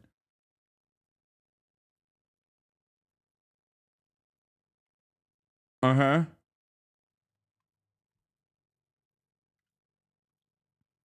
The Trump-backed plan to avoid a shutdown is not expected to fail because of opposition from conservative Republicans and both House Democrats. It would require a 2/3 majority of the House and will fall well short. Democrats who typically like clean debt ceiling hikes say they can't agree to this now because that would pave the way for Trump's tax plan.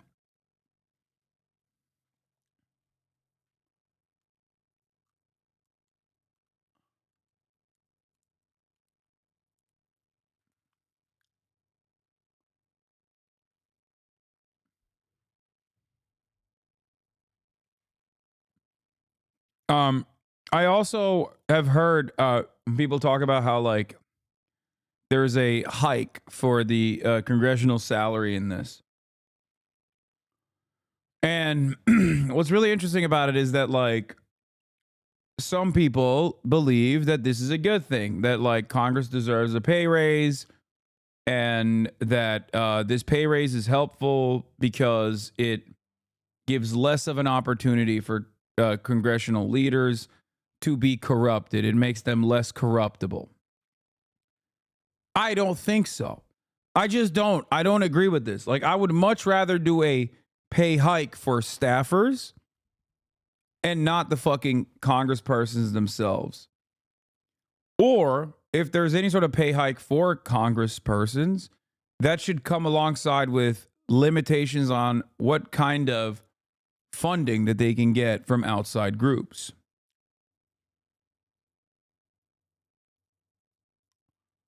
Where do you play basketball? Why? Are you going to come fucking kill me? That's insane. Account created April 21st. Following says 15 minutes ago. That is...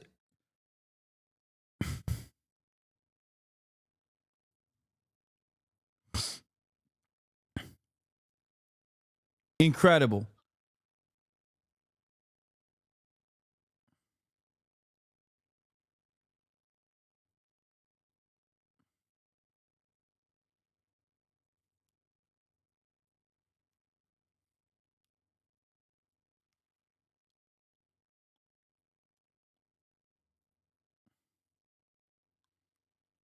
I know where you play basketball. Would you let me play ball with you if I pulled up? I'm 6'4". No. The answer is fucking no. It's weird, okay? It is fucking weird. Please don't do that. Oh my God. That's a crazy question, man. I know where you live. Can I come fucking see you in person? Is a wild question to ask. Please.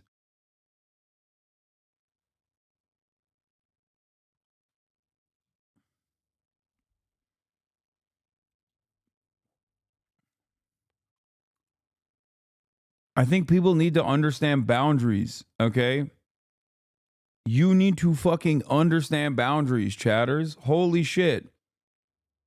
That's crazy that you're like, yo, what? You don't want to be around like a random person? It's like, yeah, dude, it's kind of weird that you are invested in seeing me in person.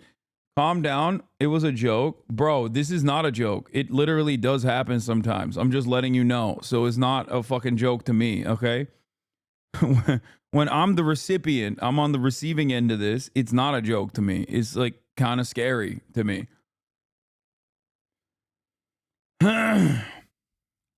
Anyway.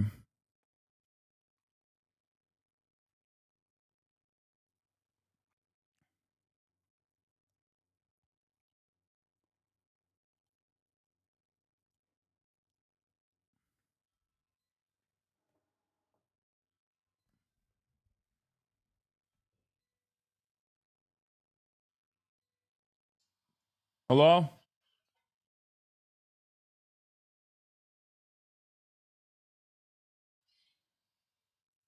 I don't even like seeing my family that much. Definitely not going to be asking. Yeah. All right. Yeah, guys, I get a lot of death threats. I think you got to forget that. Correspondent Garrett Hake just off the phone with President-elect Trump. Garrett, thank you so much.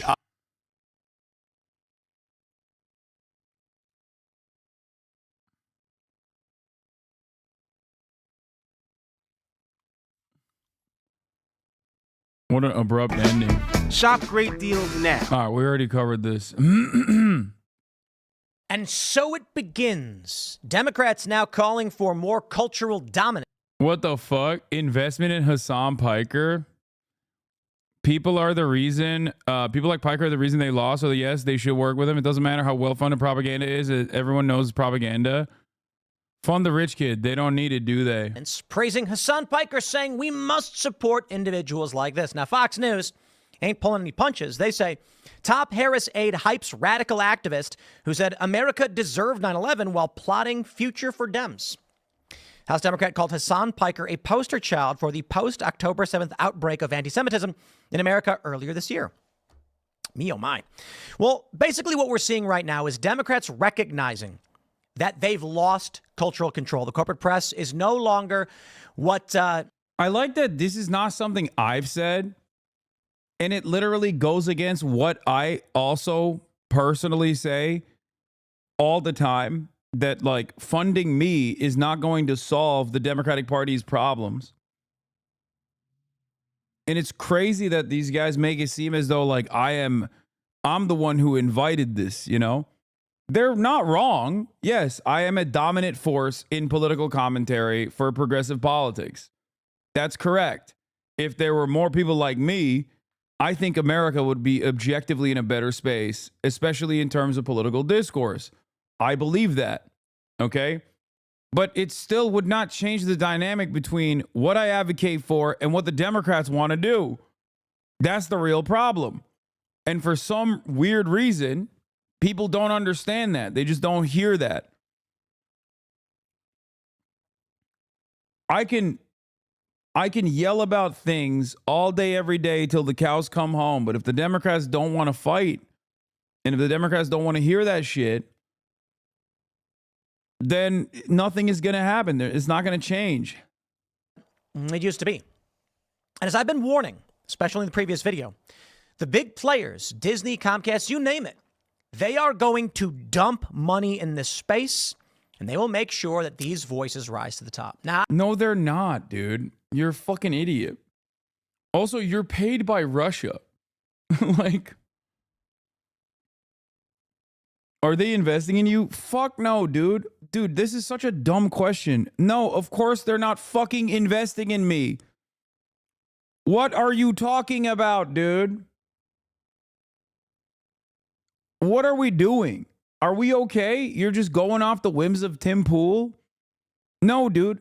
I wasn't invited to the Hunter Biden crack party at the White House. I wasn't even invited to the Hunter Biden crack party. I got kicked out of the DNC. Motherfuckers forgot about all this shit, it seems.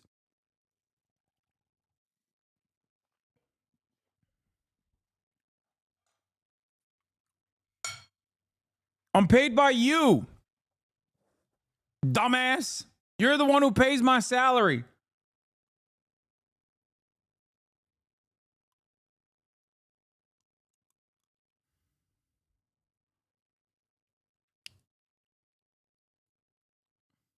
Your subscriptions is how I get funded. Okay? And maintain editorial control. It gives me the freedom to say whatever the fuck I want. It makes it much easier for me to say no to shit. Whether it be Poly Market trying to give me $1 million just for the fucking election day coverage as a starting salary, or not even a salary, as a starting point in the negotiations. What these last? Oh, yeah.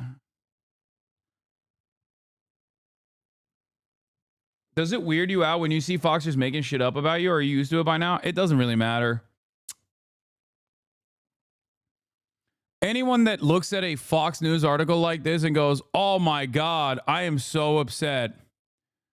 I feel like these guys are genuine actors here and not you know, ideological terrorists is a fucking baboon. Okay? Decoy, thank you for the 5 gifted. And They Tuesday, thank you for the 5 gifted. They Tuesday, the PSL chatter. I don't think that there's anything here. Like, there's no motion in this. But I don't believe Hassan Piker is in the path of that trampling that is underway because he's too, I don't know, anti-Israel, I guess. Now, I think if you are going to play up, like look at Twitch in the adpocalypse where he is. Many people are blaming him for this. Advertisers don't want to touch things where they're going to get accused. Isn't that funny that Destiny, Ethan Klein, and Tim Pool are like this? Doesn't that actually strike anyone as odd? Whether you are from Destiny's community and you're like, why is Tim Pool saying this? Let me reconsider how invested I was in this false narrative. Or if you're an Ethan's fan base, doesn't that shock you a little bit or cause concern in your mind a little bit when you got fucking Keemstar aligned with like that Nicholas DiOrio guy that looks like a fucking Oreo, shaped like an Oreo rather? Destiny, Tim Pool, Fox News. Doesn't that cause you to maybe rethink?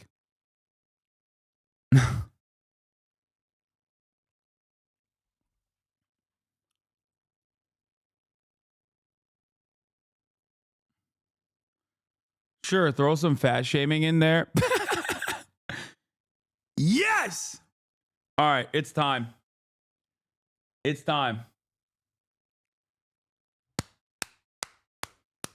Clap for the chatter.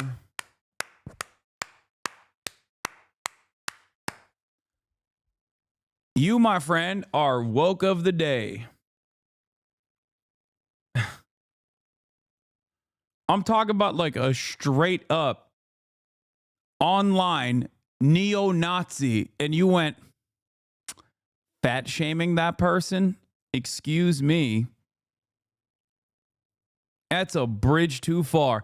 I need to make like a woke of the day song. And what are your final words for woke of the day? Your reward is a week-long suspension. But before I deliver it to you, what are your final words?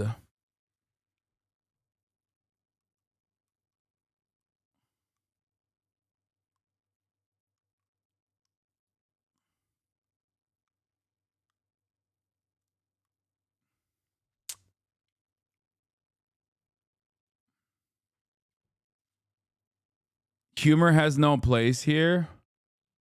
Okay, I've reduced it to 1 day. I don't think you were trying to joke. I think you were being serious, but God, I'm such a bitch. I can't do it. I couldn't do it. Accused of any isms. Let's roll, baby. The left is going to say they're defending Israel. The right, well, a lot of people on the right are going to say they're defending Israel too. Isn't Tim Pool also defending Israel? Like, I'm confused. I thought Timothy was, anytime I've heard Tim Pool talk about Israel, like, this is coming from a guy who says Ukraine is the greatest enemy of mankind, you know, like that type of shit. It's like shocking to me that when it comes to Israel,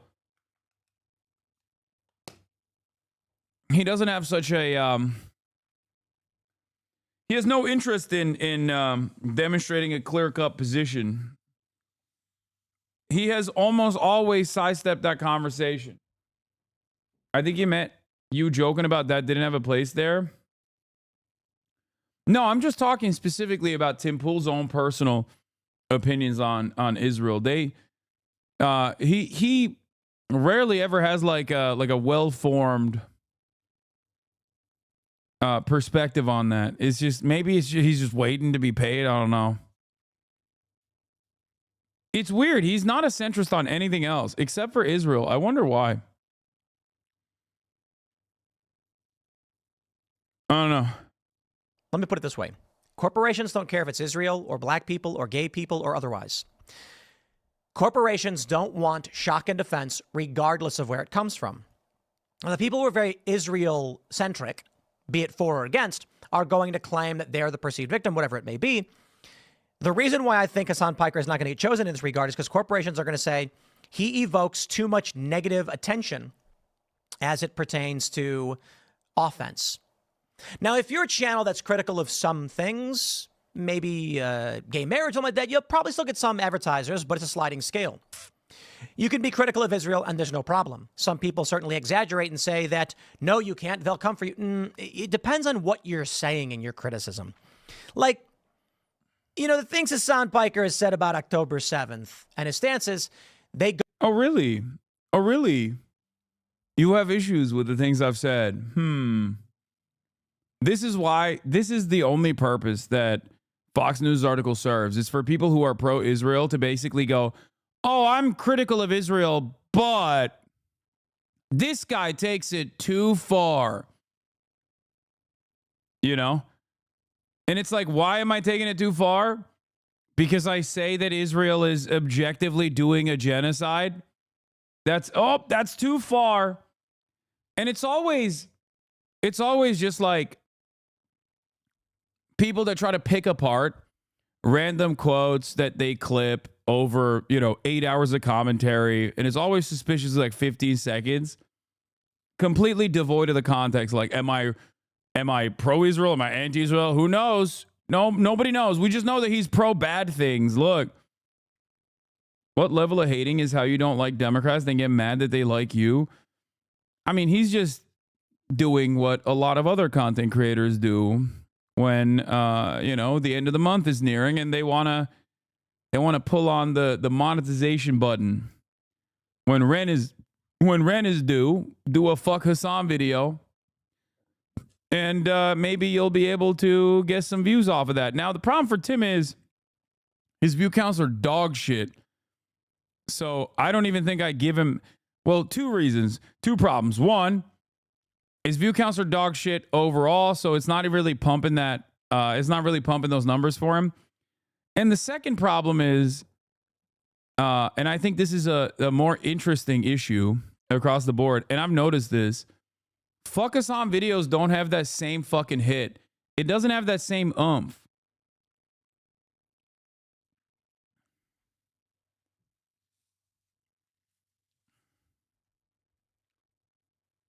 It really doesn't. The market is flooded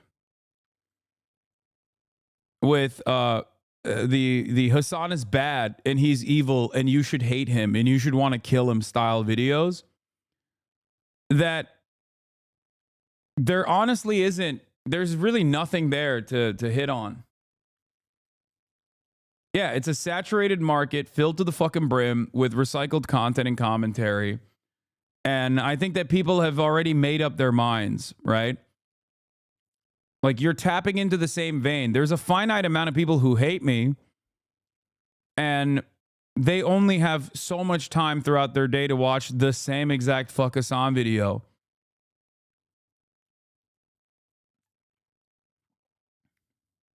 I think post October 7, a lot more people on the fence got suckered into those kinds of videos. Yeah, but they've slowly come back. If you notice, like, I lost a third. I lost a third of my audience after October 7, straight up. Okay? And I think at that point, a lot of people were just like,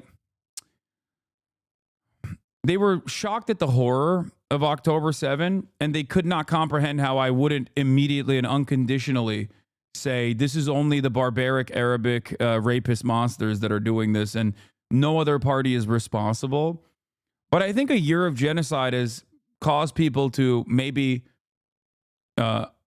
develop a better understanding of the power dynamic at play.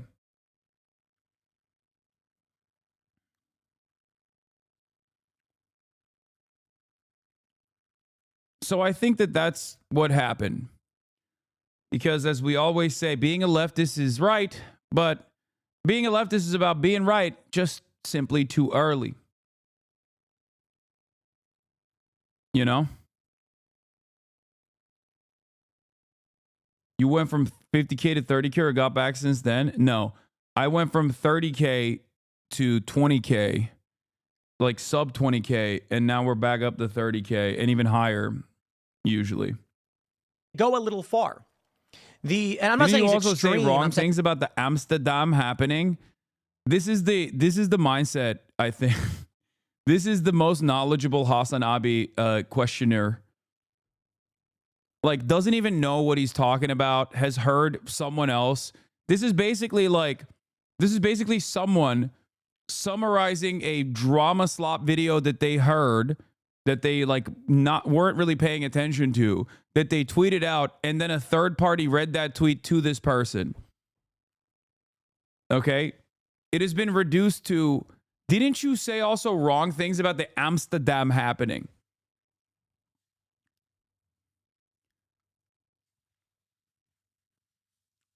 I want to investigate a little bit further without you Googling and finding why you feel this way, if you could. What do you think happened in Amsterdam? Do you know what my commentary was on it? Because that's yet another story of me being right, but too early, I guess, because there was no pogrom that took place in Amsterdam. No, that's why I ask. There was, okay, well, Western media immediately jumped on the opportunity to tie Israel back to Judaism falsely, and also to present Israel as a victim in the sea of all of the negative coverage that Israel is getting because they're doing a genocide. So many of the Western outlets basically took footage that was happening on the ground of like Israeli Maccabi Tel Aviv football hooligans instigating a race riot in the streets of Amsterdam, and made it seem as though scary Arabic Muslim migrants living in Amsterdam were actually on a hunt for Jews, a Kristallnacht style situation. It turns out that it was a classic European style football hooligan fight that took place, and it literally was not a pogrom. I looked at the situation. I analyzed the facts on the ground. I saw that there were independent journalists that were literally saying, these outlets are using my footage to make it seem like the perpetrators of these acts are Arabs and the victims are Israeli football fans, when it's quite literally the opposite. It's Israeli football fans that were seeking out Arabs to beat the shit out of them.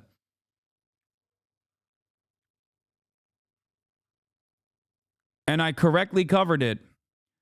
And people have yelled at me. In Germany, media reports recently it was a planned action from the Arabs. Yeah, of course German media says that. They're fucking the most rabid Zionist freaks.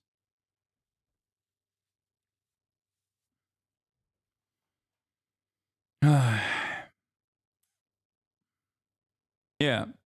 The mayor of Amsterdam also apologized after the fact for falling falling victim to the propaganda.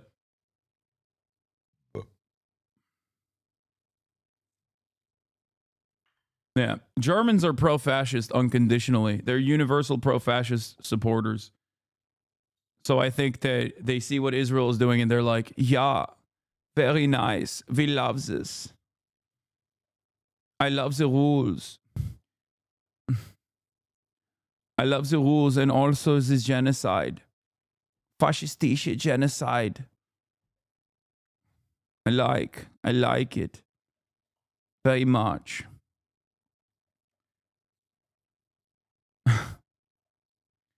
Yeah, the CR vote bill, the CR vote has failed, predictably.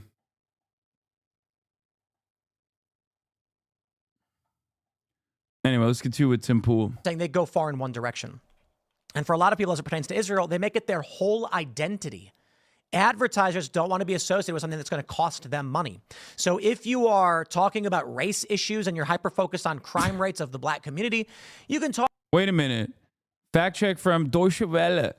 Amsterdam video doesn't show attack on the Israelis. Violence broke out following the Europa League match between Ajax Amsterdam and the Maccabi Tel Aviv. A video showing the riots was misinterpreted by many media outlets. Deutsche Welle takes a closer look, yeah. And it turns out that the Wall Street Journal claimed Israeli soccer fans were chased and beaten in Amsterdam in what Israeli and Dutch politicians called the anti-Semitic attacks. It turns out that that was false, yeah.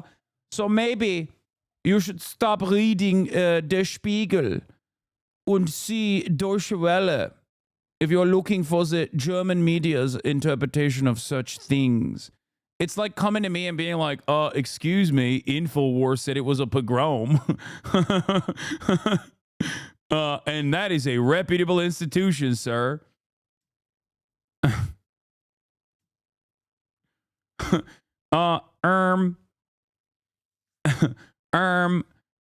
People were yelling at you about your coverage over Amsterdam. And Fox News says you're a terrorism lover. Yeah, I guess I am. I don't fucking know. Okay. Talk about it, nobody cares. But if it's all you talk about, advertisers are going to say no. Democrats probably won't go this direction. That's probably why Fox News is criticizing them. But they are going to go for many of these other liberal creators who I'm not going to mention because I don't want to give them any airtime on that regard. Fox News says Harris's former deputy campaign manager, Rob Flaherty, said during a recent interview that Democrats are losing hold of culture and laid out a strategy for them to develop a whole thriving system ahead of future elections. We need a whole thriving ecosystem. It's not just Pod Save America, though I think we should have more of them. It's not just Hassan Piker. We should have more Hassan Pikers. It's also the cultural creators, the folks who are one rung out, who influence the nonpartisan audience. Those things all need to happen together. The reality is, it's not going to be big media organizations. It's going to be a network and constellation of individual personalities, because that's how people get their information now, he added. Flaherty, who previously served as the director of digital strategy for the Biden White House, is likely to face backlash for calling for more Hassan Pikers due to Piker's past controversial comments. He had previously raised more than $1 million for Palestinian aid, used his platforms with millions of followers to... See, our vote did pass. Yeah, in September 26th.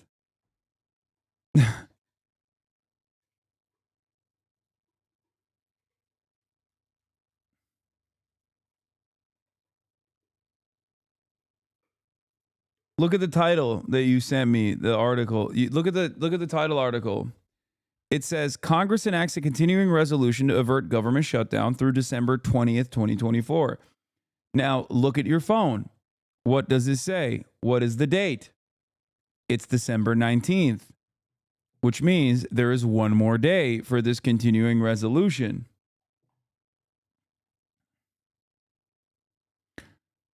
The actual thing that happened was that the Trump-backed continuing resolution bill failed the House with 174, 235, and 1.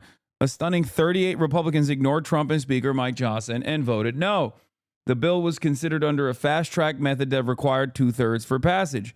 Not only did it not get 2/3, it didn't even clear 218, a simple majority. An inauspicious start to Trump's reemergence into the legislating world. We've got a long way to go.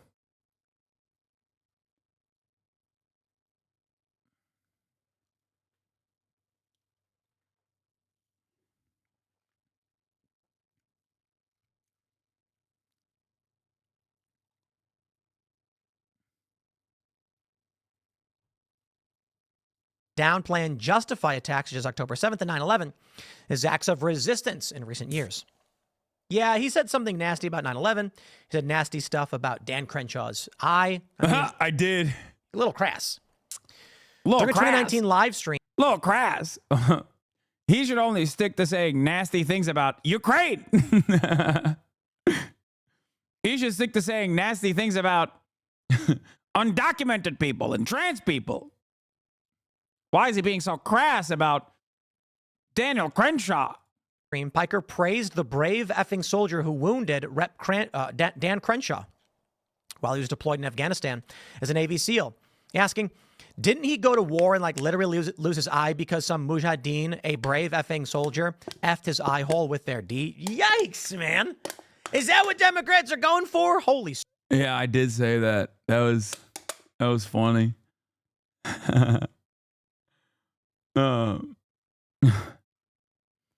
Now, of course, I know that's not what happened. It was an ID. But my point was, Dan Crenshaw should know better than anybody else that you shouldn't be sending other American men and women overseas, considering that he had the ultimate penalty, losing his fucking eye in the process. Now he uses that wound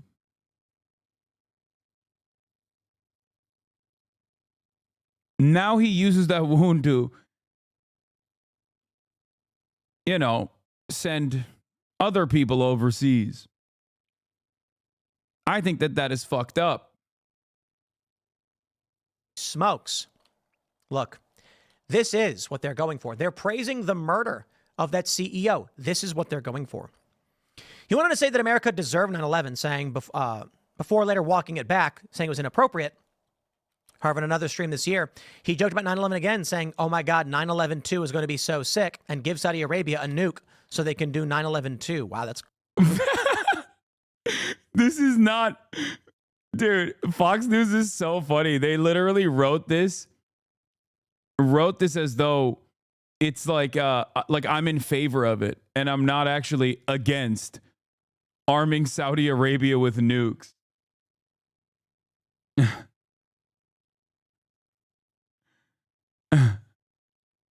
Also, hasn't Tim Pool advocated? Maybe he doesn't understand because he literally thinks that because he thinks average citizens should have nukes.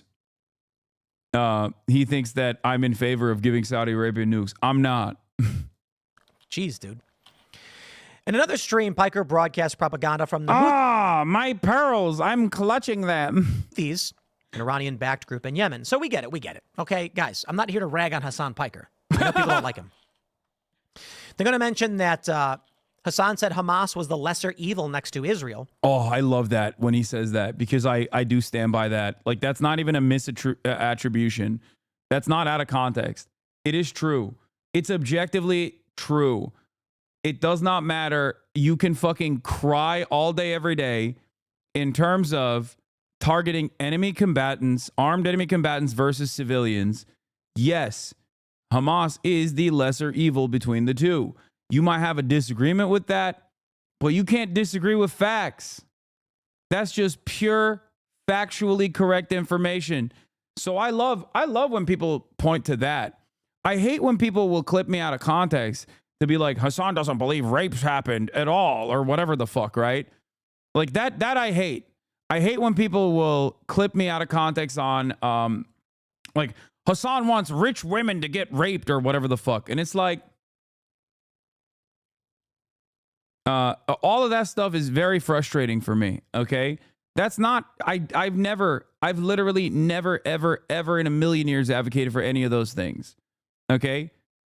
You're a fucking asshole for acting like that's the case. But if you come at me and you say, like, Hassan, you said Hamas is the lesser evil between Israel, I will always and forever repeat that factually accurate assessment. You can't just like simply rely on other people's assertions in the matter to make a convincing case. You have to dive into the data. And in that situation, you can't, like, there's no arguing against the fucking data. You know? Red flag. What is this? His Twitch streams regularly hit more than 1 million views and often have as many as 30,000. Yeah, didn't you fucking make a video about how I was falling off? Dude, what happened? Fox is praising my shit. Viewers at a time. Glaze! You know, we here at Simcast are rather proud of flying under the radar over and over again. For some reason. Yeah, saying true statements with a shocked, smug tone is not an argument. Exactly. Thank you. Like, or simply saying, what a ridiculous argument, and then moving on. Okay, why is it ridiculous? People always love doing that, where they'll just like repeat the statement, but in a sarcastic tone and just move on. Okay, explain why. Tell me why you think Israel is the lesser evil, if that's the case. You know what I mean? Reason we rarely ever get mentioned. I think I'm good at hiding in this cave and not doing external press. Though I do think, you know, our media strategy is largely that it has to change. I want to talk to you about where we're currently at. Oh my God, he kind of is he a little jelly bean? Is he a little fucking jelly bean that I'm getting some press coverage? Dang. And why this story is big. This is the war, my friends. Tim, you got a lot of news coverage recently, like a couple months ago. You know, there was a federal indictment. You were a conspirator who very quickly made it seem like he was simply a victim, played a fool by the big, scary Russian government using a Canadian subsidiary, Tenet Media.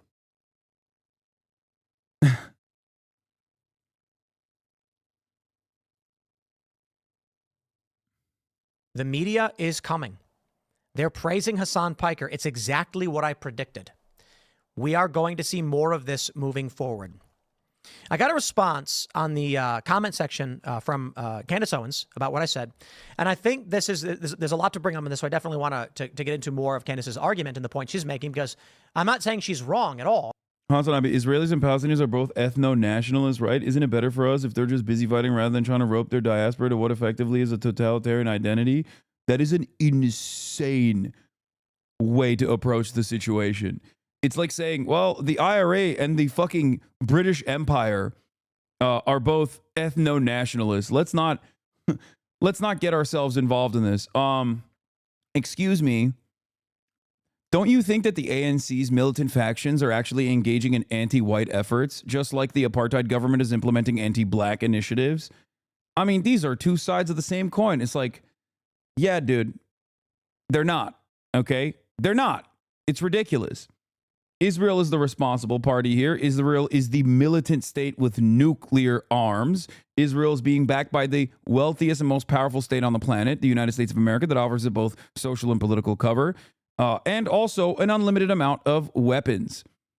Any sort of emancipatory effort against that is infinitely more just than the efforts of dominating this population, this indigenous population. It's ridiculous to look at it and go, they're both ethno-nationalists.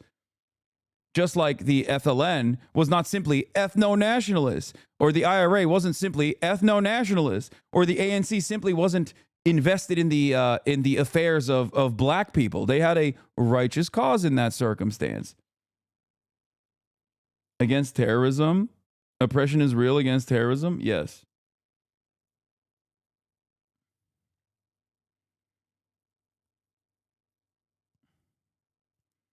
Yeah. Yeah, Jewish liberation groups at the Warsaw Ghetto seemingly have some ethno-nationalist interests in emancipation. I don't know. Shouldn't we just let them fight? Would be a ridiculous argument, right? I think you understand that. Yeah, the Viet Cong are ethno-nationalists. I largely agree with her and the issues at play and where we go media-wise. With the Democrats calling for more Hassan Pikers, I'm going to reiterate, Brett Cooper launching her own channel is a good thing. Certainly you... Good one. Hasanabi, the media is praising you while he's reading an article that's shitting on you. Yeah, so the thing is, the reason why Fox News is shitting on me is because the media, or not even the media, but like a high-up person in the Kamala Harris campaign was praising me in a Semaphore article.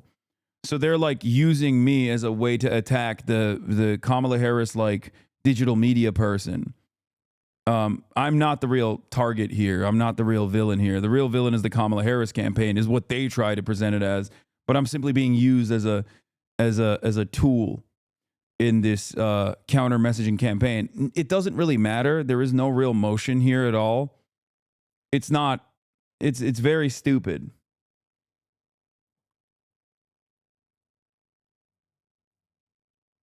No, the Democrats are not widely calling for more Hasanabis, but Kamala Harris's deputy campaign manager did.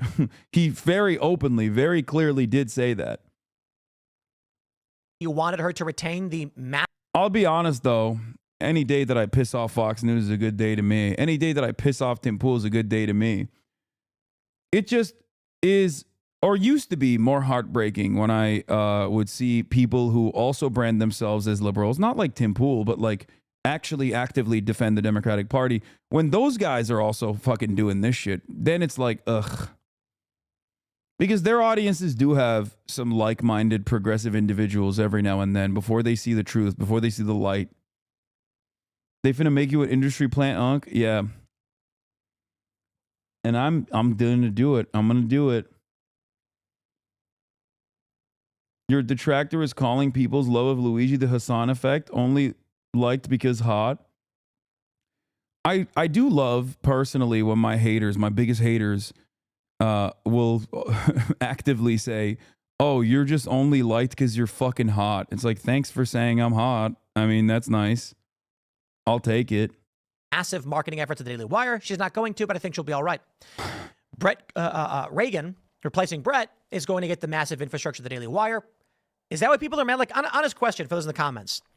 Is the issue that the Daily Wire spends a ton of money promoting and building up this channel and you want Brett to have that capability? I think she's going to find a way. Having another Reagan is really good. It's really annoying how people just want Daily Wire to be evil. I really just don't like the people who make their whole... Oh, shit. Hey, yo. Austin Show in the building, dude. He just walked the fuck in, dude. Tim Pool is reading an article about me, and he's mad.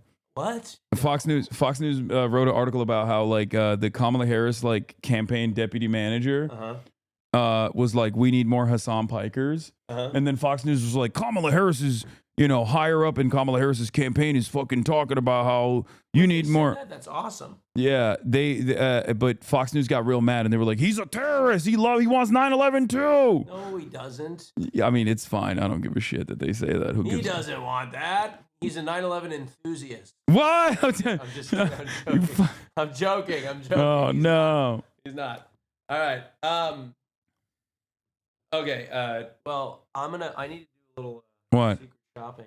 What, you need to do a secret shop? Wait, what? Do I have to check my text messages? Yeah, of course. Oh, fuck. I don't know. Later in the day? Anything for later in the day? Dude, it's 4:15. Yeah. What do you mean? Yeah, I got like 3 more hours. 3 more hours? We don't Yes. have time for that. Yes, we do. All right. I got to keep going. Check your phone. I got to keep going. I will check my phone. Check your phone because they Guys, you can criticize the Daily Wire, you can criticize Israel. I'm not saying that. I'm saying the people who are obsessed with nothing but Israel and criticize Daily Wire in that vein. Okay? If you're critical of Daily Wire, you're allowed to be. Not saying that. But we need more people in the space. We need more investment. We need, they're outright saying they want more Hassan Pikers. Well, we want more Brett Coopers. We want more people who are going to be calling out the lies, the cheating, and the stealing. And if we don't focus on what, like Reagan and Brett, they can't hear you, are of comparable cultural worldview, despite any personal drama or beef that people may perceive. I don't know. I don't care. What we don't want is more Hassan Pikers. Hassan's welcome to come on the show and debate anytime. He's going to stand by his ideas. But if Democrats start reinforcing that space, we do not want more Hassan Pikers. Stop it. Once again, I hope that if there's any like Ethan Klein or Destiny fans out there that hear Tim Pool say that, or you just understand that you're in alignment with the Tim Pools of the world. You're in alignment with the Keemstars of the world. You're in alignment with a lot of people who I do not think represent your worldview or your best interest. I, on the other hand, regardless of how much people shit on me, I, on the other hand, probably do align with your worldview a lot better than these guys do. So make no mistake. Judge me by my enemies is what I always say. And this is part of the reason why I say that. It's who I have all the smoke for, okay? That matters.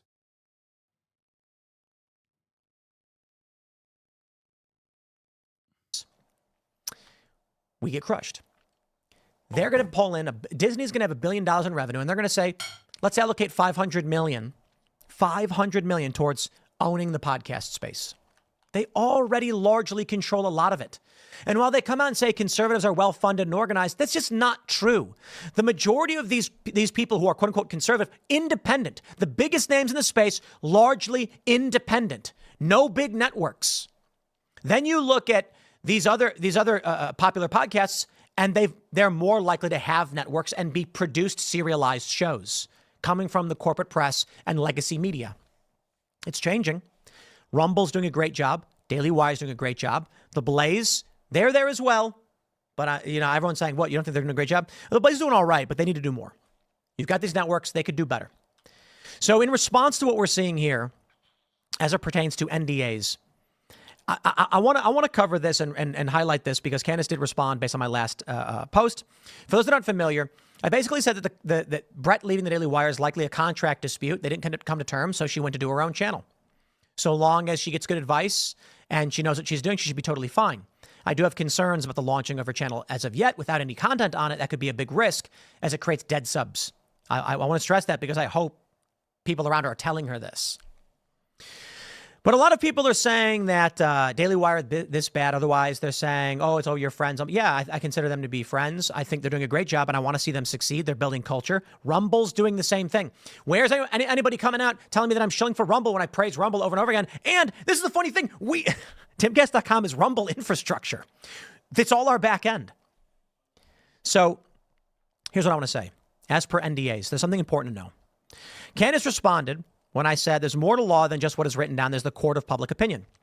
She said, maybe I misunderstood your intention when you wrote, at any time, Brett can say anything she wants. Maybe you meant NDAs can technically be violated.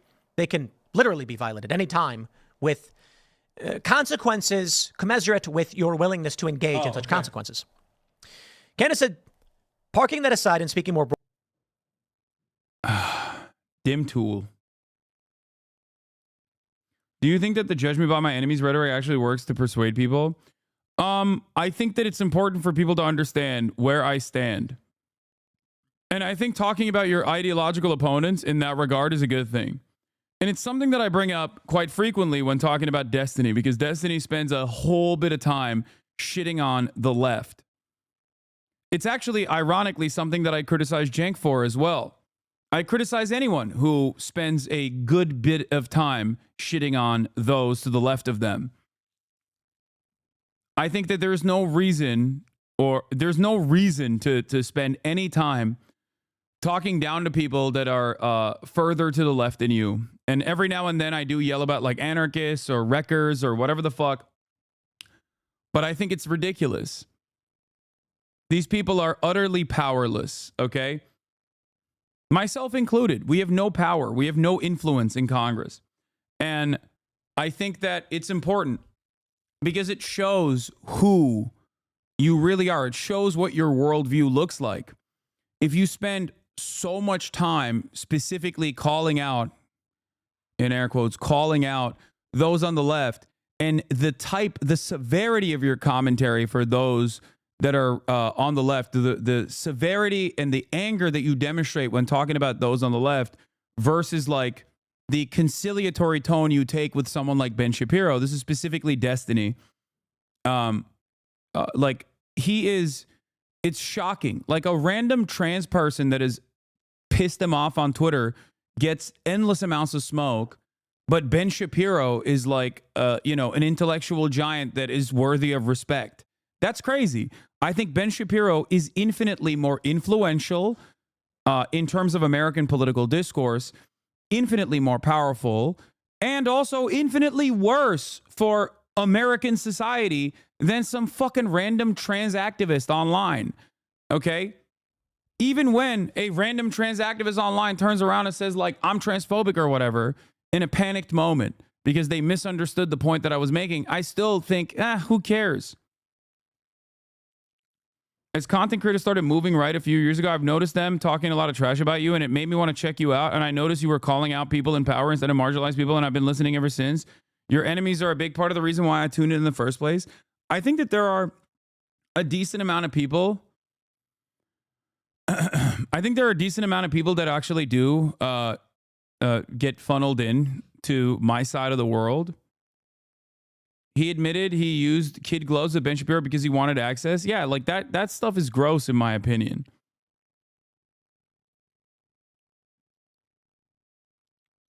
Yeah, I think my haters do end up funneling people my way and pushing people my way, especially because like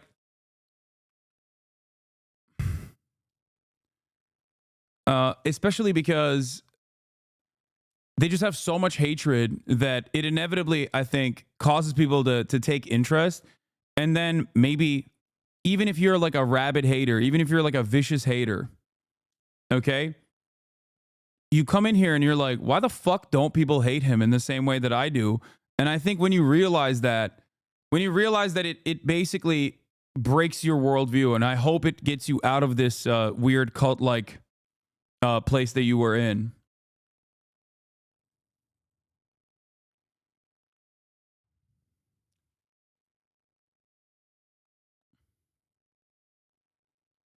Hey, you was mentioned in an interview with a Russian ex-opposition blogger. He called you a grifter and he started learning economics to confront your Marxist ideas. Now he's an anarcho-capitalist studying in U.S. university and planning to be in U.S. politics. That's pretty funny. I don't even know that this person exists on the planet, and yet I've had such a formative role in his political development. Like pure resentment and pure spite has driven him into the throes of anarcho-capitalism. That's awesome.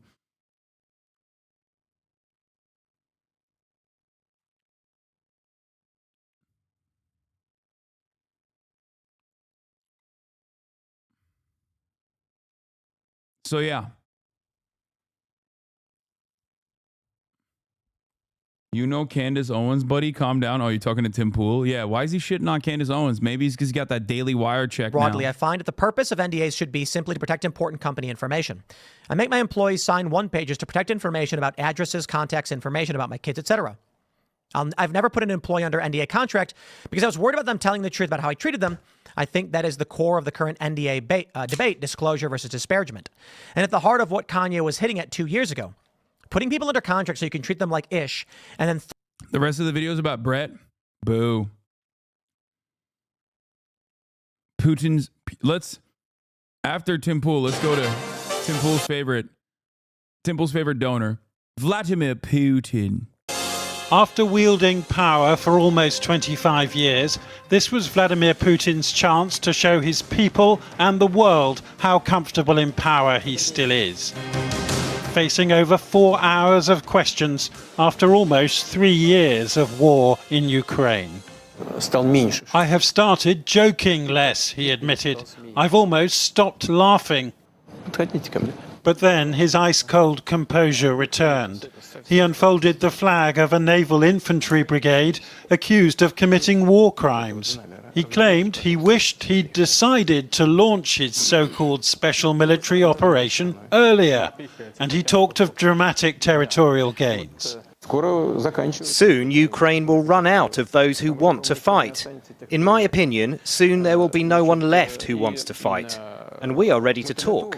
But the other side needs to be ready. Austin, do you want to come? Yeah. Oh man, I don't want to force you, man.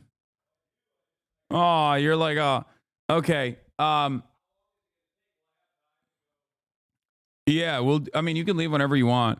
The reason why I'm calling Austin over right now is not because I want to hear what his opinion is about Vladimir Putin. The reason why I'm calling Austin over right now is because it's time for another segment today. Before we get to more news later down the line, because I certainly have this Nick Fuentes thing that I want to talk about where apparently someone was trying to assassinate him. And then cops actually rolled up on him too, randomly, Nick Fuentes, where he very quickly said he's Mexican. Yeah. You're saying you're a white supremacist? I'm not a white supremacist. I'm Mexican. I'm not saying Fuentes. I know, I kind of a white supremacist. I saw that. That's amazing. Nick Fuentes' racial background when the cops arrive.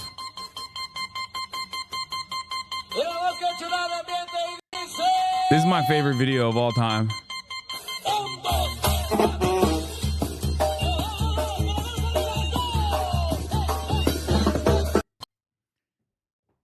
I fucking love this. I love this one.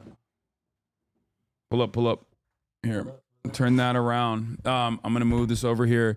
Why is Austin here? You might be asking. That is because we are about to call nephew. As you guys know, there's not one, but two subjects that I will be interviewing today. The second one, the first one is, of course, nationally renowned, famous labor reporter Alex Press. The second is my nephew, Jason the Ween. Now, I don't even know if I'm. You know what's crazy? I actually have. Jason's what, 20? Yeah. I have an 18-year-old nephew. So like I actually like. There's a world in which, like, I have siblings old enough to have 21 or 20-year-old kids. Yeah. They call they call you Lil Unc? No, they call me Gunk. They granduncle? No, gay uncle. What the fuck? What do you mean granduncle? What the fuck? I don't know. Oh my God. Speaking of unks, oh my God.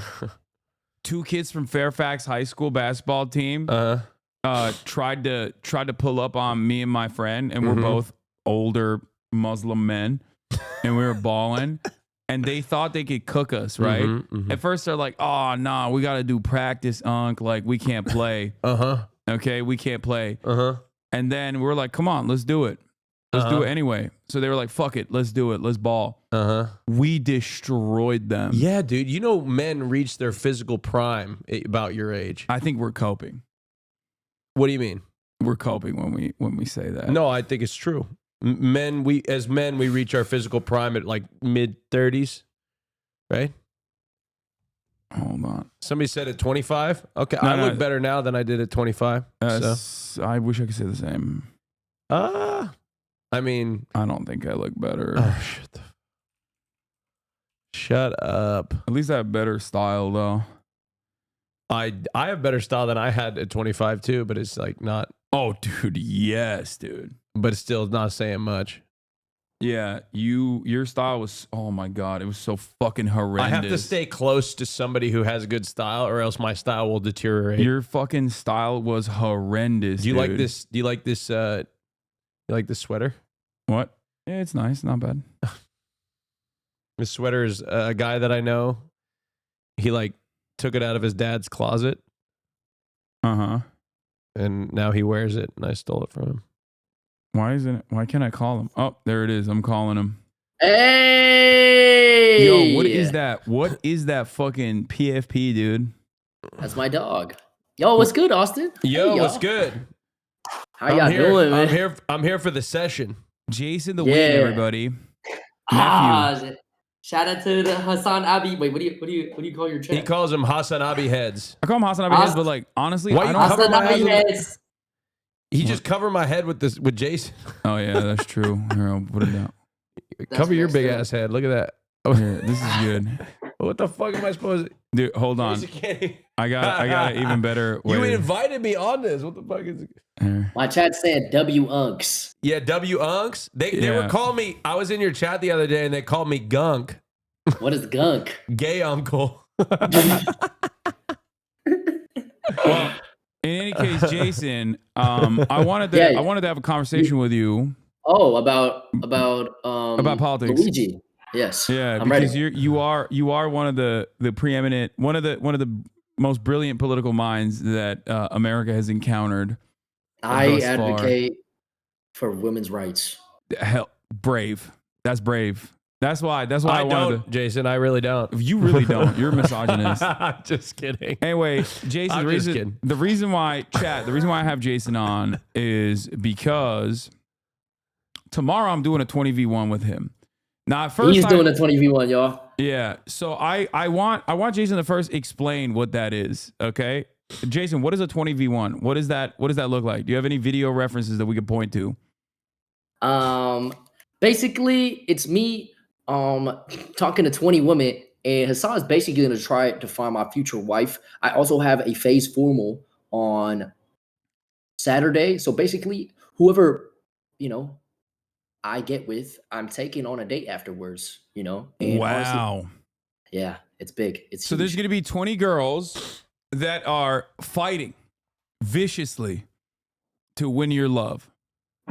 Yeah, and who doesn't want You know, who doesn't want me as their boyfriend? Am I right, chat? L explainer. All right.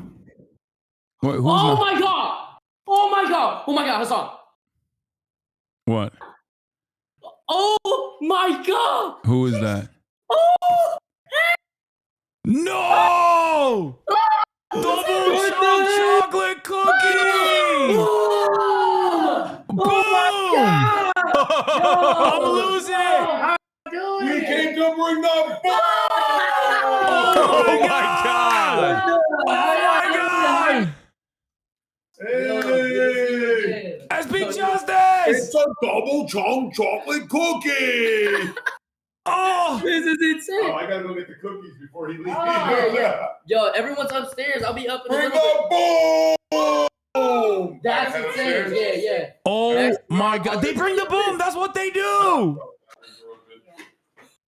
That's crazy. What is happening? That's insane. Bro, what the hell's going on at the Faze house? Huh?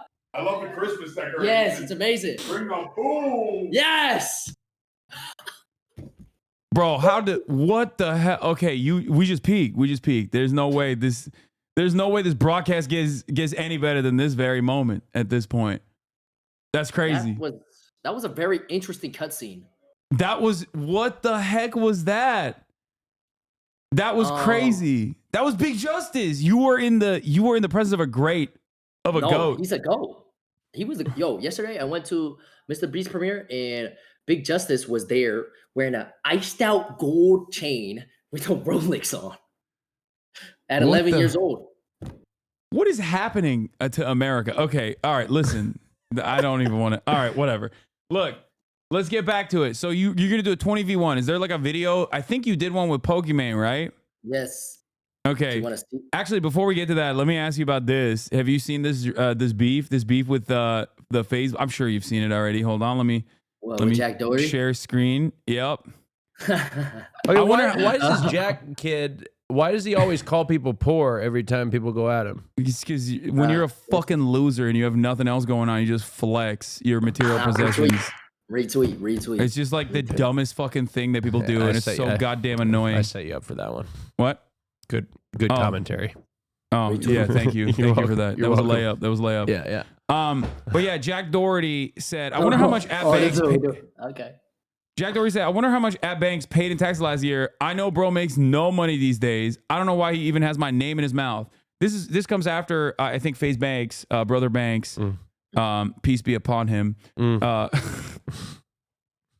was saying that Jack Doherty is Jack Doherty's the worst streamer, right? Oh yeah, I saw that. And I will have to back that. Yeah. I mean, who would y'all say is the worst streamer? I mean, there's probably me. Wait, you don't even stream, dog. I know, that's the point. So you don't even count. You're not even in the worst contender. I'm gonna have to back that. Period. I think Jack Doherty is up there for sure. Like, I mean, I have the smoke for most kick streamers, so with some exceptions. Yeah. He's top 2 for sure, and he's not number 2. Yeah. So FaZebank says, so let's see, this year you sold your girlfriend's, oh, Jesus Christ, for peanuts. Okay, first of all, isn't this like also kind of dunking on a lot of FaZe's own friends, like Banks' own friends? Rugged pump.fun meme coins for 10K bags. Streamed the bots. I simply bought Mog at 12 million and cleared your lifetime earnings in a single trade. You buy watches, I buy companies. I just don't. I think that is also like a flex. They're going, as the kids say, band for band, which I think is also silly. But this one was good. I have more in real estate than you have in your worthless Mog money. Lamau, fuck out of here. And by the time I'm your age, I'll have 10x more than you. I should have did the world a favor and kidnapped / murdered you. Go into the FaZe house, saw FaZe rain. That I'm on board with. That was a fantastic. That was a bar. That was a fucking bar. Hey, you know what? That was something crazy. And that was something crazy. Maybe he went a little bit extreme, but it's fucking Jack Doherty. I think it's fucking Jack Doherty. Yeah, I think the other line was shitty. This one was bars. This one went hard. Okay, he went crazy with it. That was heat. No, he did his thing with that one for sure. Yeah. That was a bit of an escalation, but I think it was funny, so I'll allow it. Okay, so we did the little drama coverage, but part of the reason why I brought that up is because, like I said, as the kids say, band for band, I'm a little worried about this 20v1, Jason. And the reason why I'm a little bit worried about this 20v1 is because I don't fully understand the concept at all. But more importantly than that, hey, Jason, by the way, I had him on a lot of my stuff over the years. This is very typical of Hassan going into anything. I just want to let you know. So he knows nothing. He every time you invite him to something, he shows up being like, I don't know how this works. Yeah, but he's there. But I'm there. I'll show up. But I wanted to also pull this up Asian Edgar, so we can find out a little bit better, like what the format looks like. You know what I mean? Nah, it's the same as that. This fucking leaf blower. Holy shit! It's literally night outside. Is the same format? Yeah, same format.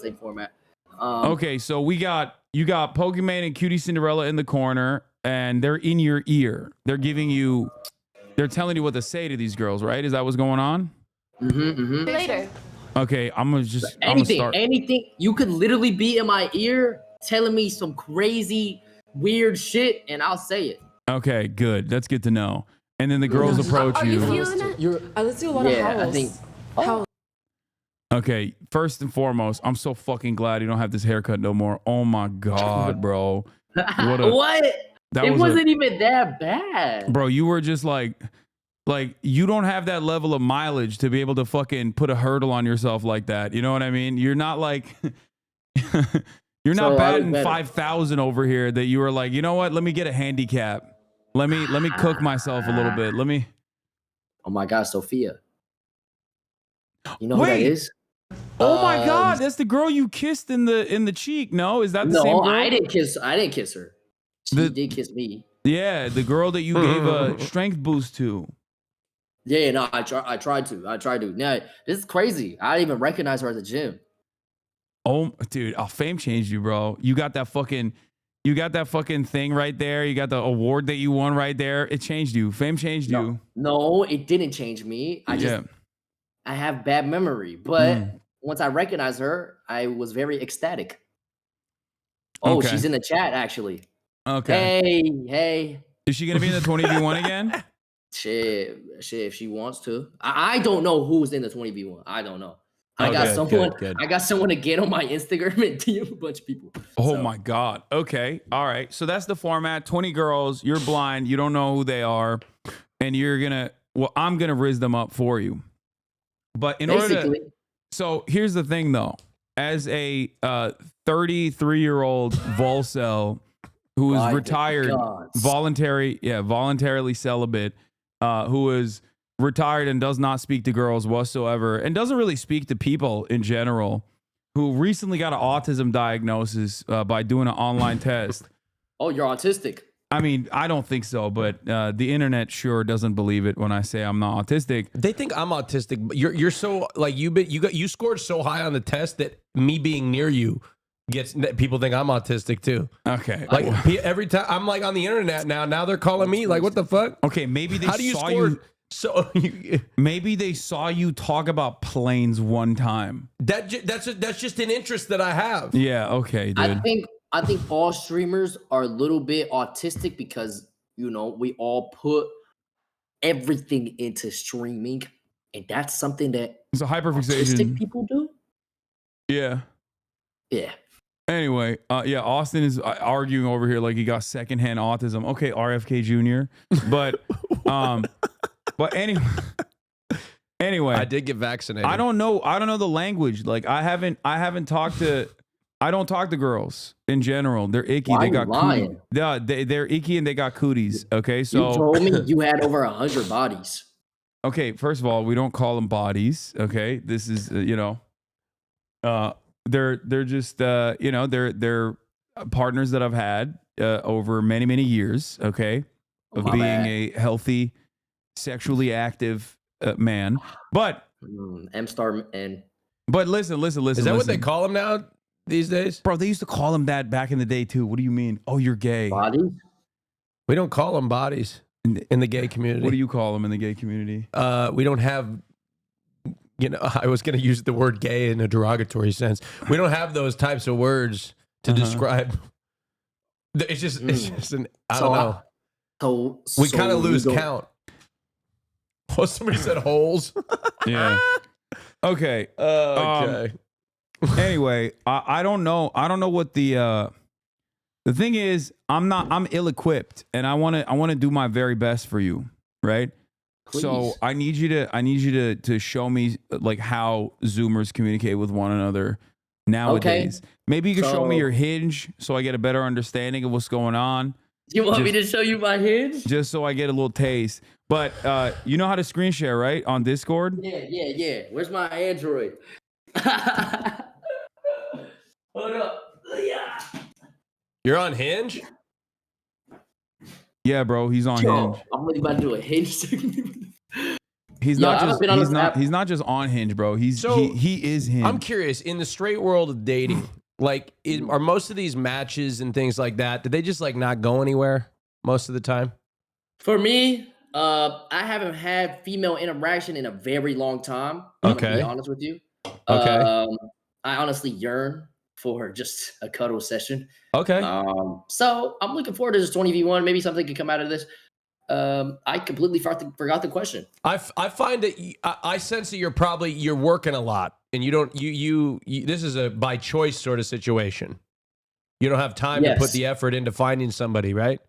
Yes. Okay. I've been working really hard. Okay. So here's the opener. Here's the opener. Okay. This is what would happen if you told a girl like, "Hey, stick out your gat for me. I'm the Rizzler."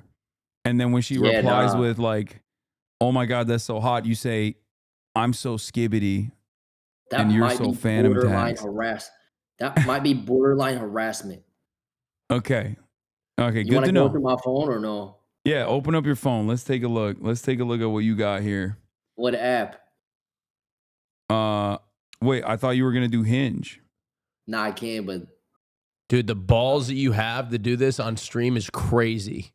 I mean, it's my Android, so. Oh, okay. I got you. Okay. Oh, wait. I had someone go on my Hinge account to look for girls. Yo. Oh, okay. No, sure. but look, though. I have 313 hidden, so. Yeah, nah. Okay. All right. Well. What are your pictures? Oh, you want to go through my profile? Yeah, rate my profile. Austin, yeah. Okay, yeah, let's see. Okay. See, I don't know what straight women like, because if you got a gay profile, you gotta be shirtless in at least one of the photos. I don't know if he's going for that. I got a little thirst trap pic. I'm just saying that's what I don't know what they like, but that's just what they say. This is a good pick. This is a good pick because like, you know, you look like a nice, handsome young man. Distinguished. Yeah. You recently discovered that women have period cramps? I'll be honest with you, Jason. That's new for me, too. I didn't know that either. Yeah, that's true. This one gets a lot of swipes. This one gets a lot. Yeah, no, it's good. It's a good one because, like, you're showing that you're, like, a feminist. Oh, fuck. Oh, my God. That's loud as fuck. What the fuck was that? That was this video right here. Ah, fuck. Oh, that's his clout one. Damn. Okay. I'm sorry. That's his cloud one. Bro, hit the fucking mute button on the corner. Yeah, there you go. It's still fucking... No, just hit the mute button. There's a mute button when you get to the video. I did. It's glitched. It's not working. But yeah, then you got my vulnerable side. It's just this picture. You know?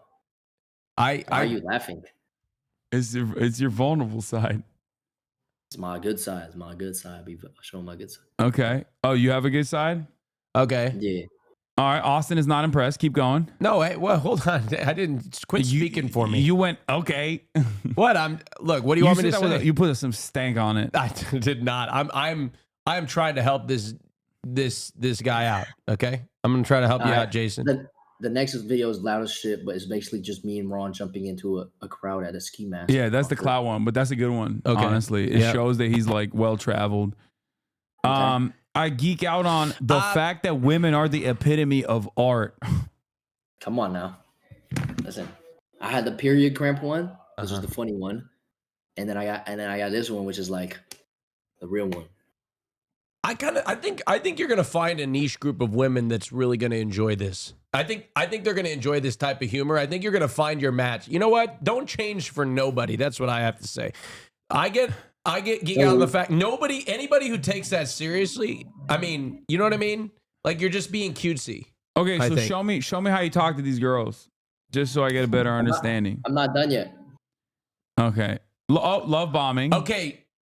So you're kind of getting a little with the tank top, like you're kind of getting in that thirst trap area, which is good. Yeah, but he's like catfishing them a little bit because he What don't do you look mean? he don't look brolic like that no more. Who don't? I'm not even gonna do that. I won't even do that. I almost took my shirt off. But The I'm not tank gonna top do that. is good because I think that like it's classy, right? You don't want to be too much. I think this is just the perfect amount of thirst trap. Also, he got new jeans posted up. This is low key a cheat code. I'm not. Yeah, no, that's ridiculous, dude. Oh my god. Okay, it's good. Your profile has to have a touch of catfish, like. What do you mean catfish? He's not even sporting his best hair with the right tank now. top. With the tank top, He has no photos in the good hair. No, he does. He has one, but he's wearing a hat. You gotta show up, Jason. You gotta show off that good hair. Jason, where's that one photo where you like get out of the pool or something and your hair's wet and you go like this? Oh, you're talking about that one, Jason?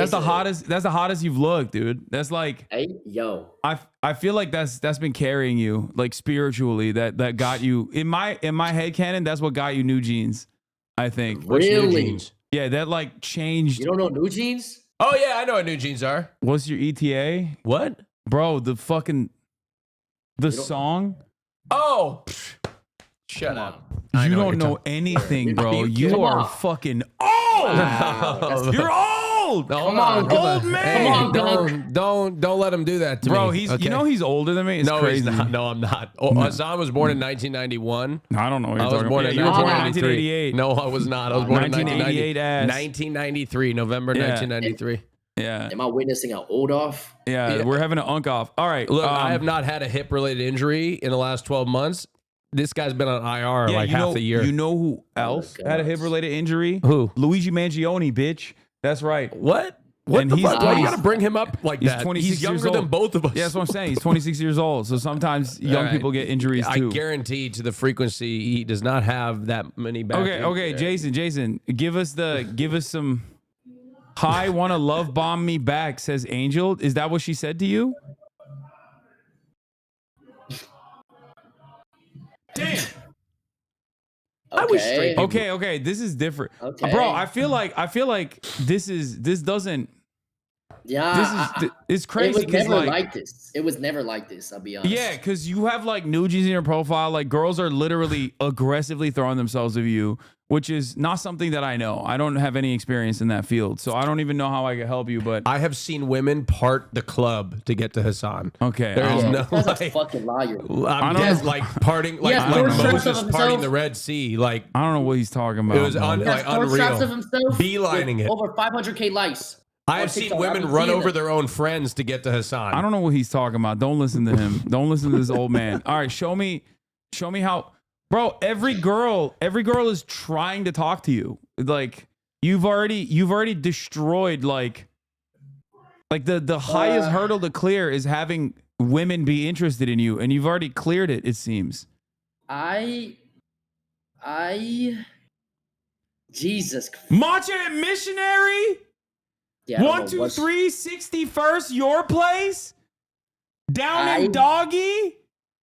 I don't know. I feel like I don't want this. Damn. I want a loving relationship. She was that direct? Yeah. Damn. What the hell is going on? I wanted you a left loving her on relationship. red? She kept that energy for like, what is that, 6 days?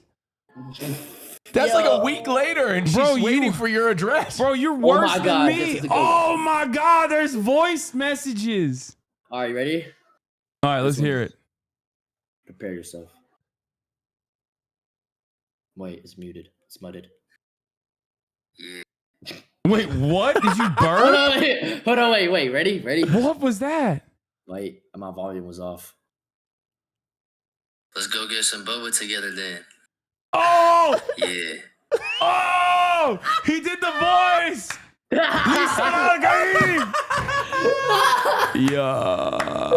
No, but Hassan, you gotta understand. Hear me out though. Wait. No, I'm gonna back you up, Jason. What are you, corpse husband? No.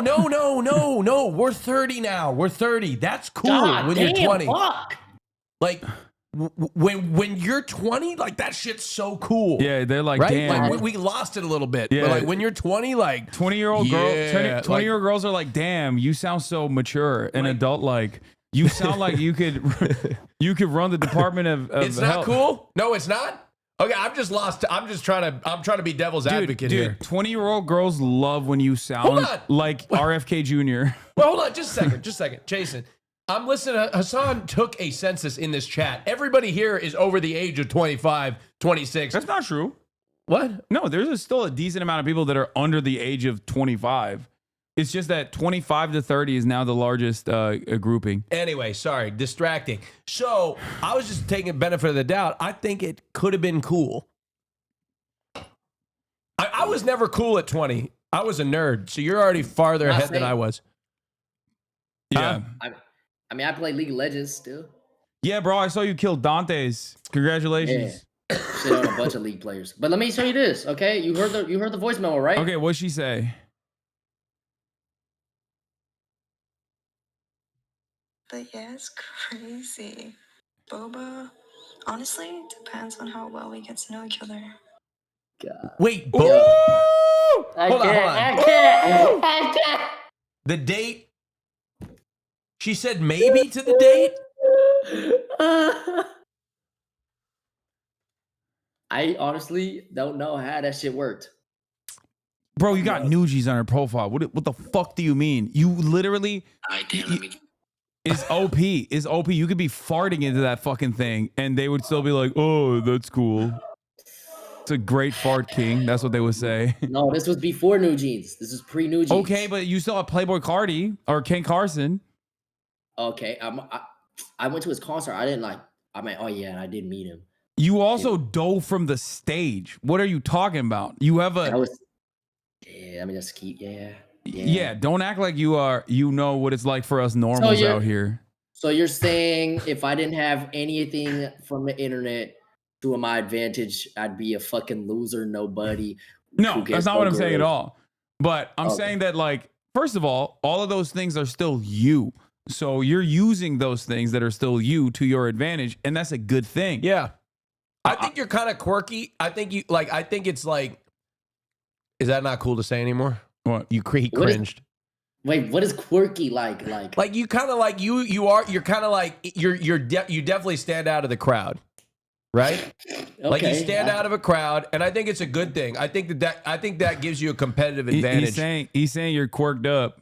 Right? Like you're not like you're I think it's a good thing, and I don't think because you're a streamer you have that characteristic. No homo.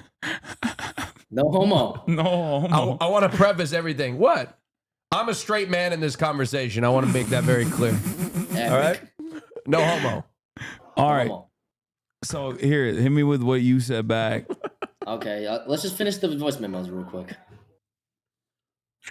All right, Dan, let me get to know you. Wow.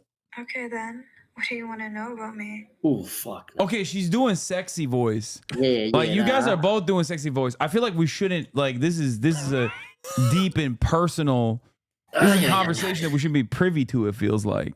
All right, go ahead. What else? I'm trying to fly you out to LA. We should get some boba down here. I know some spots and shit. All right, come the same. Wait, hold on, Jason. Economy or first class?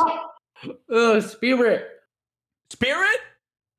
Spirit first class. It's actually pretty cool. Oh yeah, actually, that's a good discount. Wait, what do you mean? Good. You just get to pick the seat first. No, it's just you get that the front ain't row. real first class. I know, but tell her not to seats. pack a bag, and it'll be really cheap. Shit. Yeah, no, that's Tell me. her, be like, hey, I got you in first class. Just don't bring a carry-on. Wait, what did she say? You the type to skip? So you the type to skip introductions and fly girls out, huh? What'd you respond to that with? Oh God, it's gonna be cringe. All right, let me see what the fuck you said, Jason. Yeah, I'm trying to fly you out and give you a real introduction. Fucked up online BS. trying to see you. Bro, what the fuck? Oh my God. Okay. Look, we can work with this. Oh, fuck. Oh, fuck. Holy fuck. What? Yeah, I just needed to like take some time. Just that was a long time ago. This Kaya's online so cool, BS. Wait, then she says it was going well until. Oh yeah, I said I love you at the end of the voice. Oh, that's crazy. Oh, what the fuck? You can't say that. So you went with love bombing. That's what you did. Yeah. Well, okay, Kaya, calm down, Kaya. God damn. Shit. I think Big Justice is revving a car in the garage right now. That's crazy. Okay. Big girl, come on. All right, let's keep eyes on the prize here. Okay, so. Oh my God, are you gonna bring Kaya tomorrow? Yeah, I'll bring Kaya. Oh my God, it's like that kind of helps me. Like. Yeah, you can use Kaya to rizz up girls. That's perfect. Okay. Okay.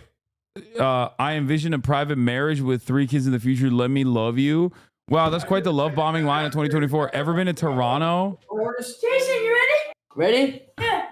We're going. I bet. Don't show Big Justice your rizzing ways. Shut up. Big Justice can't see this.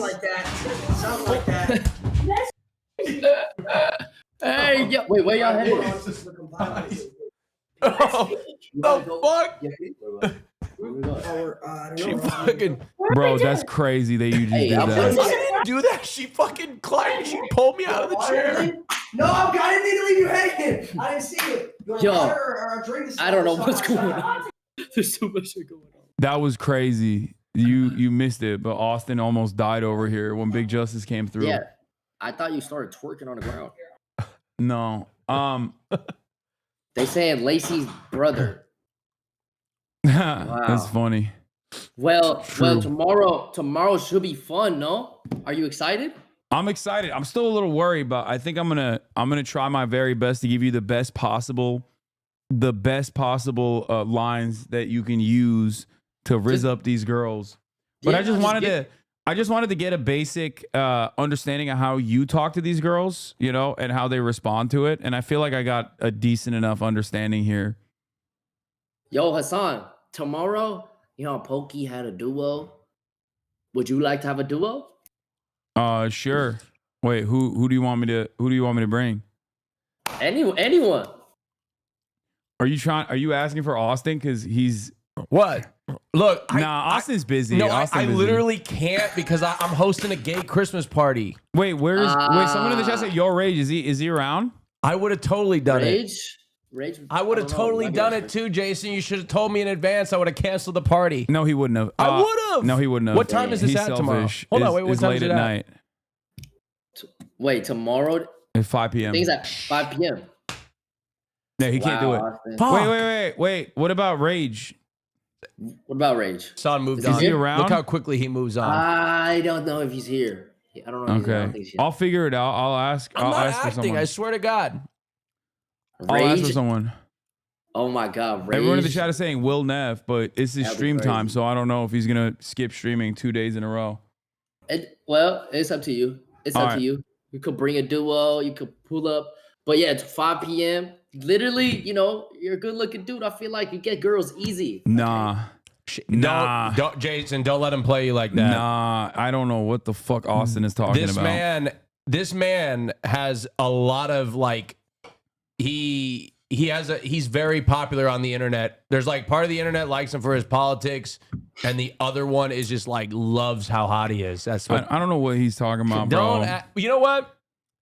Take notes because the idea that he kind of ignores it and he's nonchalant about it makes people like him more.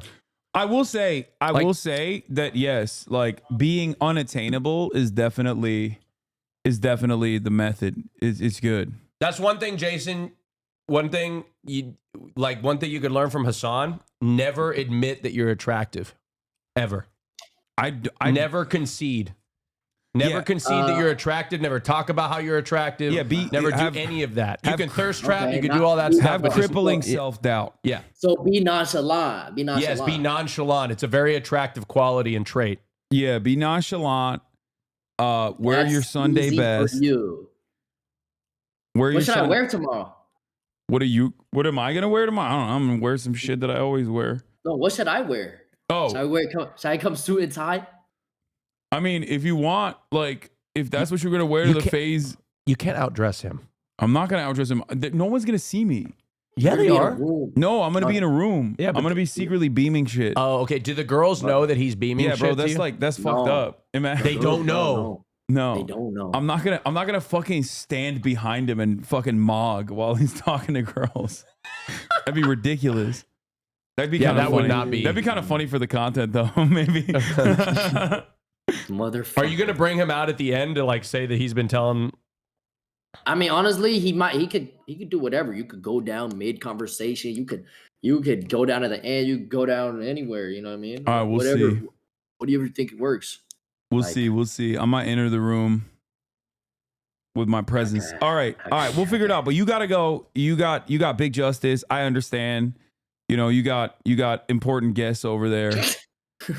I mean, I'm serious. If I had Big Justice waiting for me, he's the GOAT. If I had Big Justice and AJ waiting for me, I would have shut this down a long time ago. I got some advice before you go, Jason. Yeah. Because let me tell you this. All right. I used to watch your shows a lot. You used to watch my shows a lot. See, I've seen a lot of people in dating content. Mm-hmm. They're gonna like you or not like you from the moment they see you. So the best thing to do is just be yourself. Okay. You know what I mean? Do you understand what I'm saying by that? W gunk. W gunk. Does that make any sense to anybody else? Yeah. Nah, right. That makes sense. Cliche. It's true. It's true. All right. All right, Hassan. All right. Peace, Jason. I'll see you tomorrow, man. Peace. Good luck, Jason. Peace. All right. That was a little brief segment by Jason the Ween. Can you show that clip? What the fuck happened? She climbed up on me and pulled me down. Does anyone have the clip? She's Change heavy. yourself to make people like you and then adjust from there. True. M-Hud. Great bars. M-Hud is real active. She tried to get on my lap. M-Hud is real active in the chat right now because there they are. He hates AJ.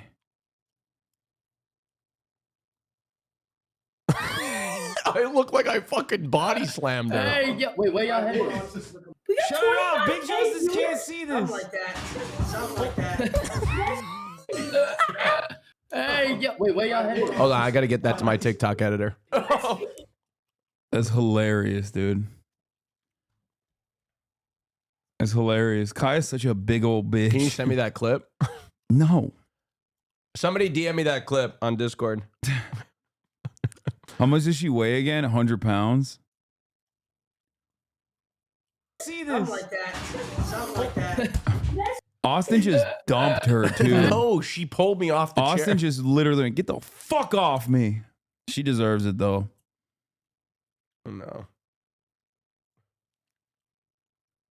Now we know. Now we know how juniors are rizzing each other up. Longer clip. 3 kids in the future. Let me love you. Wow, that's quite the love bombing line of 2024. Ever been to Toronto? Jason, you ready? Ready? Yeah. We're going. I bet. Don't show Big Justice your rizzing ways. Shut up. Big Justice can't see this. Something like that. That's better. That's a much better clip. The setup. Oh man. Hold on. Let's see if this is long. Batista bombed Kaya. That's so funny. I can't believe we just got to see Big Justice. That's crazy. So straight dating is so much more complicated. What? Bro, stop using my Discord. You can choose to help or sabotage Jason during the 20v1. I think I'm going to figure it out. Best part is your concern for Austin versus Big Justice. Yeah, Austin is a big boy. He can handle himself. Big Justice, on the other hand, is a pure soul. And it seems like, you know, that might be corrupted. Do you know who Cooking with Kaya is on TikTok? Yes, I do. I do know. And she makes great food, okay? She is she's a fantastic chef. And I think that people,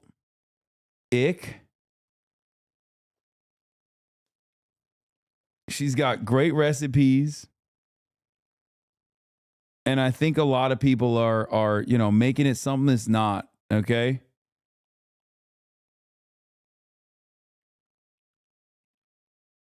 Big Justice, unironically, probably the smartest person in the house right now. I will take a knee and listen to him above his dad or any of those other guys. He told an insecure boy to feign unattainability. He's already sabotaging. Wait, what? No.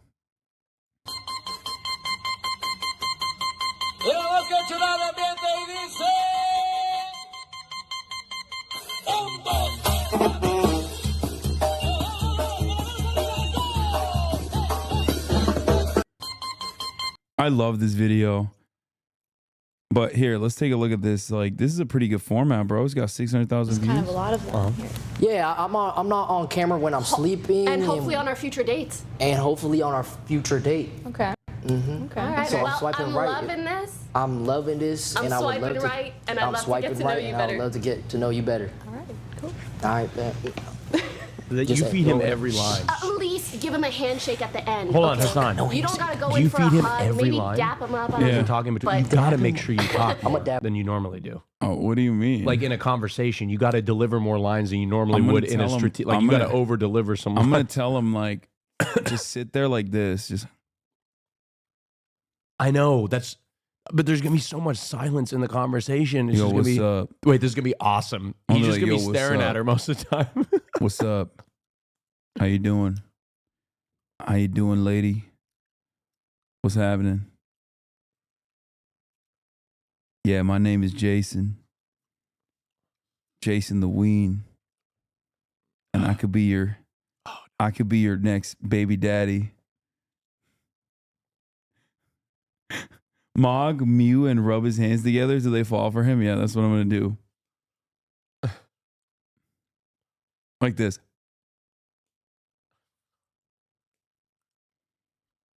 Not gonna work. 127. Sorry. He's funny and cute, but he acts insane with girls. He needs to learn to act normal. Less Riz. Jason is cooked. You've never needed game. He doesn't need game either. He's famous. He's good looking. He's fine. Like, you guys are crazy. The shit that I done seen in Jason's Hinge profile of girls being like, can I 69 you? That's insane. Okay. I don't know what that's like. You know? I don't know what it's like when people throw.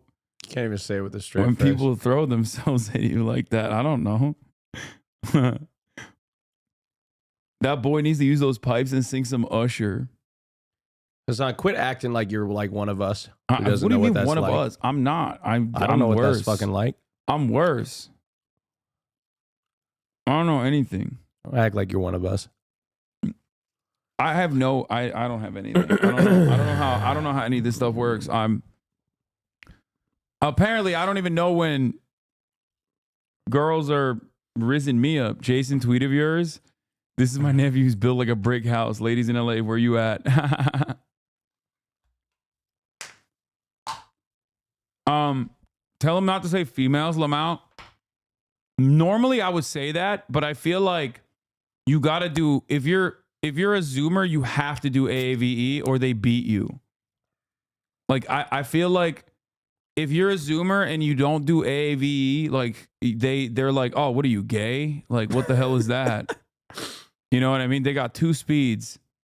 They got chaperone gay talk speech patterns or AAVE. Like if you're like a chaperone fan. I don't know what the fuck you're talking about. What are you saying? This is even better. Oh my God. Please explain AAVE. I'm employed. First of all, you're clearly not, because you just use TikTok language and be like, what's this? I have a job. What's this for job havers? Okay. And secondly, AAVE is not like a weird thing to know. It's just African American vernacular English. AAVE is where all your slang comes from, Zoomers, the black community. Yeah. Calling women females is not cool. Your guys' hybrid looks like a horse archer in Genghis Khan's army. Then the real Hun. We've officially become more Hunified. This is the real Hassan the Hun. I was okay. He lives in Kazakhstan. he lives in a fucking tent. He lives in a yurt outside of a major city. Did we used to talk like when we were younger and we were like in our early 20s, late when teens? I was in New Jersey, I definitely talk like this. I was at the gym. Yo, that's mad stupid. I was at the gym and there's this, I would say stuff like there was that. this guy, probably 19 years old, working out, and he was talking to his friend. I overheard their conversation. He's like, "Yeah, bro, I was on my bike looking hot and shit, and this girl came up to me. She was like a 7, and like, Yeah. and like I would say like, yo, like they're that rating women. Yo, like, that shit's mad gay, dude. And they would. That's what I would say. Yeah. You know. All right, what is this clip that you guys sent me? You of would Jason? say, you would say that shit's mad gay. Yeah. All I mean, the time. I still say that. Yeah. You know, out here I've been in McDonald's. I've been on that In-N-Out. Shake Shack. Shake Shack. That's all my shit. I right love there. Shake Shack. Yeah, I've been trying to eat healthy though. Like Bitches I'm love Shake Shack. Sushi? Do you like sushi or no? bitches love Shake Shack, and I'm a bitch.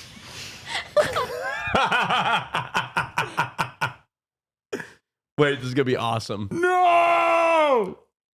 Bitches love Shake Shack. I was talking in the chat. Stupid. Anyways. If she could. That's so funny. He tried to save it. My niece said they all say gay now and the R word. I'm shook. Wait, what do you mean? That's never stopped. That was the case when we were young too. Hey, out.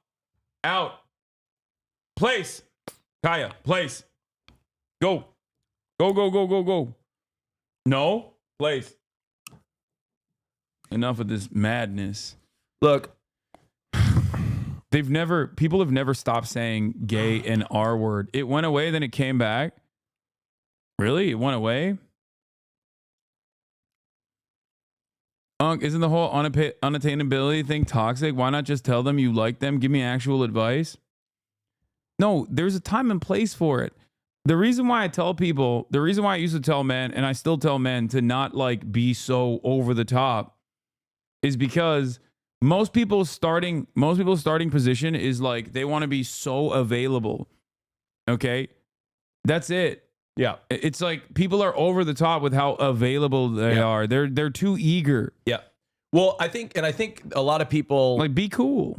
A lot of people they go to that as a default because you want to be courteous and you want to be nice and you want to do everything for the person that you're interested in because you want them to like you, when in fact you do that, it kind of pushes them away. Yeah, you can't appear desperate. Yeah.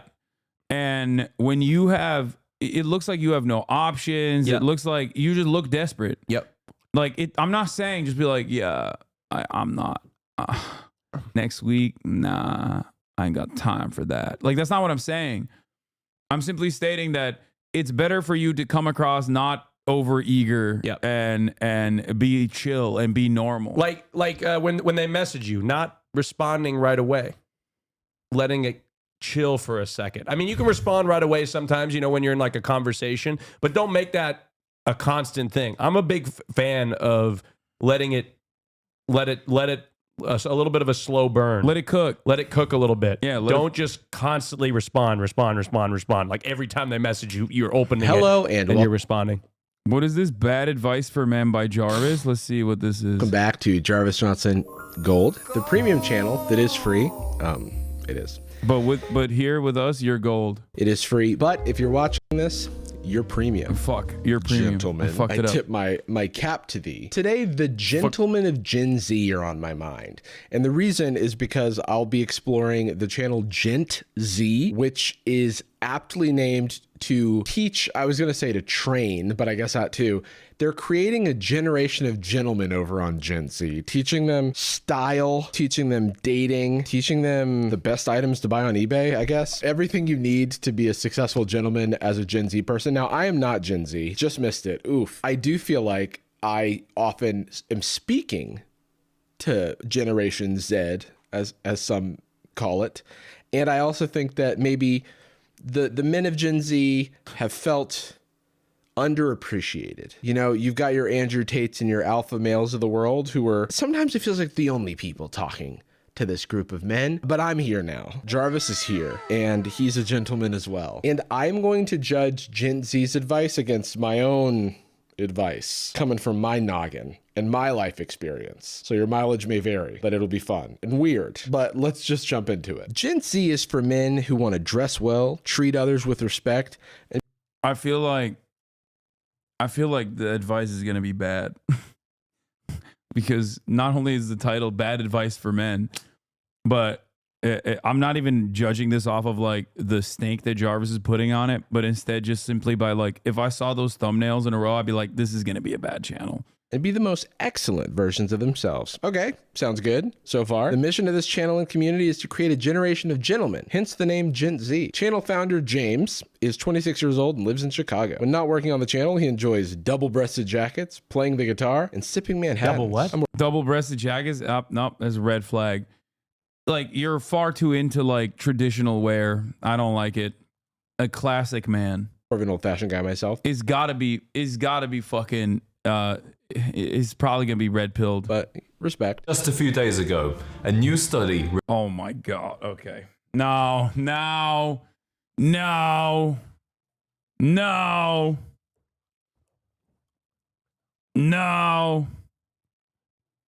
This is somebody who F-slurs may call the F-slur.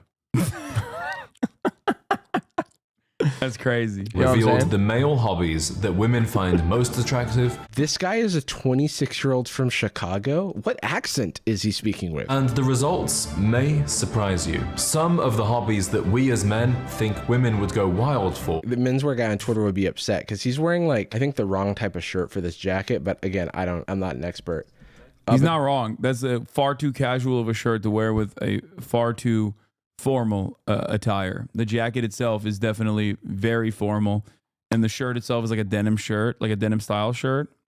This is a double-breasted suit. I'm not trying to make fun of this guy because I don't know what he believes yet, okay? I don't just make fun of people from the jump without them earning it first. In this survey, women were given a list of 74 male hobbies and asked to categorize them, either as attractive or not attractive. It's very funny that this dating expert reacted to yours and Quenlin's video. What the fuck? Dating expert reacts to Hassan Piker and Quenlin Blackwell. What the fuck is this? That's why we're here. If you like that type of stuff, subscribe. What?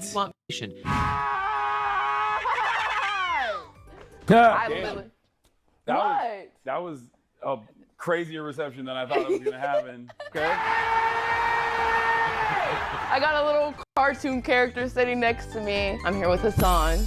Hi. I saw the shout out that you gave to all my thirst traps on your Kamala Harris video. Yeah. Honestly, I don't even get into politics because I can barely read. I'm gonna leave that to Hassan. Woo! Hassan is so fine! Oh my gosh, she put a thirst hog up there. Austin, you were there. Queen. Okay, we gotta collab. It's over. And since they Kamala Harris, I think they saw that and they were like, we gotta make her president. Right. So crazy. it was me. It was my doing that make. Yep. I can't wait for summer. I'm ready to slut it up, dude. I'm ready to fucking get my body back and just be a fucking little slut. It just ended. But I'm getting Not excited. thinking 2 Hassan leg would days a see week it at all till the sun comes out. Yeah, right. Get the fuck out of Because here. you're in a whole different sector. You're a fucking streamer. And then I got all of these TikTok notifications like, he saw it. And I was like, oh, This is what I don't like about All my right, life. let's hear I what can't the just be dating like, advice guy has he to say. got- Come on. Hassan said, we got to collab once. She reacted to his thirst talks or whatever you call it. Does that mean that he has any interest in her? The reality of the situation is if Hassan really had interest in her and just interest in her, he wouldn't care to do a collab. He would just DM her and say, let's get together. So it's still just content for content's sake at this point. We'll see how it goes. Yo, this might be like Greek. Lily's a self I typed in Turkish. Hung out earlier and got to know each other. I think he got to the studio and they started filming because right now it's coming off very influencery. It's just like two influencers interacting with each other, not really feeling this like sort of connection that No, get married. I mean, he's not wrong, but also like, duh. It's like odd to make a video about this. was pre-made yet. So let's see if that establishes What are the comments itself saying? over the course of this video. Where did it originate from, since you know everything? Oh. Right. Sea salt. Extra virgin olive oil. Virgin? Yeah. Are you a virgin? Yeah. That's crazy. Yeah, I'm saving myself for marriage. I could feel it. I could feel it in the room. What Quenlin just did right there is she purposely took the conversation to be more sexual. Everybody's heard of extra virgin olive oil, but when he said it, she goes, virgin? Are you a virgin? So what she also did is she used something called threading. A thread is when you start with a certain topic. Bro, I'm not gonna lie. I mean, I use this. I've used this before. I was not even thinking about that. I know, but I've used that. That's a tactic. that Like I'm very he's familiar not wrong. You know what I mean? Like you're being threaded, dog. What? I understand what that means. You know what that means? What? Like, No. let's say I got a cucumber Uh-huh. and we're cooking. And I'm like, that kind of looks like a cock. See? What? It was a vegetable. Now What it's the a penis. No, that's weird, dude. I'm just giving you an example of what you're threading. chopping a penis. It's maybe a poor example. I'd be like, that's weird. It maybe be a poor example. You get Why what I'm would you saying. chop my penis? No, hold on. This is not invoking sexual desire in me at all. Now hold on. But it's before I chop. Sorry, prior to chopping the penis. I feel well, you use the example of chopping the penis. Let's for say some we reason. are massaging the penis. We're massaging the. Why would you vegetable. massage a cucumber? That's so weird. You don't cook. You don't fucking know what the Yes, fuck I you're do, doing. and also I've never Fuck you massaged don't. it. The only cucumber I'm massaging is my own every How night. about we're you know what I'm pickling saying? it? I masturbate nightly. Do you actually? Yeah. What? Why is that shocking? I don't know. You're just 33. I didn't know you had it in you still. That's your libido, old man. No, I got a strong. Don't put that libido. shit on me. I got Don't a put that strong shit on libido. me. Sometimes my penis just beat itself because it's so horny. We're just lying for fun. We're just lying for fun at the Hasanabi broadcast. That's crazy. Sometimes my penis beat it on his own. Yeah. Okay, dude. Man, gotta hate this so much. Wait, what do you mean? You don't like when Austin said sometimes his penis beats itself?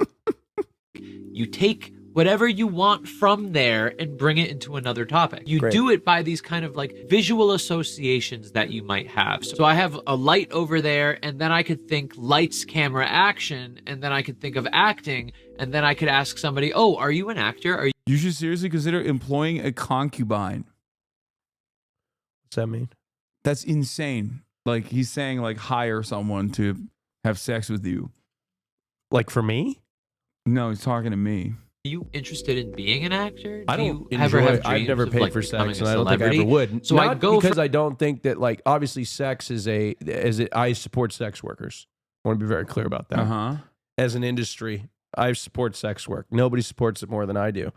But for me personally, you're a sex worker. Oh, that's right. I do have you a have fans a fucking league. fans league. Yeah, that's true. I do have a fans league. You're literally No, I would buy OnlyFans and fans league. I'm talking about like paying like somebody to have sex with them. Uh-huh. Right? I wouldn't. I guess well, I mean, I don't show any nudity and I don't have sex on my page. It's fitness content. Why are you dude, just lie to them so they buy your shit. Okay, it's very close to what you want. He gives you what you want. Fansly.com. I give you what you need. All right. Coming from Hassan, dog, as a man, you make it so hard to be your fan. Wait, what? Why? What did I do? I'm so confused when people get mad at me for some shit that I don't understand. It's like, From what? something as simple as just looking at a light and bring it into something like acting or being a celebrity. Quenlin did that with olive oil, except she also added in a bit of sexuality in there because she wanted to spice up the interaction. And this to me shows that, listen, I've never seen her before, so she could be doing this with all of her guests. I don't have a baseline on her yet, but what it's telling me is she wanted to turn the conversation sexual, and she was looking for ways to do it because extra virgin olive oil is something so obvious that it's not something that would pop into somebody's head to say, oh, virgin. Yeah, I didn't read that at all. This man is not factoring in my oblivious nature to this. And talk about sex. So she wanted to talk about sex, and she was looking for an in, and that was her in. I'm still not sure if she's actually into him yet, like wants to date him, wants to hook up with him. These are two attractive influencers. Why wouldn't they want to hook up with each other and date? But normalize being attracted to people and not wanting to date them, and you could just be friends. Or, make a podcast with them. Is that what you're saying? No, come on, chill. This guy, bro. Chill. Normalize being attracted to your podcast. No. You can be attracted. You can be attracted to people. You're a human being, but you can be friends with them too. You can not want to date them, right? Or not. You can not fantasize about them, right? Right? Period. I need to go shopping for a little bit. You bitch. But I'll be back. Get the podcast. fuck out of here. Hey. Okay. No, that doesn't mean come here. Kaya. Oh my God. Hey, Kaya. There was a dog on the plane in a little bag. Yeah. Imagine Kaya in a little bag. That's what I'm saying. I was like, you know what? She would have been much better behaved than that little dog. I could just You'd be have like, to this is buy my her carry-on luggage. Yeah, you'd have to buy her a seat. She could not. Yeah. She'd have to sit on the seat. She would sit on it. I think she would. She would be so chill, especially if I gave her some oxys or something. Like some dog oxys. That'd be so sweet. Would you fly her like on a business class seat or something like that, like a lie flat bed? Yeah. Oh, that'd be sick. We would lay in the bed together. Hello. Hello. She knows. She knows she's a cutie patootie.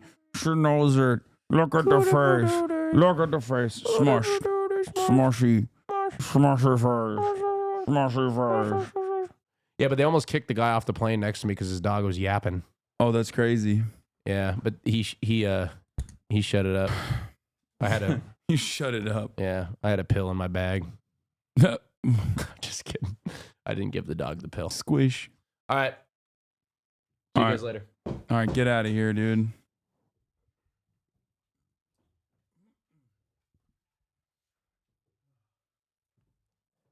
All right.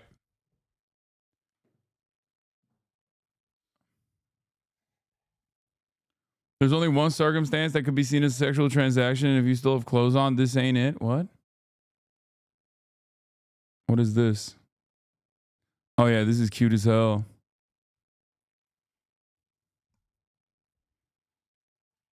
That's back when she used to be a yapper.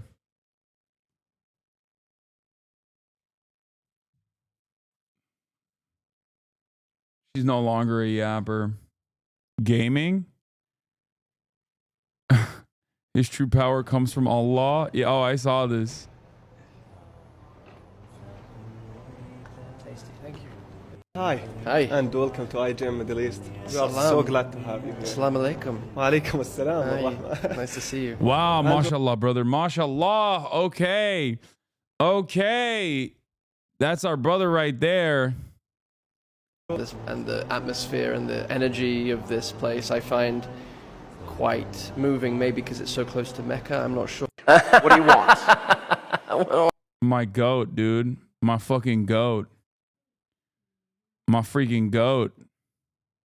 This is like a thing that he made an 11-minute 12-minute video about, because the study involved them ranking 74 hobbies, which doesn't answer the larger question, which is how much does it even matter? Like a hobby, you know? So if we're deciding like what the least and the most attractive hobbies are, is there a hobby that's just like a deal breaker for a relationship? Like, I don't think that's going to be answered here. And that feels like the most important question of all. Am I still going to find a partner if I play Magic the Gathering too much? Which is a real concern I have. Oh, it's just datepsychology.com. Okay, that sounds legit. I was very surprised to see that reading is #1 on this list. Personally, I would think that a hobby is attractive if it demonstrates a particular talent or skill that's hard to obtain. Well, but everyone doesn't. Everyone can read and everyone doesn't. I think this is also like the attractiveness of something is like how desirable is it, right? It's like aesthetic to have a partner who reads also, because it's rare. Like it's a thing that's it's rare also these days, and not everyone can read. that's another thing. So shout out to people who can read, and also shout out to people who choose to read, because some of us can read and still don't. Just take a look at the Instagram account Hot Dudes Reading. That is very funny. If you don't think that men reading is attractive, look at this Instagram page. That's the kind of hard-hitting research you're getting from Gent Z. Before we get into that, we have a brief word from today's sponsor, Aura. I talked recently about how there have been so many massive data leaks recently between companies like Dell and Ticketmaster, and this unfortunately also happened to National Public Data, which had a 2.9 billion record leak, including full names, addresses, phone numbers, most dates of birth, and last but not least, social security numbers, which is bad. And the data was made available online, and now all of our social security. If we were reading, streamers would have no viewers. It's true. Your numbers are kind of just floating out and about. And I love whenever I like switch gears and do non-political content that's still like kind of political. There are motherfuckers in here who will literally try to bring me back. They'll be like, dude, there's a brawl in the Taiwanese Congress. Dude, can you please cover Mike Johnson? Can you please cover Mike Johnson? It's like, dude, it's enough, okay? We've done fucking 6 hours of politics, or, you know, just like, I'm done, okay? We're done with politics for the day, all right? Everything I do is still technically political. I still bake political commentary in between the content, but just like, can you just look at what's on screen and respond to that instead of fucking trying to be like, meh, meh, meh, meh, meh, meh, meh, meh, meh, meh. Fucking hell, dude. God damn. I mean, look, I have made the community this way for sure. I've made the community this way. I take ownership of that. I take responsibility over that. But I have to fucking dial it back a little bit, because this, I mean, this is the attitude demonstrated by chat is like kind of exactly what I'm trying to eradicate from this community a little bit, you know? Little bro chat is trying to get you to change the channel for them. Yeah, that's what I'm saying. And we're going to learn how to rizz up girls. To be able to do something about that. To keep my data secure, I use Aura, which swiftly notifies me about any of my data. On .com/Jarvis and get a 14-day free trial where you can see what information about you has been shared online and do something about it. Thanks again to Aura for sponsoring this video. Now back to the video. Women love seeing a handsome man buried in a book, and it does seem to be particularly a paperback or a hardback book instead of an e-reader. That doesn't matter. That's just because it is better for picture. That's just because picture. I mean, this guy seems like he's trying his best. I feel like Jarvis might be a little too harsh on him. Someone who has these hobbies. So it just has the dating app problem where you like check a bunch of boxes where you're like, okay, I want somebody who reads, and I want somebody who studies foreign language and does woodworking, right? Like woodworking is such a random ass hobby that is just like seen as like cool and masculine and interesting. I don't know that 94.4% of the people who answer this have had any experience with dating someone who does woodworking other than the aesthetic of what it like looks like in a picture, which is why I think this whole video is silly. Let's look at the study. Fine, I'll bite. Basically, women want a bilingual traveling blacksmith who does archery, gardens, and reads, or some combination like that. No, they don't. What is this website? That's got to be a joke, right? I feel like most psychological analyses don't go, basically, if I show up at a date and say that I'm a traveling blacksmith who does archery, it will elicit a lot of questions. And most of them are like, what, how, and why are you doing all that? I think being a blacksmith is not on the same level as reading as far as hobbies go. Reading is a pretty casual one. You can take or leave. Blacksmithing takes a lot of skill, expertise, equipment, or living in 1106. I'm all of those things. I just realized, bro, I fucking blacksmith. I travel, IRL content. I'm bilingual. The only thing I don't have is the reading. I don't know how to read. I forgot. But it's all good. 6, the least attractive male hobbies. The least attractive hobbies to women. I mean, these are just like the things that are like classic, right? Comic books, cosplay. How did cosplay? Comic books is the least attractive. Okay, well, debating. Respect. Ladies, you're right on that one. You are so fucking right on that one. You don't even know how right you are, except you do know how right you are. Why, if someone is like, debating is my hobby, that person does not deserve to repopulate the earth. Okay? Like, that's crazy, man. Like, that is a fucking annoying. Oh my God. You're just like, I am annoying for sport. That's crazy. What's up, guys? What are my hobbies? Oh, I like being a fucking shitty, annoying guy.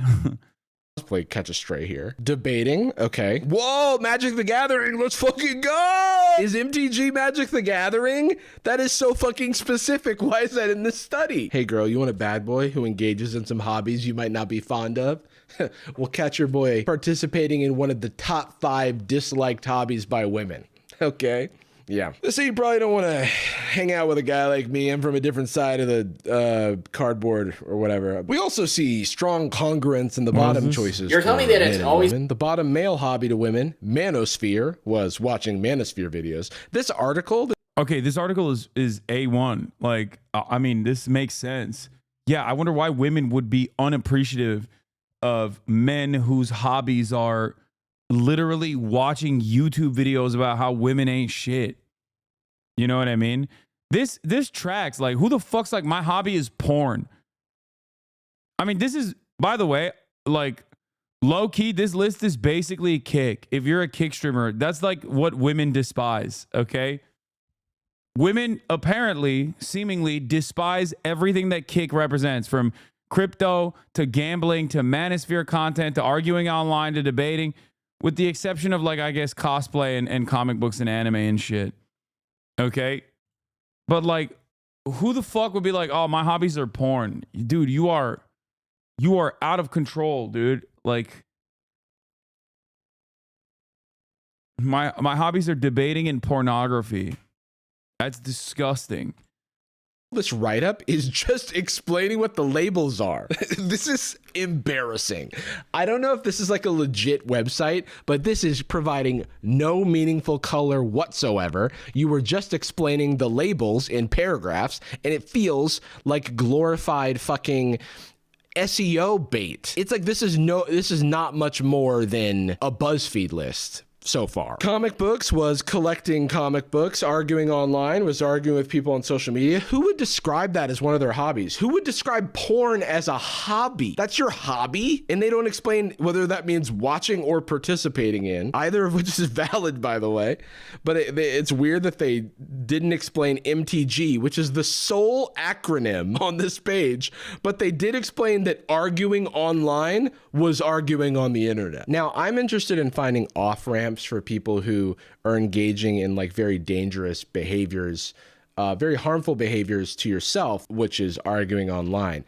So if your concern is about being attractive to women, you could swap that out for collecting Funko Pops and it would be of equal interest. So you're not losing anything. You're still equally attractive. You're still equally as attractive to women. Just stop arguing online and pick up those big-headed collectibles. But do not play Magic the Gathering. Oh, okay. So the limitations are that the sample was a convenient sample of 814 participants. 48% female. So it's 400 women. God knows where they came from. We see a pretty even split for politics and feminist ideology. 45% had a master's degree in the previous survey. 90% are predominantly white. All of that is to identify that clubbing might be more attractive in other populations. What do you mean? I guess what they're saying is white master's degree holders don't go clubbing, I guess. But this is a ridiculous survey. This tells me nothing. This survey was mostly men. I have two theories about this. Either women just expect you to be in good shape. It's so interesting because if I'm just talking about my thoughts on something, I just say it, but I don't dress up in my double-breasted suit and talk about like a bunk psychology study in order to justify my worldview. I just wave my hands and say, hey, is this argument compelling to you? Did you laugh at the joke? No? Okay, move on. Scroll away. I thought about wearing a suit for this video, but instead, out of protest, I'm wearing a hoodie because I'm the opposite of a gentleman, okay? I'm a rough boy. I'm not one to judge a book by its cover. Usually I'm reading on Kindle, but this man, I am not trusting a word he says about dating. What in the Captain Jack Sparrow? This man is a genie. No wonder blacksmithing ranks so highly on men's attractive hobbies. This man, I'll just say it, he's from the past. He's from the past and I don't trust him. Also, he's talking about red pillars and black pillars, and that just confirms my suspicion that this is just bunk bullshit for narrative. No, he's criticizing the red pillars and black pillars. I can't believe I'm saying this, but I think this is one of the few instances where I'm I don't know if I agree with Jarvis. I feel like these guys they're clowns. But wasn't the guy shitting on red pillars? Did I misunderstand Did I misunderstand what he was saying? Red pillars and black pillars seething as some of their golden cows get knocked down with data. Had a very good interview with Connor Tomlinson here. Woman here, I agree with Jarvis in the video. No, I think the dude is okay. I think these guys are also corny. Okay.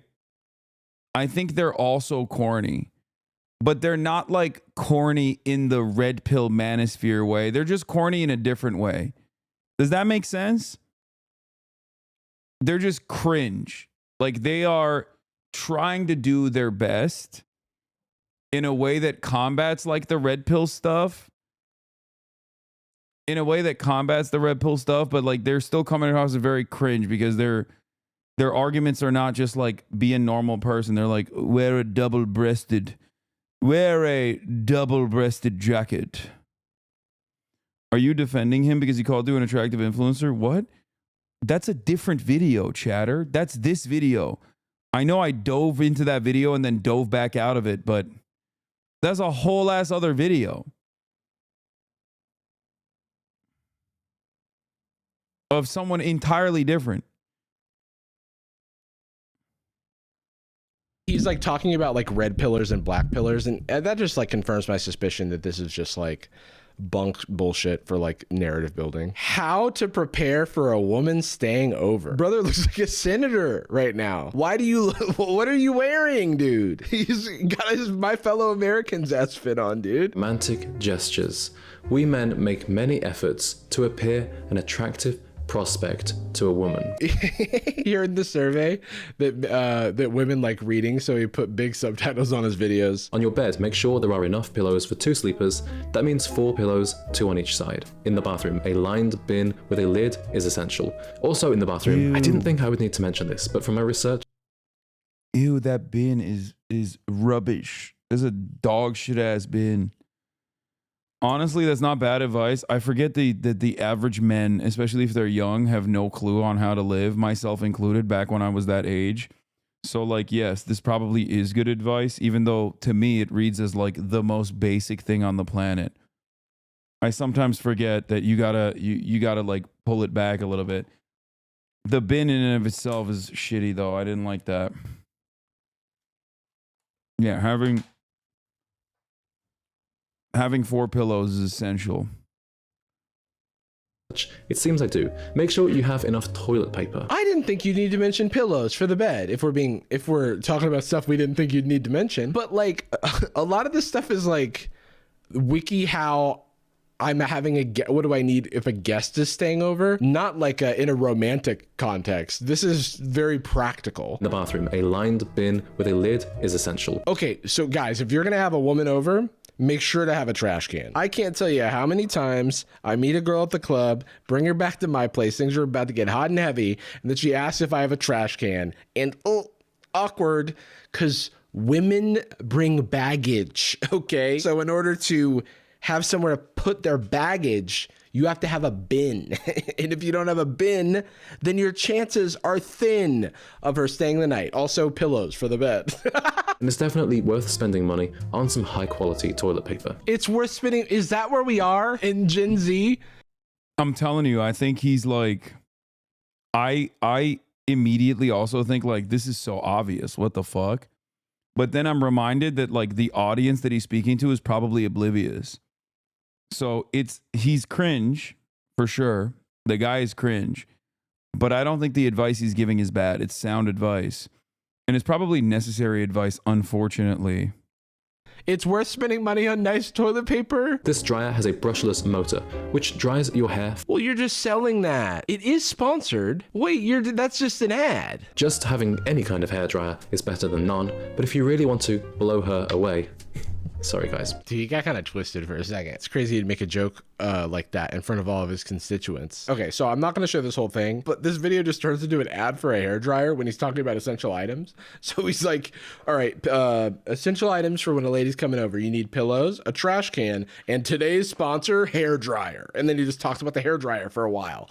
But it's like, it's not clear now if the whole video is like sponsored in some way, because he gets real specific about the hairdryer, obviously, but then goes back to the other essential items, I guess. As for what's in that nightstand drawer, well, you guys know what should be in that nightstand drawer. In fact, I previously made a whole video on the very topic. You already know what's in the nightstand drawer. I assume condoms, and then he said he made a whole video about it.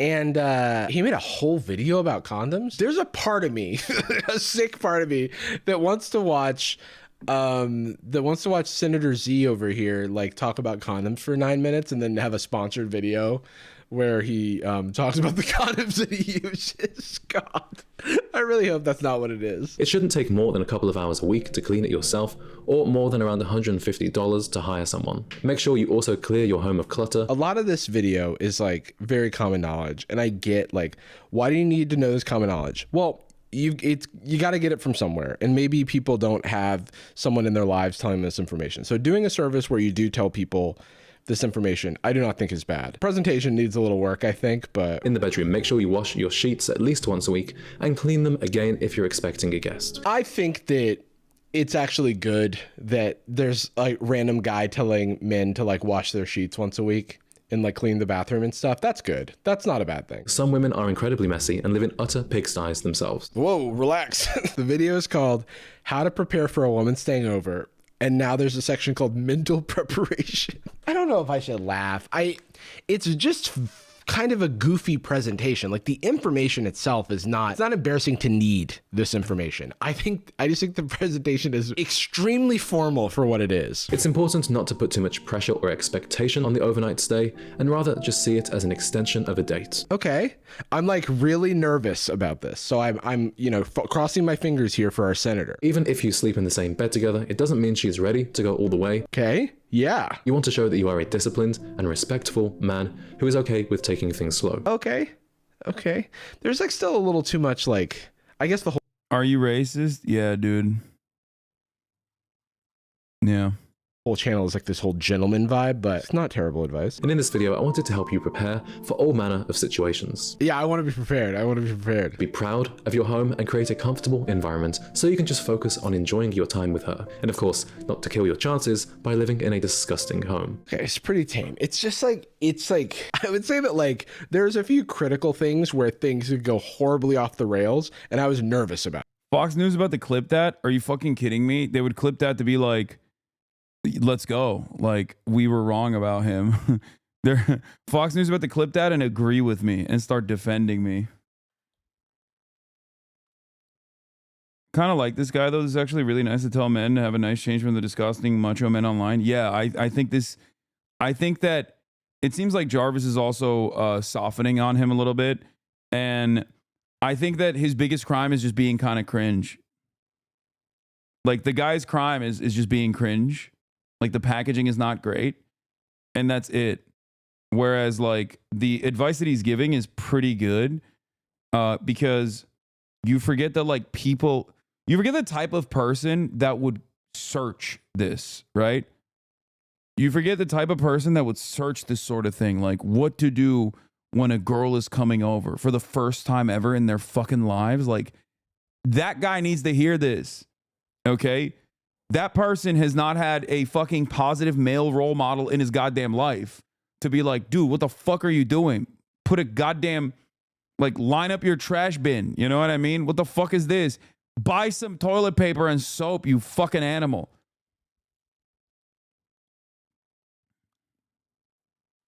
You feel me?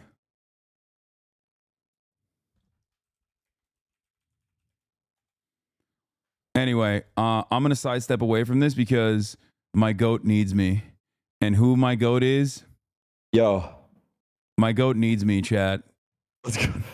Are you ranked already? Bro, I am, but I'm only level 10, but I'll play on rank with you because I'm ass anyway, so I don't give a shit. What I level just started. are you?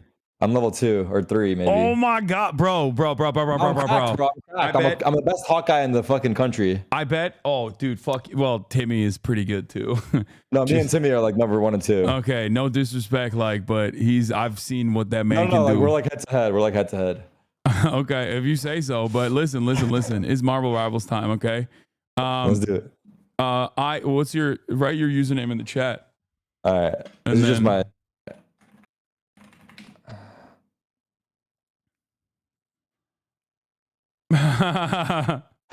That's such a dumb name. That's a good name, dude. Wait, which one is it? What?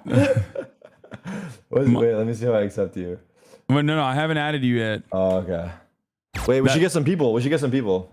Oh, you want to do a full stack lobby? We should, yeah. We should get 5. I would add Will, but on. he's supposed to be coming over here right now because we're gonna do a podcast in a little bit. All right. Who's on right now that would play? Bro, I'm gonna keep it at $150 with you. I'm gonna be brutally honest.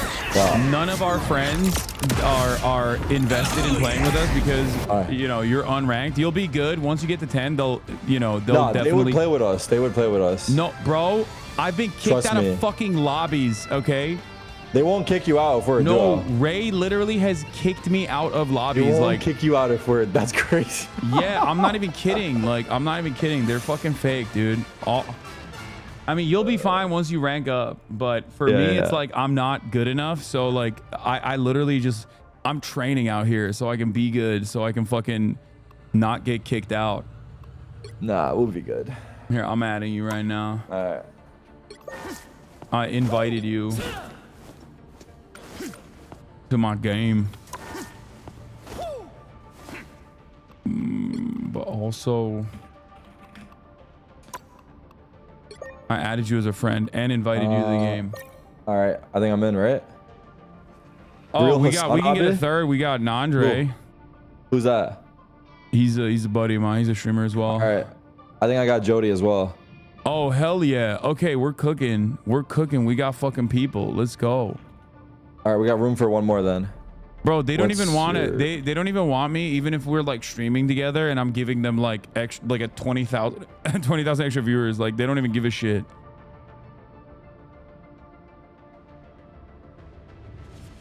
Okay. I made a DM.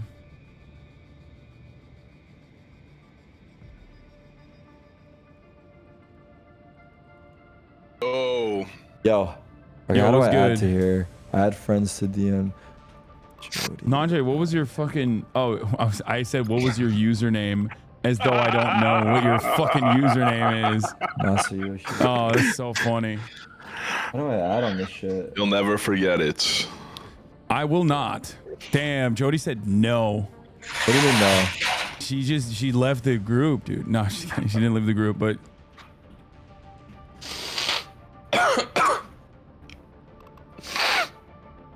Najee, what are you doing over there, man? Holy shit.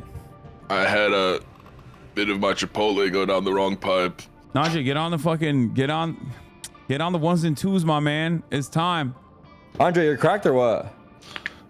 I'm better than Hassan. That's not saying much, bro. What the fuck? Also, are you? Are you though? That's a crazy laugh. Are you though? Are you though?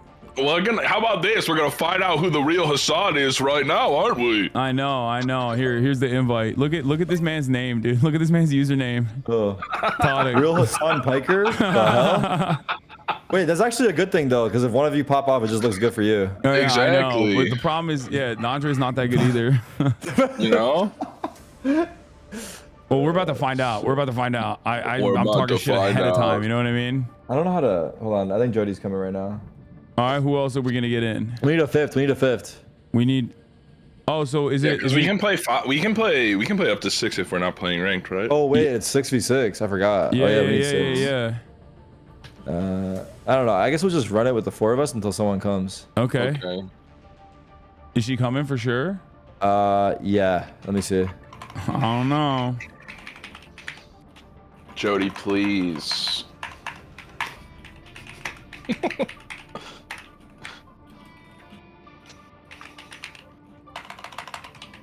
All right. But I play mostly Jeff and Venom and Wait, should we squad up? I wonder how Hassan's chat is while gaming. You're gonna get your chat's gonna just start typing, we're drowning, Dude, we're people are drowning. so funny. People are so fucking funny. They're like, get Amaru, get Cinna. It's like, bro, you're at like, get Foosley. First of all, I can't get any of these people. They're all in games right now, I think. I'll knock. All right, you knock and I'll fucking collaborate. Andre, how do you join this? I don't know how you could join. Wait, what do you mean? I can invite him. Okay. And then you got to do shared chat as well. You got to unlock shared chat. I have to unlock it? Hold on. Yeah, otherwise it won't. Start sharing Nandre, chat. are you streaming? I got it. Yeah. I don't know how to do it though. I just invited you. Holy fuck. Will it be in my here? What's up, Jody? Do you guys still need 2? We need 2 more people, yeah. We need more than 2. We need we need 3. No, we have 4. No, we need 2 plus Jody. No, with Jody we need 2. Yeah. We need 2 more now. Jody, are you streaming? What? Sorry? Are you streaming? No, I'm not. Oh, okay. Is Jody's mic low for you guys? I have her on Freaking 200. nerd. Yeah. Guys, everybody tells me I have you on 200. Your mic is low. Yeah. It's low. As loud as it gets. How do I fix this? You have to turn it up on GoXLR. I think my you have GoXLR to is no. 100. You have to go to your here's what you got to do. This is so stupid and I've done this before and I wonder if like this might be the fix. If you go to your Windows sound settings, like click on your microphone in the bottom. I promise it's 100. I promise. Wait, really? I swear. I checked this yesterday because I was like, is this my input? Is it me? Is it? Because are you sure it's the right one? Because like mine is at 32. But when I give access, in my experience, when I go to access, like when I do like Zoom calls or whatever, or if I give access to a website, it automatically drops it down to like a 20. Huh. What? Maybe it's my GoXLR. Give me a sec. The fuck is me and you? I hate my GoXLR. It's so trash. I gotta get Okay, the audio. testing. Yeah, That's got it. It's Oh, higher. really? Yeah. You fixed What it. the hell? I just changed my gate. Okay, but whatever. Hey, CacW in the chat. I clear the chat. What is you and me? I don't know. I don't know what me and you is. You and me? What the fuck? I can't see it. I don't see either. Jody, are you streaming? No. You got the kissing ones? Oh, me and you is the makeout ones. They're Oh, I have Stop that, but it's you and kissing. me for me. Stop kissing, chat. Scatter. Wait, Scatter. Andre's spamming it as well. I hear him pressing his keyboard. Maybe. All right. Who else? Do we have anyone else? Because I want All right, to rip Sydney's it. coming. All We got one. right. Let's go. Let's go. Wait, what are your usernames? Write it in the chat, and I will invite you and I add can't you. find you, Jody. I need to change my username for Is real. it because of the apostrophe, I maybe? think it's because of the apostrophe. Bro, somebody took my username. They took every iteration of it.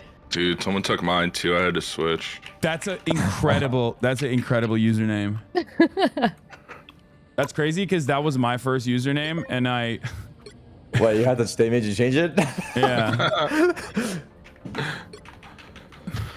Like that was my first. I can't invite you for some reason. I don't know why. I couldn't add her, but we'll just I let her added add you, us, but I maybe. couldn't invite you. Okay, hold on. Let me check. Mine is this. So how did they get you on Marvel Rivals, Hassan? Dude, I don't even. No, I think I saw TikToks. Like I saw TikToks and it looked like all the characters looked hot, and it looked fun. And That's crazy that's what got It's crazy you. that got people through TikTok. It wasn't Squirrel Girl. He sees Psylocke once, instantly logs in. No, honestly, That's real, the to be characters that honest. look hot were the male characters. Like, no, I mean, I'm not even joking. Like, they looked cool. Who the hell is hot? That's a guy. Yeah, all the male characters look Venom, cool as fuck, Groot. and the lady characters look hot. Like, Venom, guys.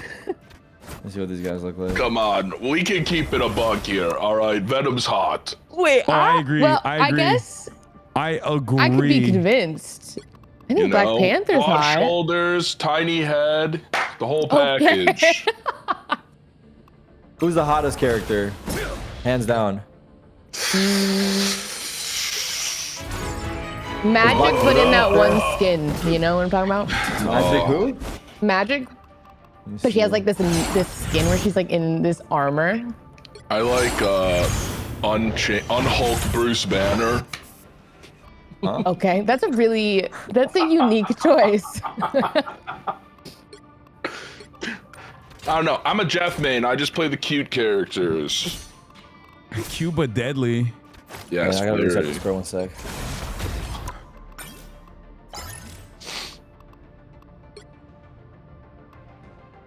And I gotta do this. Here. And here. All right, what are we doing? Wait, do you guys? Wait, who did I add? I have five. added We can you. play with the random. I Do you see think. me on? Yeah, now I can invite you. I got bet. you. It's crazy that, you know, like I said, you this is my username. Like that was my first choice, but it's fine. Like, My username? yeah. Sorry, I took it first. It's a hot commodity. It's fucked up with the apostrophe and everything. It's crazy. Great minds think alike. Money Changed Me is a banger username. That's good. Yeah.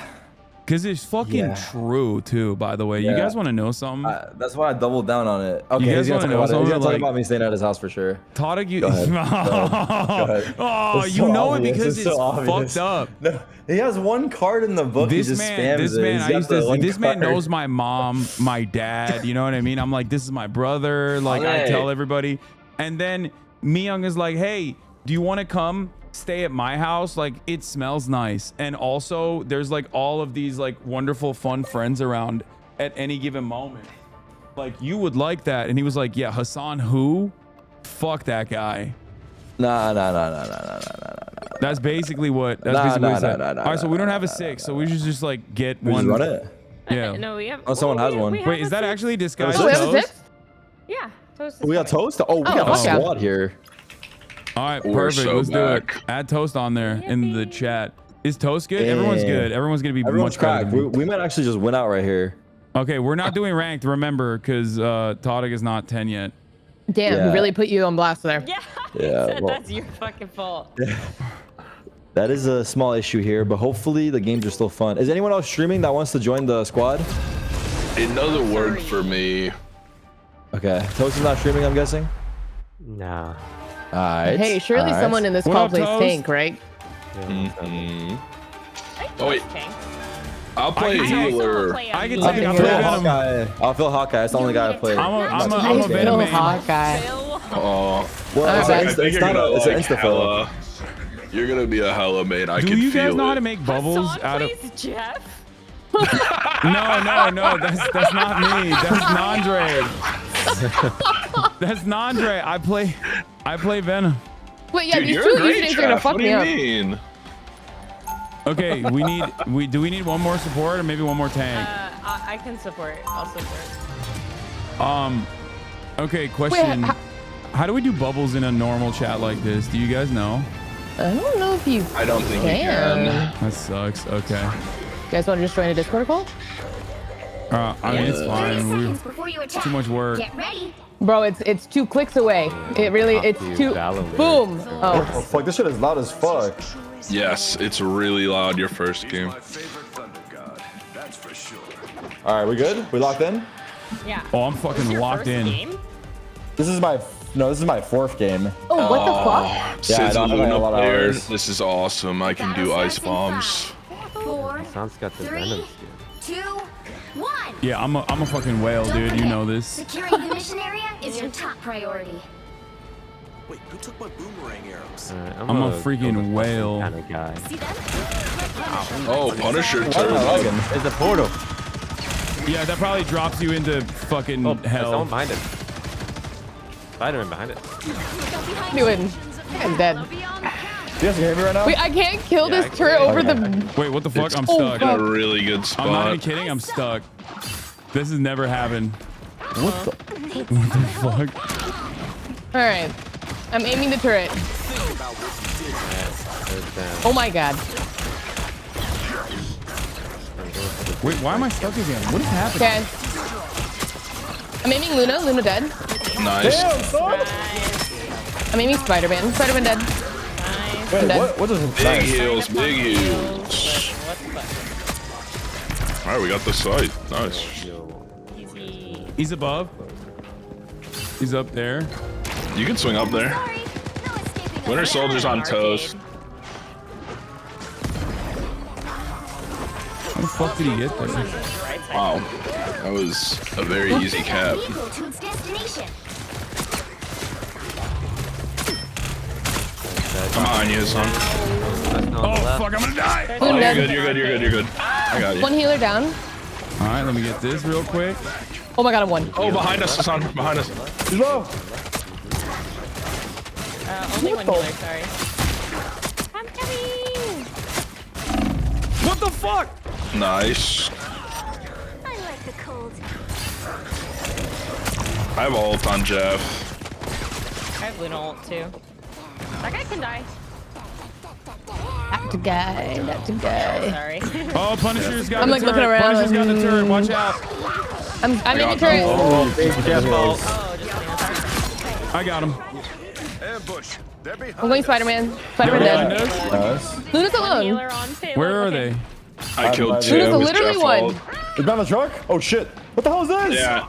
I got him. Nice, nice, nice. Luna's in this room. 1 HP. Yeah. One. You are Where? solo at the moment.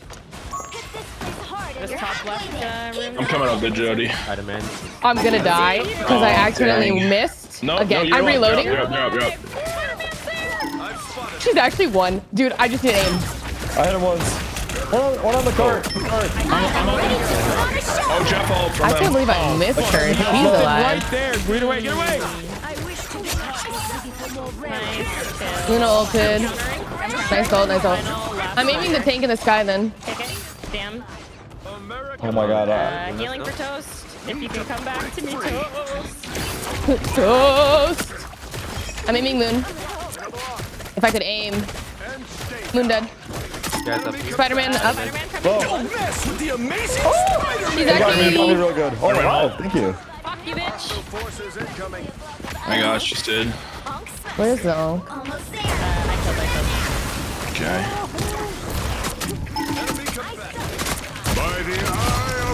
Oh, well done, Trained well ult, done. trained ult, fuck. trained ult. Okay, you guys. Moon dead. I'm aiming Nice. Spider-Man. Clean. Line again?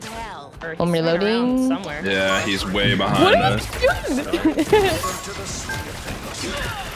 Spider bitch.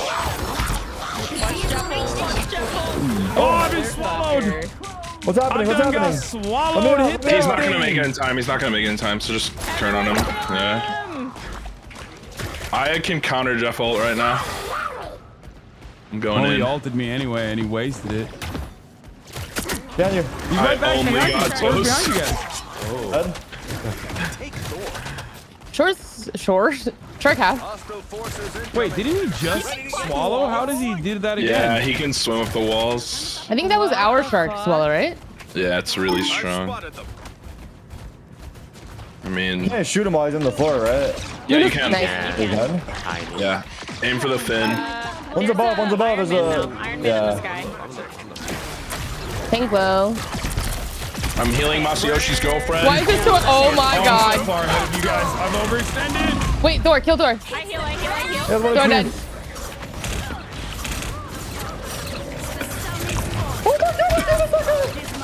This spot is the best spot, by the way. It's so good. To attack from. That's usually the cheeky spot that people use. I feel Nice. like. I'm gonna ult. I'm gonna push him one more time, and I'm gonna ult.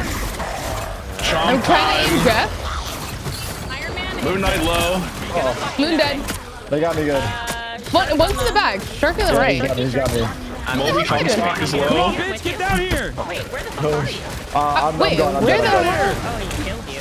Oh, I forgot that I have ice. Shark is one. Whatever. Honestly, fuck the shark. No more. What's he gonna do? We can slam this right now, I think. I'm gonna die. Moon's one. I'm gonna die. I'm heals. I'm aiming the shark. I overextended.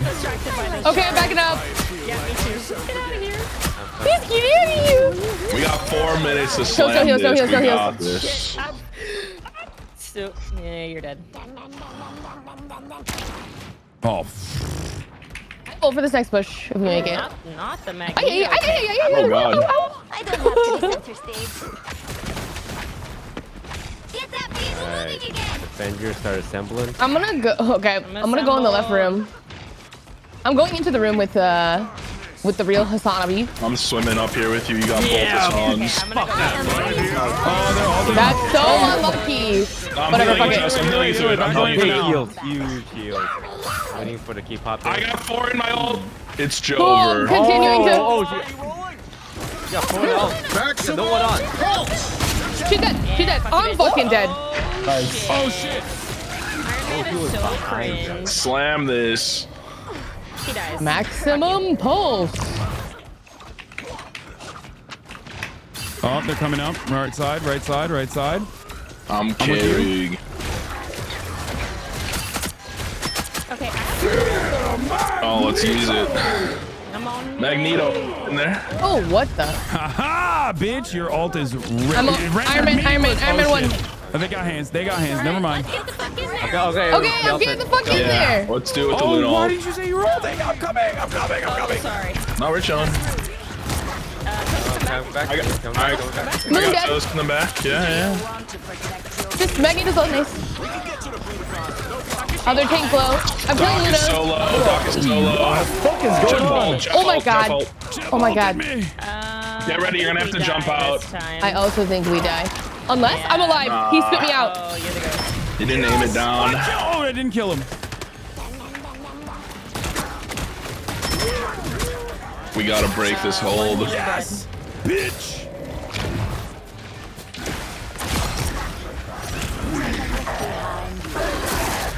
I ulted. Luna dead. No heals. No heals. If we kill this guy I'm right killing here, this guy. Nice. He's done. we won the round. Capitalism. Oh, I forget we're not playing ranked. God damn it. That's why we're fucking popping off. Nice. God damn it. I got so stoked. I was like, holy shit. What level are you, Derek? Bro's like level 3. Oh, Wait, hello? okay. Okay, there we go. Okay. I keep turning my mic on. I can't hear shit and my game's lagging, but we own those guys. I think I'm level 3, if I'm not mistaken. Thumbs up for everybody. Thumbs up all around. Don't forget to claim your rewards. Derek, I think you should try Hella. Hella's good? Yeah, the girl that I played. I'm gonna try that out. He's the only character with hit scan. Okay. She does like triple damage headshots too or something nutty. Ooh, Her, basically, her kit is just like jet knives, and then her right click is a delayed burst sword. It'll explode in like a second. Okay. So you'll get the hang of it. And then her shift, left shift is like a dismiss. It's just you turn into a bird and go in a straight line. Like a rain of dismiss? Yeah, but you can't move in it. So it's just a straight line. You can only go up and down. It's pretty fast. And like you can hover in the air like Jet. And then her ult is you just fly up and throw shit. Okay. You'll get it. I will tank or whatever we need. Bro, now we can see the Hassan hate in our own chat, Lamau. What do you want to do, Toast? That's funny. Tinker heal. 30 seconds before you attack. Get ready. Oh, that's why people are saying. I was like reading my chat and they're like, lower your settings, little bro. I'm like, what the fuck are you guys talking about? My shit's optimized. It turns out they're talking to Todic probably. Yeah. I'm trying to fix my shit. Well, I think it's better now. We're good. Every time I just help where I can. You'll probably end up in well. What's this map again? I don't remember. This is Dust 2, no? Oh, it's the triple map, right? 3, 2, 1. I need to get Fuzzy Jeff. I never remember until the doors open. Yeah. I played around against a Doctor Strange who made a portal right in front of the only open door to the cliff, and I walked through and insta-died. Yeah, there's a lot of cheeky Doctor Strange shit out there. Like, they do it with the Punisher. Have you ever seen that one where they do like, watch out for the fucking Wolverine. That's a real painkiller. Oh, wait, shit, this magic I'm gonna die. Never mind. Magic dead. I dove away. Oh, I'm gonna die for sure now. If I am. Oh, Wolverine on this. That's what I need. I'm putting him to bed. Kill him. Okay. Oh, never mind. Okay. He's getting super healed. Psylocke is so fun too. Alright. I'm with Toast, and we're going upper to the right. Why'd you walk back? Because I'm stupid. I'm inspiring you. Go, Jody. Go. Okay. Alright, I see the heal at you roll up. Oh, they're behind us. I'm gonna die. I got one of their healers. Fuck you. Okay, one of the healers is down. Bucky asleep and punching the fuck out of your healers. Throwing Bucky in the middle. Okay. Bucky down. Nice. You guys want to join right behind me, Hassan? I don't know which one you are. What? What are you saying? Never mind, you're good. Yeah, the names are really something. No, wait, the names are confusing One of the me. Hassans. He's behind one of the Hassans. Let's go up this left side. Yeah. Thank you. Wait, Wolverine? I'm going to Wolverine if he's gonna go. Wolverine is my immortal nightmare, my mortal enemy. Well, Wolverine's up here on my ping. There's 3 underneath. I have Mantis ult. If I get jumped by a Wolverine, I will pop it. Okay. I'm killing Penny, whatever the fuck. Wolverine's above us. Oh, magic behind. Kill this magic. Fuck you. God damn, they are. Magic on the magic. I got ults. I'm going in with They're Jeff never ult. alone. It's fucking annoying. I got Nice, 3 on nice Jeff ult, ult. nice I'm going, whatever fucker. Skinny bitch. Skinny bitch name. Get the cloak and dagger. It's open. She's actually one. There's so many mines everywhere. Nice.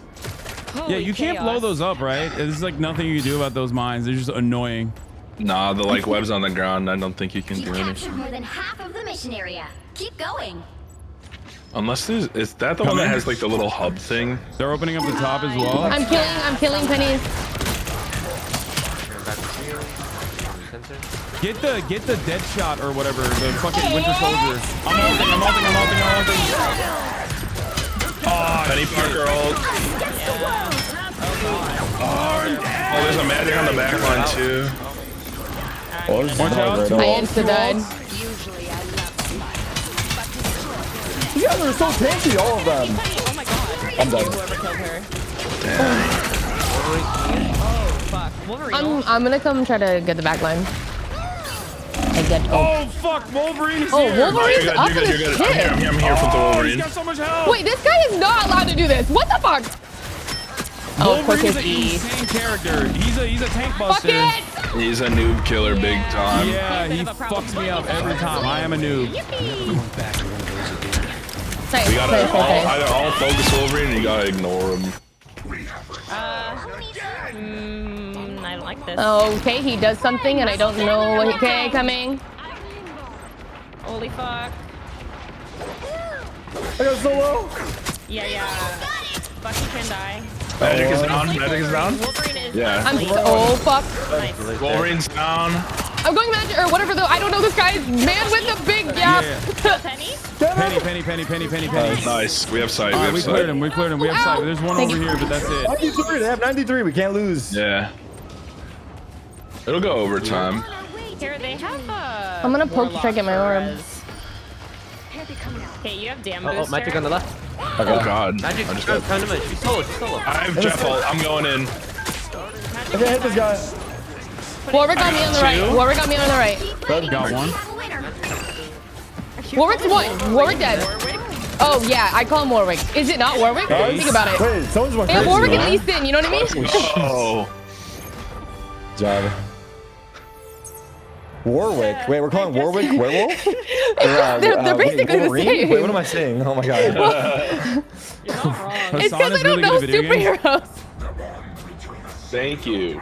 I'm trying. How's Hella? I mean, he only got 9 kills, so. Damn. Damn. I feel like that's light work for Toddy. Sorry. No, I don't know.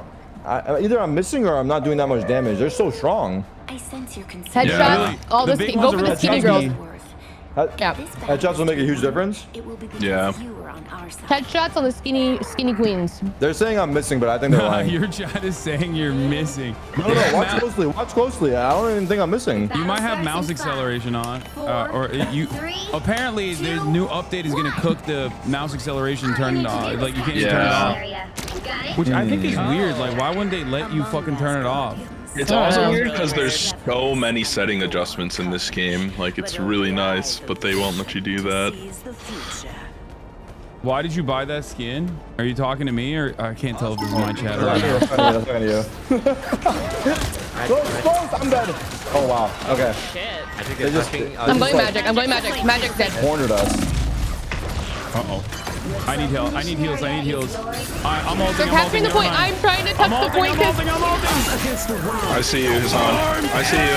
Armed and dangerous. Armed and dangerous. There is a lot going on.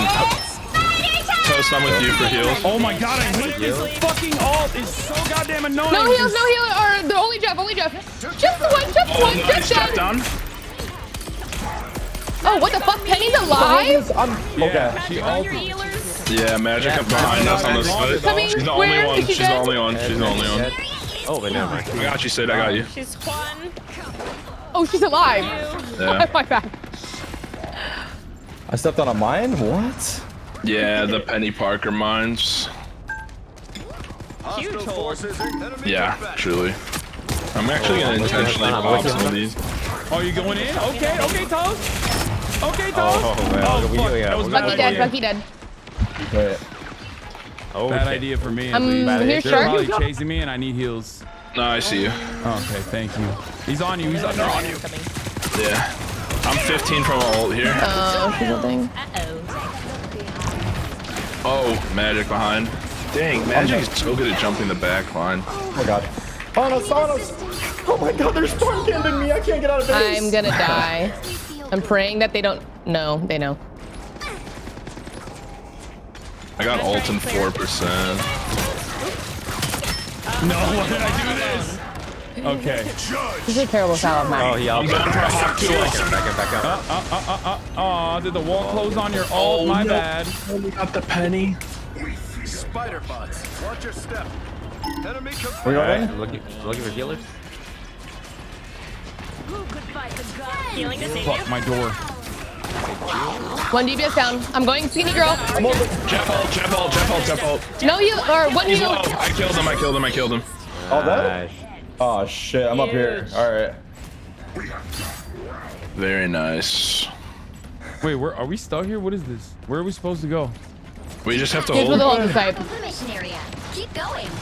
Make sure to kill Penny's egg thing if you see it. Yeah.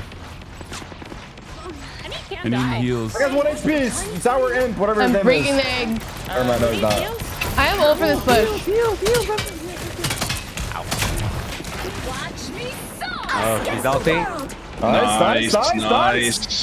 Oh, that's free. I'm going Penny. More, forward. Penny dead. Bucky left side, alone. Wait. That was a sick wasted ult, the Hassan. That was fucking good ult. It was a zoning ult. Zoning. It's fine. Ow. I was. Two on the left, coming up. Chomping some One's low. H2 or some oxygen. They're gonna ult for Oh, that. I just got tapped. Oh god, I'm low. Oh god. Okay, I'm pushing if only one healer. Oh god. Yo, golden cap. I mean, they have to no push this. way. What's that mean? Armed and dangerous. Bucky one. Dead. Cannot keep you up, Hassan. Dumbass! Jeff is behind us. Yeah, trying to kill Jeff. Jeff. One is dead. Trying to kill me myself. Whoa. Stuck behind enemy lines. I'm going Penny. Penny's only one left. Nice. Dead. We're the best to do it! We're the goats. Holy shit. This is what you guys are doing in ranks too? No. Ranked, I feel like, is way harder. A 2-0? That's Kinda goated. goated. Another epic victory. Big win. Very nice. MVP, let's go. Let's go. That's my healer. Wait, you're playing healers, right? That's kind of sick to MVP on healer. Mantis Loki broken. That's healer? I actually haven't played her yet. Oh, she's hella fun. All right. What level are you, Todic? Uh, Oh, you're 4. Take him Okay. about 15 games, I'm gonna be honest. It's 15 games? Yeah, it's like it's also performance based, so if you're not very good, you will level up slower. How did I do that game? I didn't see. What a way to say Why'd you that. bring that up, actually? Did I have a bad game? No. I think you'll level very fast. Is what I meant. Oh, You'll okay. need a top-notch team to win this one. Yeah, I think MVPs count and wins count towards more points. Okay. At And this commands. rate, you got this. Okay. Does anyone want to change anything? Because I kind Yeah, of want to try I was Iron gonna say Fist too. again Someone and change. get my shit pushed in. Yeah, I can That's fill fun, whatever. guys. Pick whatever you guys want. Really? All right, then. Oh. Winter Soldier, Todic, there's a lot of shooting characters. Like, there's a lot of I just cool ass remember shooter right there. characters. You want toast or heels, tank or whoa? Whoa, what? Lots of Iron You Fists want before heels or me, tank toast? but I'll be the These games are best. too easy. I'll go heal you. 30 seconds before you attack. Get ready. Oh wait, I no. am Groot. I am Doctor Strange. Like, one thing I've noticed is They have a penny. in competitive they don't do this, but in competitive immediately they place mines if they have a penny or like they always lay traps right outside Wait, the Penny's door. coming to do that right now. I'm literally watching her. Yeah. What the hell? So they All right, so always just go to the right door or the left door. Right? I literally see they have a Groot, Penny, Star-Lord. 2. Wait, let me shoot the things. Yeah, we can also. I just said. What the fuck is this? How do we get out? Bro's not listening at all when we I talk. can barely hear you. I have 60 and Jordy on 200. I'm telling you, I can't hear them. I got one. One dead. One DPS down. I got you. I got you. Groot. Nice. Keep going, Hassan. I'm behind you. I'm shooting the Okay. egg. Walking you up. Walking you up. Yeah, you just fucking I'm standing. Oh, whoa, above, I think. Yeah, or- that- I'm moving the payload. Only going. I got 1 HP. Never mind, no, he's not. Nice. You're good, Hassan. You're good. No, you're good. Somebody's playing Only me. going, Hassan. Somebody's. Hey, can someone come to the payload with me right now? Where is he? On the right, low. There do be a Star-Lord on the point. He's dead. Do I have to move the payload? Like, do I have to? Yes. Thank you. Are you so deep, Hassan? We're in so deep. No, you're alone. No one's on you. I'm stunned. Okay, never mind. All right, get back up. Yeah. My pocket Where healer. am I supposed to go? We should stay. Oh, the payload. We just have to get into the door. This part is really tricky though when you get into the door. Yeah. Flank on the cart. There's a tank. No Groot action. 2. He's low. There's a raccoon on me. There's a rat above. There's no penny shit again, guys. One upper. One's. Where'd she go? Oh my god, so many trips. Oh shit. Mine. Oh. Got blown up. I'm killing egg. Well, oh, you're on me. Okay. Shit on him. Dookie, get Dookie on. I did. I'm going Bucky. Okay, walking up. Oh, we're kind of answered here. I'm going You guys will raccoon. not die. they're You guys will trapped in not here with die. I got Jeff. I'm going in. Okay, I'm ulting. Fuck it. All I got was Penny. Healer's but down. All healers down. Take her. Oh, I lied. He came back. I'm gonna kill the shark. Okay, yeah, I'm walking on the shark. Also, I have a Psylocke now. Psylocke dead. Nice. Holy fuck. Nice shot. Let's go. Okay, somebody should bring Hassan, a play payload. chill. I'm dead. Okay. Okay, tank is walking payload. Okay. I'm coming though. It's just far. I will just sit here and you guys. Yeah, with a deagle on the right. Jeff looks Guy sus. with the Careful. deagle. Jeff looks sus. Jeff might be looking. Alright, I'm here. Oh my god. Okay, I got got you. Oh, I got stoned. I got stoned immediately. I got clapped. I'm gonna ult this point. Sorry, Nandre. It's okay. Can you kill the rocket ult? One healer down. One healer down. 2 healers down. No healers. Kill the thing. They got us. They got us real good. Little double kill from Jody though. I saw that. Oh shit. Should I wait? Yeah, we should probably go in as a crew here. I think. Get that vehicle moving again. Nandre, you know the deal. Get his ass. Get his ass. Get his ass. Jump right here. Jump right here. I see him. Trying to be cheeky. Behind me? Here. Yeah, he's. Where is he? He's ulting. He ulted me. It's a solo ult. If he runs off the side, that's fine. It's just healer for healer. Yes. Wait. Jeff for Jeff. Did I? Oh, wait, this crew is overextended. Okay, walking up. Oh, they got both healers. They got I'm both. dying to a fucking mine. I got lasered by that fucking Hawkeye. I'm low. I'm just gonna wait. I'm waiting for everyone to group. Yeah, I'm here. Shield's breaking now, Jody. Yep, thank you. Penny's I think on the top right or something, right? Yeah, I can check with Jeff. We have to. Are we pushing the cart? What's happening right now? We're trying. We're trying. We're trying to get to the car so we can. Where's the egg? Okay, Where's the okay, damn egg? they're I'm just killing this on group. cart. Fuck this group. But that Groot is fucking us up. Groot dead. I'm ulting. When I can't find the egg. Suspicious. I'm going up. I I think it's. I'm killing it. Dead. Okay, I'm gonna shield. You guys kill. I'm Nice. gonna try to flank. I'm gonna try to flank. Are you guys ready? I got stunned, but I'm running with Bucky you. one. Bucky one. Yeah, let's do it. All right, let's go. Yep.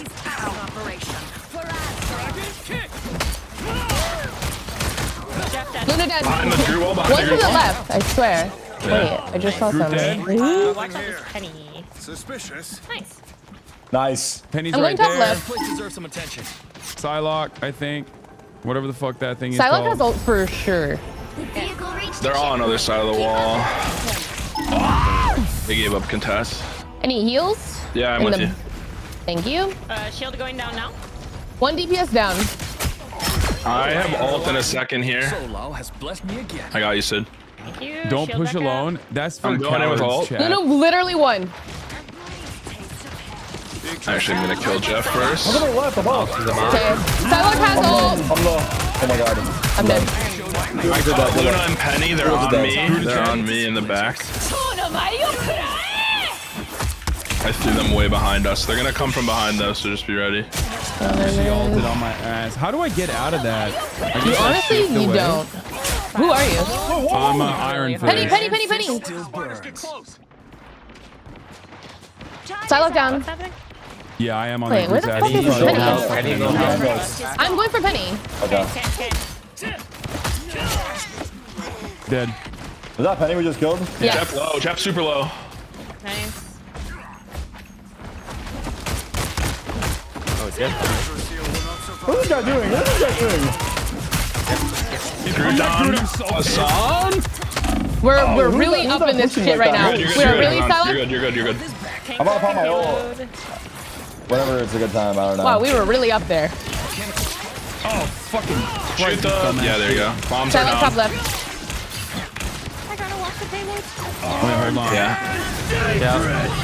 Heal. I'm going Luna right now. Groot is above. I can't aim them. Just hiding behind the wall. Yeah, it's fine. It's a crappy wall. Yeah, you're staying there. Luna's one. Luna dead. I'm going for the bit. No, I'm not dead. No, no, Thank yeah. God. Jeff literally won. Killing Penny. I'm just pumping heals. Penny's behind the wall. Your heals. I gotta heal the tank. Oh, you guys all got jaffed. All got jaffed. It's okay. Penny, Penny, Penny, Penny. Anywhere. Yeah. Penny one. I am ready to Penny down. He threw me on the healthcare, dude. My man I can't hit said. that guy. Oh my god. Bucky can't get healed unless he drops. He Yeah, can't. it's so hard to hit. I'm sucking everybody up for the Psylocke ult. Good fucking Sitting out there. suck, dude. Yeah. Nice. I'm telling you, Shooting egg, shooting egg. quick. Shooting Jeff. Jeff 1. Jeff 1. Oh, Luna Snow is so low. Jeff dead. 1 healer down. Oh, Penny's down. Nice.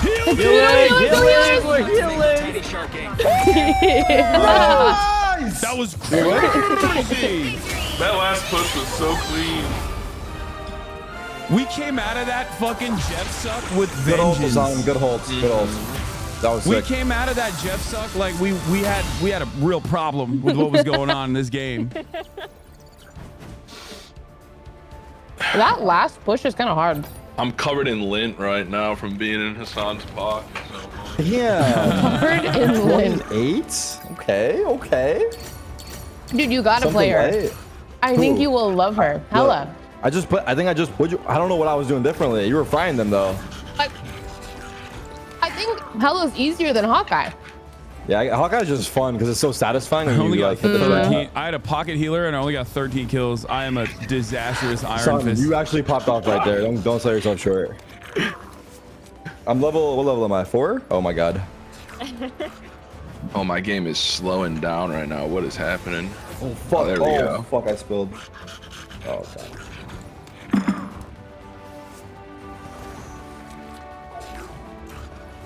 How does Toast have 95% accuracy? You look like you're aimbotting. Wait, 95%? He only shoots if it's guaranteed? That guy's dope. What the Wait, fuck? how do I see that? How do I see that? My accuracy is Press not good. Tab, bro. Tab accuracy. Tab far right. Oh, I'm already out of that menu. Okay. Bro, let me tell you what do you think your accuracy is? 15. 39%. Oh shit. Oh, I shot a lot forgot. though. I want to point that out. I shot a lot. Like I wasn't. There was not a second I wasn't shooting. Oh, Cloak and Dagger does aimbot. Okay, Cloak actually has aimbot. Oh, that. Hey, you know what? I thought you were really good, Toast, but like that also makes sense too. That like 95 is really high. You know. 95 is really high. It's a little saucy. Is Punisher good? Yeah. Punisher's fun. He's like very straightforward, just like spam your gun. Yeah. Soldier, right. yeah, he has a shotgun too, and it like double taps or triple taps, like double taps with a headshot. The shotgun's good for tanks. Okay. This is like my 5th DPS game, but next game I'm down to fill tank or heal. Yo. And then when you do, admit it, you've been practicing offline. I have not been, but thank you for thinking that I have been. Groot is actually really good as far as tanks goes too. I really like Groot.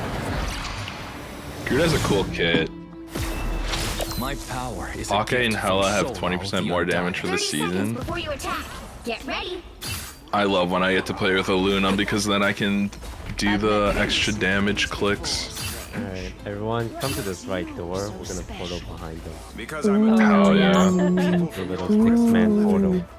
Also, I charge a lot. You logged obviously halfway through level 7. Why are you capping? I played with Will last night. It wasn't offline, but I played for like 2 hours. 4, 3, Wait, I'm gonna dive comp with 2, you. 1. Don't forget, securing the mission area is your top Okay. priority. Okay. We have demons to slay. What are we waiting for? Alright, here you go. Okay, I'm jumping in. Okay, Where does turn this around take here. me? We're gonna turn around here. Oh, Won't they flank us interesting. with the portal? Flank! Oh my god! Oh shit! Oh fuck! Yeah, they have a Star-Lord. Okay, One DPS down. Piece of shit. Nice. Nice. We fucking Psylocke in his cleaned we cleaned their tank like it was nothing. DPS down. I'm capping. I'm capping. Yep, I'm with you. Healers are capping. Guys, was that cringe for a quick play? Be honest. That was hella cringe, yeah.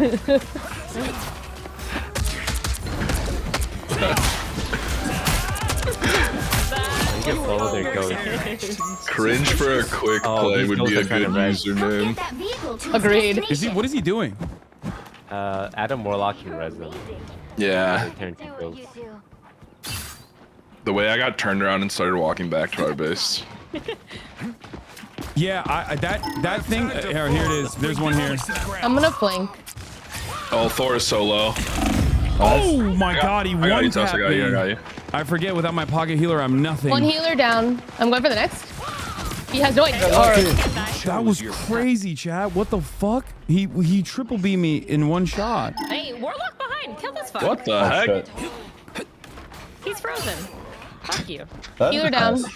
What am I supposed to do? Dodge that, chat? What does that make me? We're finding our groove. Null's dark touch cannot be I'm gonna walk payload. Oh, nice. All right, let's do this, Hassan. I'm going Psylocke. She disappeared. She's about to blank. Can you? Okay, I am gonna scream if someone She's tries dead. to jump me on payload. Yeah. Oh, behind. Whoa. Ish. Oh my god, the Are hero you is so healing strong. yourself? Yep. Are you healing me? What the hell? I got up there. Get him. Nice. What the hell, that guy? I got Oh, good ult, good ult. Higher. Podcast VOD. Bogeys incoming. Oh, I got caught in the wall. Look at the ult. You want to push these? You want to push these fucking pants or what? Oh, behind you. What am I dying to? Oh, dude, what the fuck, Venom? Okay, Venom. Right here. Wait, this is Melting. Oh, behind us. This is a little bit of a bully, guys. This is a little bit of a bully. Keep bullying them. Wait, this guy's in the back. What? What is happening? Oh my god, I can't believe. What does that red thing do? Yeah, what is he? What is that? He can go cocoon himself and revive, so we're gonna have a flank out of Warlock again. Oh, okay. Yeah, I have he an ult. just res back there. I don't like that. That's not a good sound. That's not a good sound. Big shield. Big shield. Venom on top of us. He's dead. Oh no, he's No, he's got the bonus. Oh, Okay, no, fuck. he's dead. Damn, I dismissed.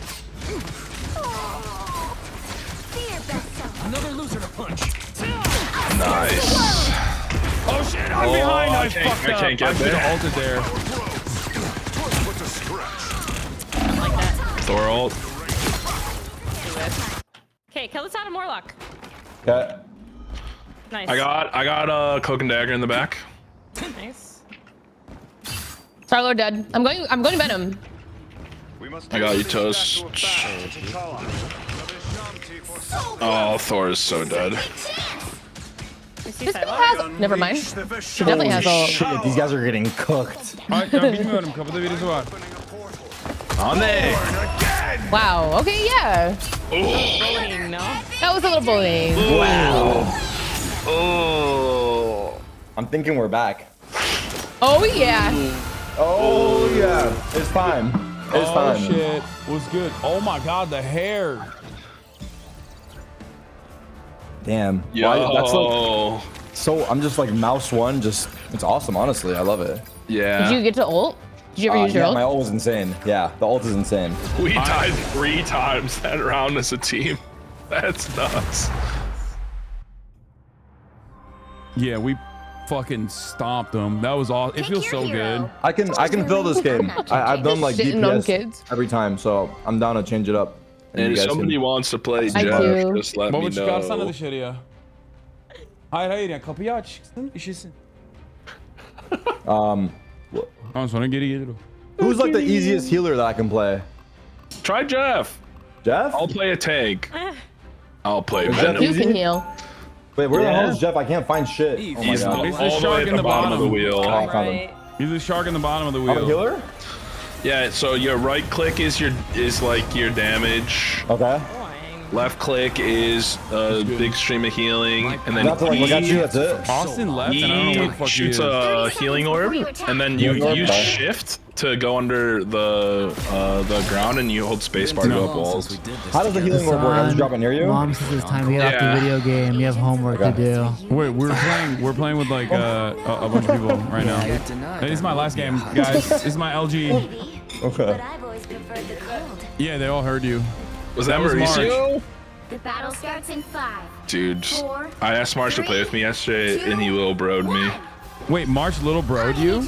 Yeah, and I'm like, bro, I'm in my 30s, man. Come on, show some respect for your elders.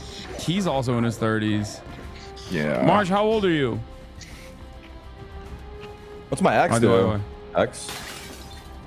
This is my first time Psylocke. Oh, your axe is like you only get that because Lunas knows it. And it gives you damage get a boost guard, on your Judy? clicks. Sure. You'll pop it when you go on somebody.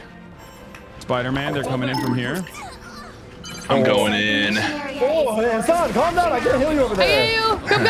Okay. We're good. I got a lot of bonus health. Okay, we're getting dope. I need heals. No, I'm almost dead, but I'm gonna die if I don't. No, you're dead. I'm sorry. Chill. My first game on heal. Chill.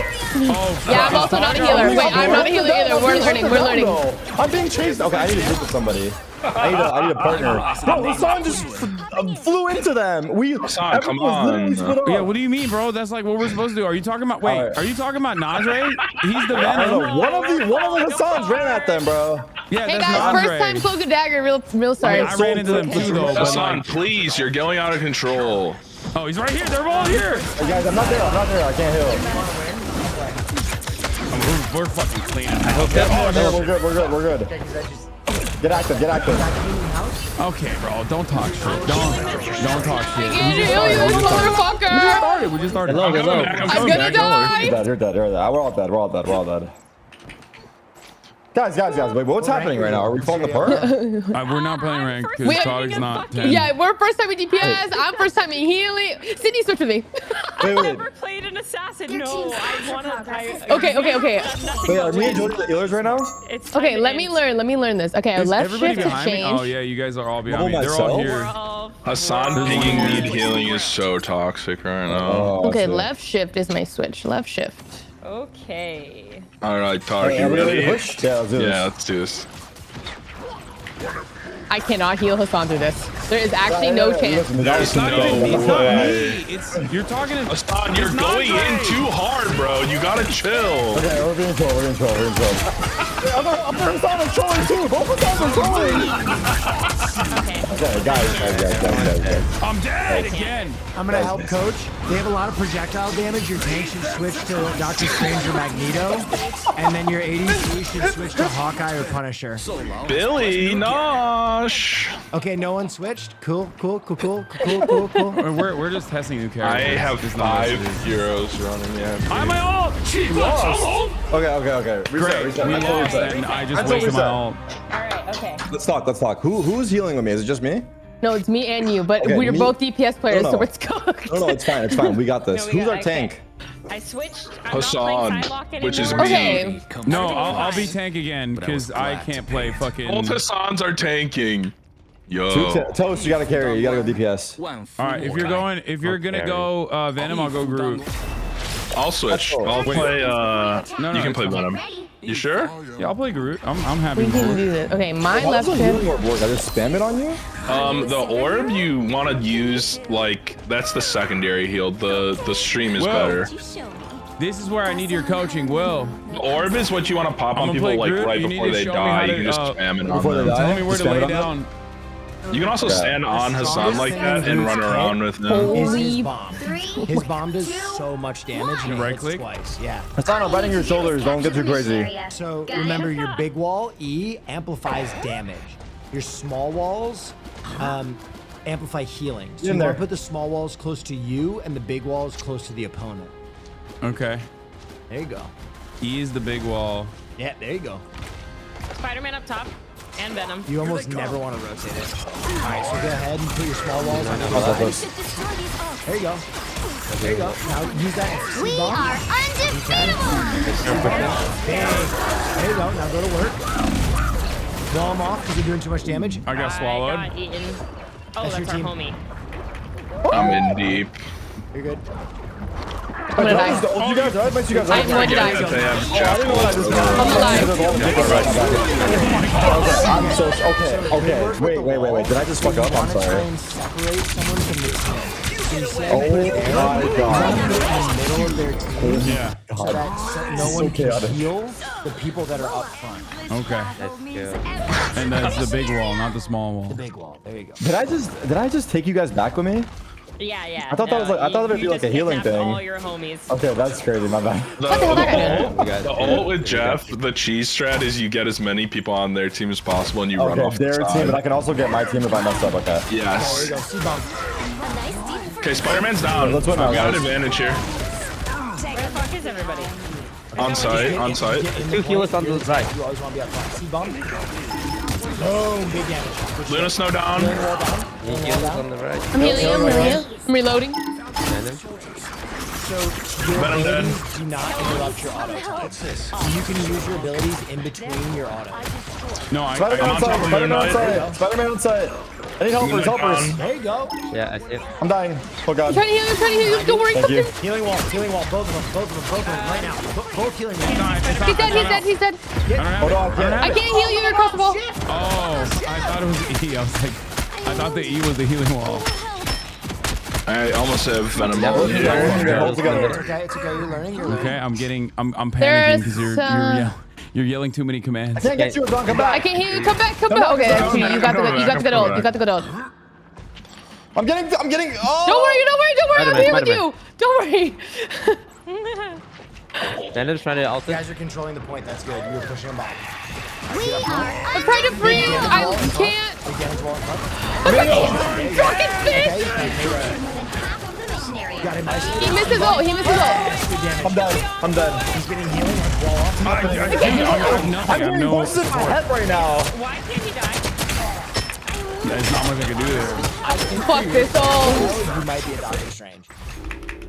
Hey Sydney, where are you? Let me play Me normal and with Toast Groot, and then you're are without on trying the to do different site things. doing really nothing I'm here. because I'm coming with a slam right now. Venom's low. If he doesn't have his E's dead. I can ult in between. I'm sorry. Okay, Spider-Man ulted. Everyone died so fast. Man. I got through it. Jump off. What do I do? Jump off. Kill yourself. What do I do? You gotta use your space bar to go over the little ridges. Oh, guys, punish them. Did I jump off? I couldn't. I killed Hassan? What? If you hold the space bar while you're running around, you'll go over the little fences Always too. save your C-bomb for after your ult because it does a double tip and it hits it.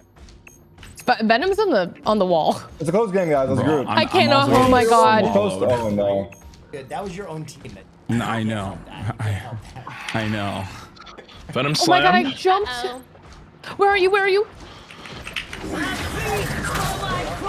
I ulted. Ready to put on a show. We are undefeatable. I'm gonna swing up right here with Venom. Are we both ulting right now? Yeah, double Luna. Wait, no. I'm not Luna. I can't. Oh, that was so sad. Kill the ult. I got targeted. We lost. Yeah, of course we lost, bro. They fucking dominated the point. That was way better. We were started off that round strong though. We came out. We had like 75%. All right. So. Is Cutie even here? Why is Where's that? Am I just not a healer? I want to try again. How is I feel Austin like not for here? healing, you would much. Austin literally started here. Like he was here. Snow or Mantis. Because you do a shit ton of damage on them, and they just have like a left click. I want you to try for. Who is it? Mantis or who? Luna All right, Snow. I'll try it. Okay. The Doctor Strange is going to be much more mechanical, and with Doctor Strange, you can do. Loving the personal coaching right now. I'm going back to Hefe. I'll go back to healer. Melee attack minded on your I'm muting so that you can tell me whatever you Oh want. my god, wait, I can hear myself. Okay. Holy shit. That was overwhelming. Not only do I not know what's going on in game, your auto attack. there's just voices in my head. To your mouse. No. Okay, so go ahead and lock in Doctor Strange. Okay, I'll go. And then Mantis. we're gonna map. I gotta so buy that your fuzzy melee jets. attack is mapped on your thumb button. Wait, hold on. So let me fix it. I need more skins though. Yeah, whatever. I'll do that later. Someone needs to teach Hassan about push to talk. Bro, I know. I'm trying to fix it. I'm literally trying to do that right now, but I don't. Oh my god, I'm trying to do that quickly. It's okay. It's fine. It's honestly, it feels very engaging. It's kind of nice to have it's very soothing. You poke a lot. What's up, and then you man? go for a flank. It's soothing, Will. It's soothing. We like it. You're doing good work back there. And Will's I would helping also me get better say, at Doctor Strange right you know, now. like Samir, you have to know where all the health packs are. Melee to your thumb It's kind of like that. right now. Wait, why? What's my Because you're TLDR gonna here, be Sydney? using Are you it a able lot. to? And My melee. Oh, Hit okay. F1 Have by you the way, ever Tarek, used your because you see melee how this attack? goes. V. Okay, that's a big problem. If you for want to tank. damage boost yourself, Also, I charge a lot. Yeah. press Okay. F. So now Okay. I want you to Damage practice boost. this. Go back. You're good. You're good. I want you and to then auto when attack. you have to right click. Your normal attack, then melee. You Auto have attack, 4 melee. charges of Auto life attack, force, melee. and you So your spend melee life does force, not damage interrupt boosting, and healing. the cooldown for So your yeah, He ain't getting all that, If man. you rotate them when you're fighting, you do 2x the damage. Okay, but I don't know what my fucking skills are. Don't worry about that. We're just gonna focus on your shield for right now. Okay. This is a terrible Psylocke map. Fuck. So right click is my heal and just use it like wisely. Okay, you so only your have 4 charges shield of it, is but your main they ability. regenerate. Okay, and a lot of people hold the shield, but I want you to tap it. I regret my you're gonna block, choices. I like, regret my arrows and choices. shit against like a I will just be Hawkeye sitting and here Punisher. capturing the point. So when you see them, so you want to be with your party at all costs, because your job is to block damage while letting their damage go through. Behind us? Yeah, behind us. Okay, they portal. Okay, I have block. I have the point. There you go. Me and Toast are going into the portal. Good shit, you're reloading. Yes. Yes. Okay, you're doubling his damage. Strange You see on how he's not strange using violence his in the melee? middle. You're doubling his damage right now. You're beating his ass. That's my boy. He's got a shield. Don't let him away. That's Doctor my Strange boy is right dead. there. Get it. Shield. Now, shield. Iron Man. Hassan's mic is turned off. Back in. Iron Man solo. Rotate. No, I'm Rotate. sorry. On the jet. On the I'm jet. Shield learning. up. Shield up. There you go. Get that healing. Okay, but remember, we have the point. Okay. What is shift? So, don't worry about that right now. Shield. Shield. There you go. Back in. Back in. Tap that motherfucker. Rotate. Rotate the auto. I can't get you, Chelsea. You're too wily for me. That has range. My melee has range too. Yes. anything else. One. Quick, no orb heal. Do I have any other range? Okay, you're only using your melee now. You're only using your melee. Remember to use the shot. chasing. Remember to use the shot. I'm using it. There he is. There he is. Beat his ass. Rotate that. You double his Objective damage. Use your gaming. pitch now. Spider-Man Yeah, dead. see, you drove him off. That's good. Back on the point. Alright, we got it back. What the jet? Left side. Block. Did he eat you? Hawkeye. Shield. You blocked it again. On the side. Wait till you get healing to drop that. Wait till you get healing to drop that. Just keep swimming, Middle Jeff. mouse button left to request a heal. Can I help myself or not? Toast is gonna die. Toast is gonna Hold it. Hold I it. died. Hold it. Back in. Make them drop that. I can't peek Make into them this drop that. Hawkeye. There you Spider-Man. go. There you go. Now in. Push. Hawkeye shot me in my Got your healing. dorsal fin. In my dorsal fin. There you go. Hit. Beat his ass. Rotate. I got a new Big piercing. Damage. Big damage. Make it pay for it. Back up and shield. Back up and shield. Keep backing. Keep backing. Hold it up. Hold it up. Hold it up. He's looking. He's There Bruce you go. Banner. There you go. I'm gonna die. Request healing with the middle mouse. There you go. Never miss. There's some orbs down on the side if people You're need heals. tanking now, baby. You are fucking tanking your problem. Okay, they all altered. You want to fully push back while you're shielding. You don't want to fight Get right out of now. here. See, can you focus the Hawkeye? There you go. There you go. Okay, now you push back in. You still have points. Wait, I do that every fucking time. Yes. Right side. Push it. There he is. Beat that man's ass. I should have just Wait, grabbed they're this just gonna armor lose. too. Wait, this shark is doing funny things. Yeah. Okay, you're fine. You're fine. He doesn't have the time. Also, you have slow fall. What so is you it? hold spacebar when you're We coming got back. this. We just got close. Hold space. No, it didn't work. Nice. Holy shit. I don't think I can I space don't know out if of that. I don't know. We'll You want see. the first round. If you don't Tab. want to Look at your worry about stats. spending Look at your your stats. heals, you That's can play 2-1. Luna It's Snow, not that and good. literally One just death, but left look at click. your Like if damage you off. auto attack, that's Way how Is you it like heal. is it like I better. shoot the heal on you and it heals over time? Is that what's happening? Yes, heals over time. Magic. Okay, I Luna see, I Snow's see. kind of like Yeah, Lucio, so right? Your shift. A little bit. Oh. Yeah. So I could have shifted Can I out heal of that. myself or Could've no? I just shifted, drop it and on the now floor? the next piece of Eat a tech you bubble. have to learn No, Yeah, okay. you'll is have your to eat portal. a bubble. So you can and portal just into heal places, attack. but that's the most technical part of his kit. And I don't want you to focus on that first because it'll Yeah. make you think the champion's too Oh, hard. Austin's here. What map is Cutie here? this? No, of course. Oh, come on. She's gonna show up wet. You know that. I should also be attacking. I see. Okay. Yo, by the way, What? way better tanking. Lucio, but no boop. Like Yeah, yeah, this yeah. character matches your playstyle. Really. What is this? I guess. I mean, 4, 3. Bro, you only died one time during an entire round. Hassan, you definitely have your mic off. Got it. they don't know that I have it off deliberately. Let him out. I don't even know if you can hear us. Your auto attack No way. regens your He's completely It's all good. quiet now. Okay, now you He's shield just right so here off cute. ramp because there's gonna be a lot of damage coming out. Good. Push up. Good. Okay, 2 people are on the point. Yeah, there's like 2 guys. Oh, Push to Let's the all They're shoot looking the at me. pillar down so we can get up to their side, dude. Yeah, Spider-Man dead. Whoa, Spider-Man's ulting us. Oh, he had an ult from last Shield, round. shield, shield. Where's my Okay, ult shift to? jump, shift jump. Mission area Get out of damage. Oh my god, I got one shot by Hawkeye. Yeah, there you go. Oh, Hassan's in a hardcore coaching session apparently. It's a big stuff. For sure, Jay. It's a No, I Eye of Agamotto. should So that wasn't your fault. Your whole team got kills. bitch slapped. Yeah. Oh god, that Hawkeye just got Hawkeye's- annihilated. Wow, that's embarrassing. If he, that's Yeah. that's embarrassing for him. All right, are we ready, team? I'm done. Yeah. Cindy, can you aim the guy in the air? All right, get in there, baby. How long is my shift? He's hiding It just flies you up, and you can Sword dead. slow fall with spacebar. I'm going Spider-Man. Oh, no, Spider-Man. He just keeps diving backline like There's also reckless abandon. a read file we need to change in the game documents to make up you top. game better. I'm breaking this. Thingy, No, I so you can go up. mouse acceleration. I already have it. All right. Nice. I'm just Make sure you always Freaking miss Hawkeye to on the the left. right. Oh shit, because Hawkeye the got game's me. third That's a good person, call. and if you miss to the No right, you'll healer, still hit. or like one Gosh, healer kicked down. ass. I don't know who it is. Hassan has ult. They're on the point. They're on the point. They're on the point. I'm gonna. There you go. There you go. You can use your ult if you get them all together. Healers are coming in. Nice. Ult. Oh fuck! I Damn, they got almost. How, Hassan. is there a probably a Yeah, right when we got that. though? Yeah, he goes. Eye of Agamotto. Yeah, I earned that one. I have Jeff ult in 10% Doesn't here. souls out of their bodies. Oh or yeah, it something? gives them that good suck. It sucks their souls out of their bodies, and you can do extra damage to their souls, right? I'm 1 HP. I don't know about the damage boost, but yeah, it's a big radius stun that's really good. Strange is actually a perfect character for you to play because behind the cave it makes it seem like easy. Yeah, I'm trying to go first. There you go. There you go. They still have a... Yeah, go after the healer first. Wait, where's my? What's my? Oh, my right click. He's not even here. I got right Jeff ult here in a second. Beat that ass. Beat that ass. There you go. So slippery. Holy fuck. I never miss. Good shit.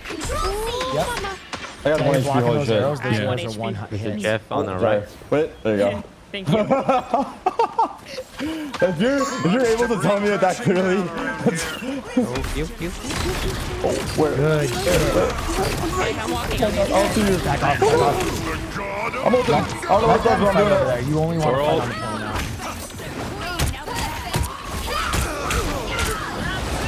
Oh, that's. Oh no! I got you. I'm sorry. Don't mess with the amazing I'm so bad at hearing the other characters' ults on my team. Fuck with this guy. I'm dead. No, I'm Keep not. going. Downshift as soon as he throws you. I will. Okay, It didn't work. cringe. I shifted, but it didn't work. Yeah, Jeff is This is the Jeff the map. troll Like this is character. literally the Jeff map. But you're learning a two character. people There's, off the you know, side. Yeah. As long as you have your the right instincts, you're good. Oh no! They're gonna win. We're coming. Wait, we're losing. I just realized. Oh my god. They don't even What the have fuck a is up? round. Even if Don't they hold have it. shift? What do you mean? Yes. Jeff on the left. They're backseating now. You were doing right. You're tapping. Hawkeye. Yeah. Let's get in there, guys. We gotta get in there. We gotta do good first. You You gotta shield it now. You gotta shield it now. You gotta get on the point right I'm now. dead. You don't have time. I think it's GG, You no? don't have time. I'm You going have on the to pulse. get right now. I'm going in. Yo, No. We can win overtime. Oh, we can go over. Oh, I didn't realize that. Are you in quick play? What is it? I thought standing on it would be enough. Oh, That's all right. I don't think we do. I know standing on wood would be enough. All right, I should probably end it. Oh, JK, All right, we have one everybody. No, you have a third round, brother. Oh, we have a third round. Oh, never mind. I was gonna say, oh, Cutie's here. Okay, we have a third round. I'm gonna swap over to a different tank. I was getting coaching from Will Neff. That's why I was quiet because he was in my ear yelling. is it good or no? Oh, we lost the round. So We did lose the round, and I only have 6 kills. So I think I'm gonna switch over to a tank that I'm more comfortable with, like a Venom. What's up? Venom. Do you want to switch back to deeps or do you Yeah, want to keep I'm playing? down. How do I switch? Let's end on a dub. Yeah. I sense your concern. Wait, how do I switch? Already proven your worth. Chat, Cutie Cinderella's gonna be on tomorrow when we go shopping. On our side. Or not tomorrow, on Saturday. Tomorrow's not Saturday. Why is everybody saying press H? No, that's me. 3, 2. These combined chats are really getting you, man. I know, because I'm such a permanent reader. Like I can't stop reading chat. Oh, I thought you were gonna say I'm such a boomer. That's I am not a what I was boomer. gonna say too, actually. I'm a boomer too, but I also love reading chat. Like it's my worst. Right side. Yeah, it engages my ADHD like nothing else. Holy shit! I got you. Spider-Man. I got you. Oh, Spider-Man on point. I see you, Toast. I got a Thor on me though. Yeah, One healer down. Alright, cool. Oh, I got Where's laser by that Spiker? iron. Nice. Iron Man. I'm almost done. I can't quit in between the game. Blair, please. We're playing a game. Is Austin. He's chirping at me even though he's late. Well, ask him why his... Actually, that's not true. Yeah, it's 7:06. Everyone is surprisingly on time. I'm the one who's late now, which is crazy. Normally, I'm obviously the one who's on time because of my house. And ask Austin why his sweater looks like a shopping cart. Coming in left. Coming in left. Coming. One's in already. Spider-Man. Shit. Spider-Man's trying to... Spider-Man on me. Spider-Man on me. Cloak and dagger on site. Oh, what the fuck? Oh my god. Oh my god. Oh my god. You're in a goofy. Oh, that's not good. Oh, you got me. Oh, dead. Wait, oh! He got that. One healer down. Wait, spider webbing alt cancels? On point. Luna's the only one. Or whatever, skinny bitch. God. Never miss. I don't know whether she went. I just saw Tara clicking heads. Did I kill them? I couldn't tell what was happening, honestly. I have Luna Snow. There's so much shit going on. Yeah, it is a lot. I like that it's kind of more arcadey than like competitive though. It makes Maximum it fun. pulse. No. Wait, that was. Oh! I'm gonna ult. Spider-Man's coming for me. I also have an ult here. You're fucking up that statue. Yeah, it won't. I thought it would break. It won't. Need the Iron Man to die. Iron Man 1. I have to I reload. just got a triple Jeffrey. Iron Man dead. Nice. Ooh, we're smoking in this round. Got him. Yeah, we have clear roles. Yeah. Where is it? Over here. Over there? I'm coming back with heals. Okay. That guy's low. Spider-Man's gonna have ult. Son? Cloak's on site, I think. Jay. I mean, I guess we just it stick was with what we fun know. everybody doing their roles, but when we play our roles, every game has been a stop. All right, everybody. Thank you so much for gaming with me today. I gotta go. GG's on. Peace, everybody. All right. Todic with the MVP. GG's to everybody. Good games overall. Fun times that were had. I'm gonna quit. Wait, where the fuck did my camera go? Wait, what? Uh-oh.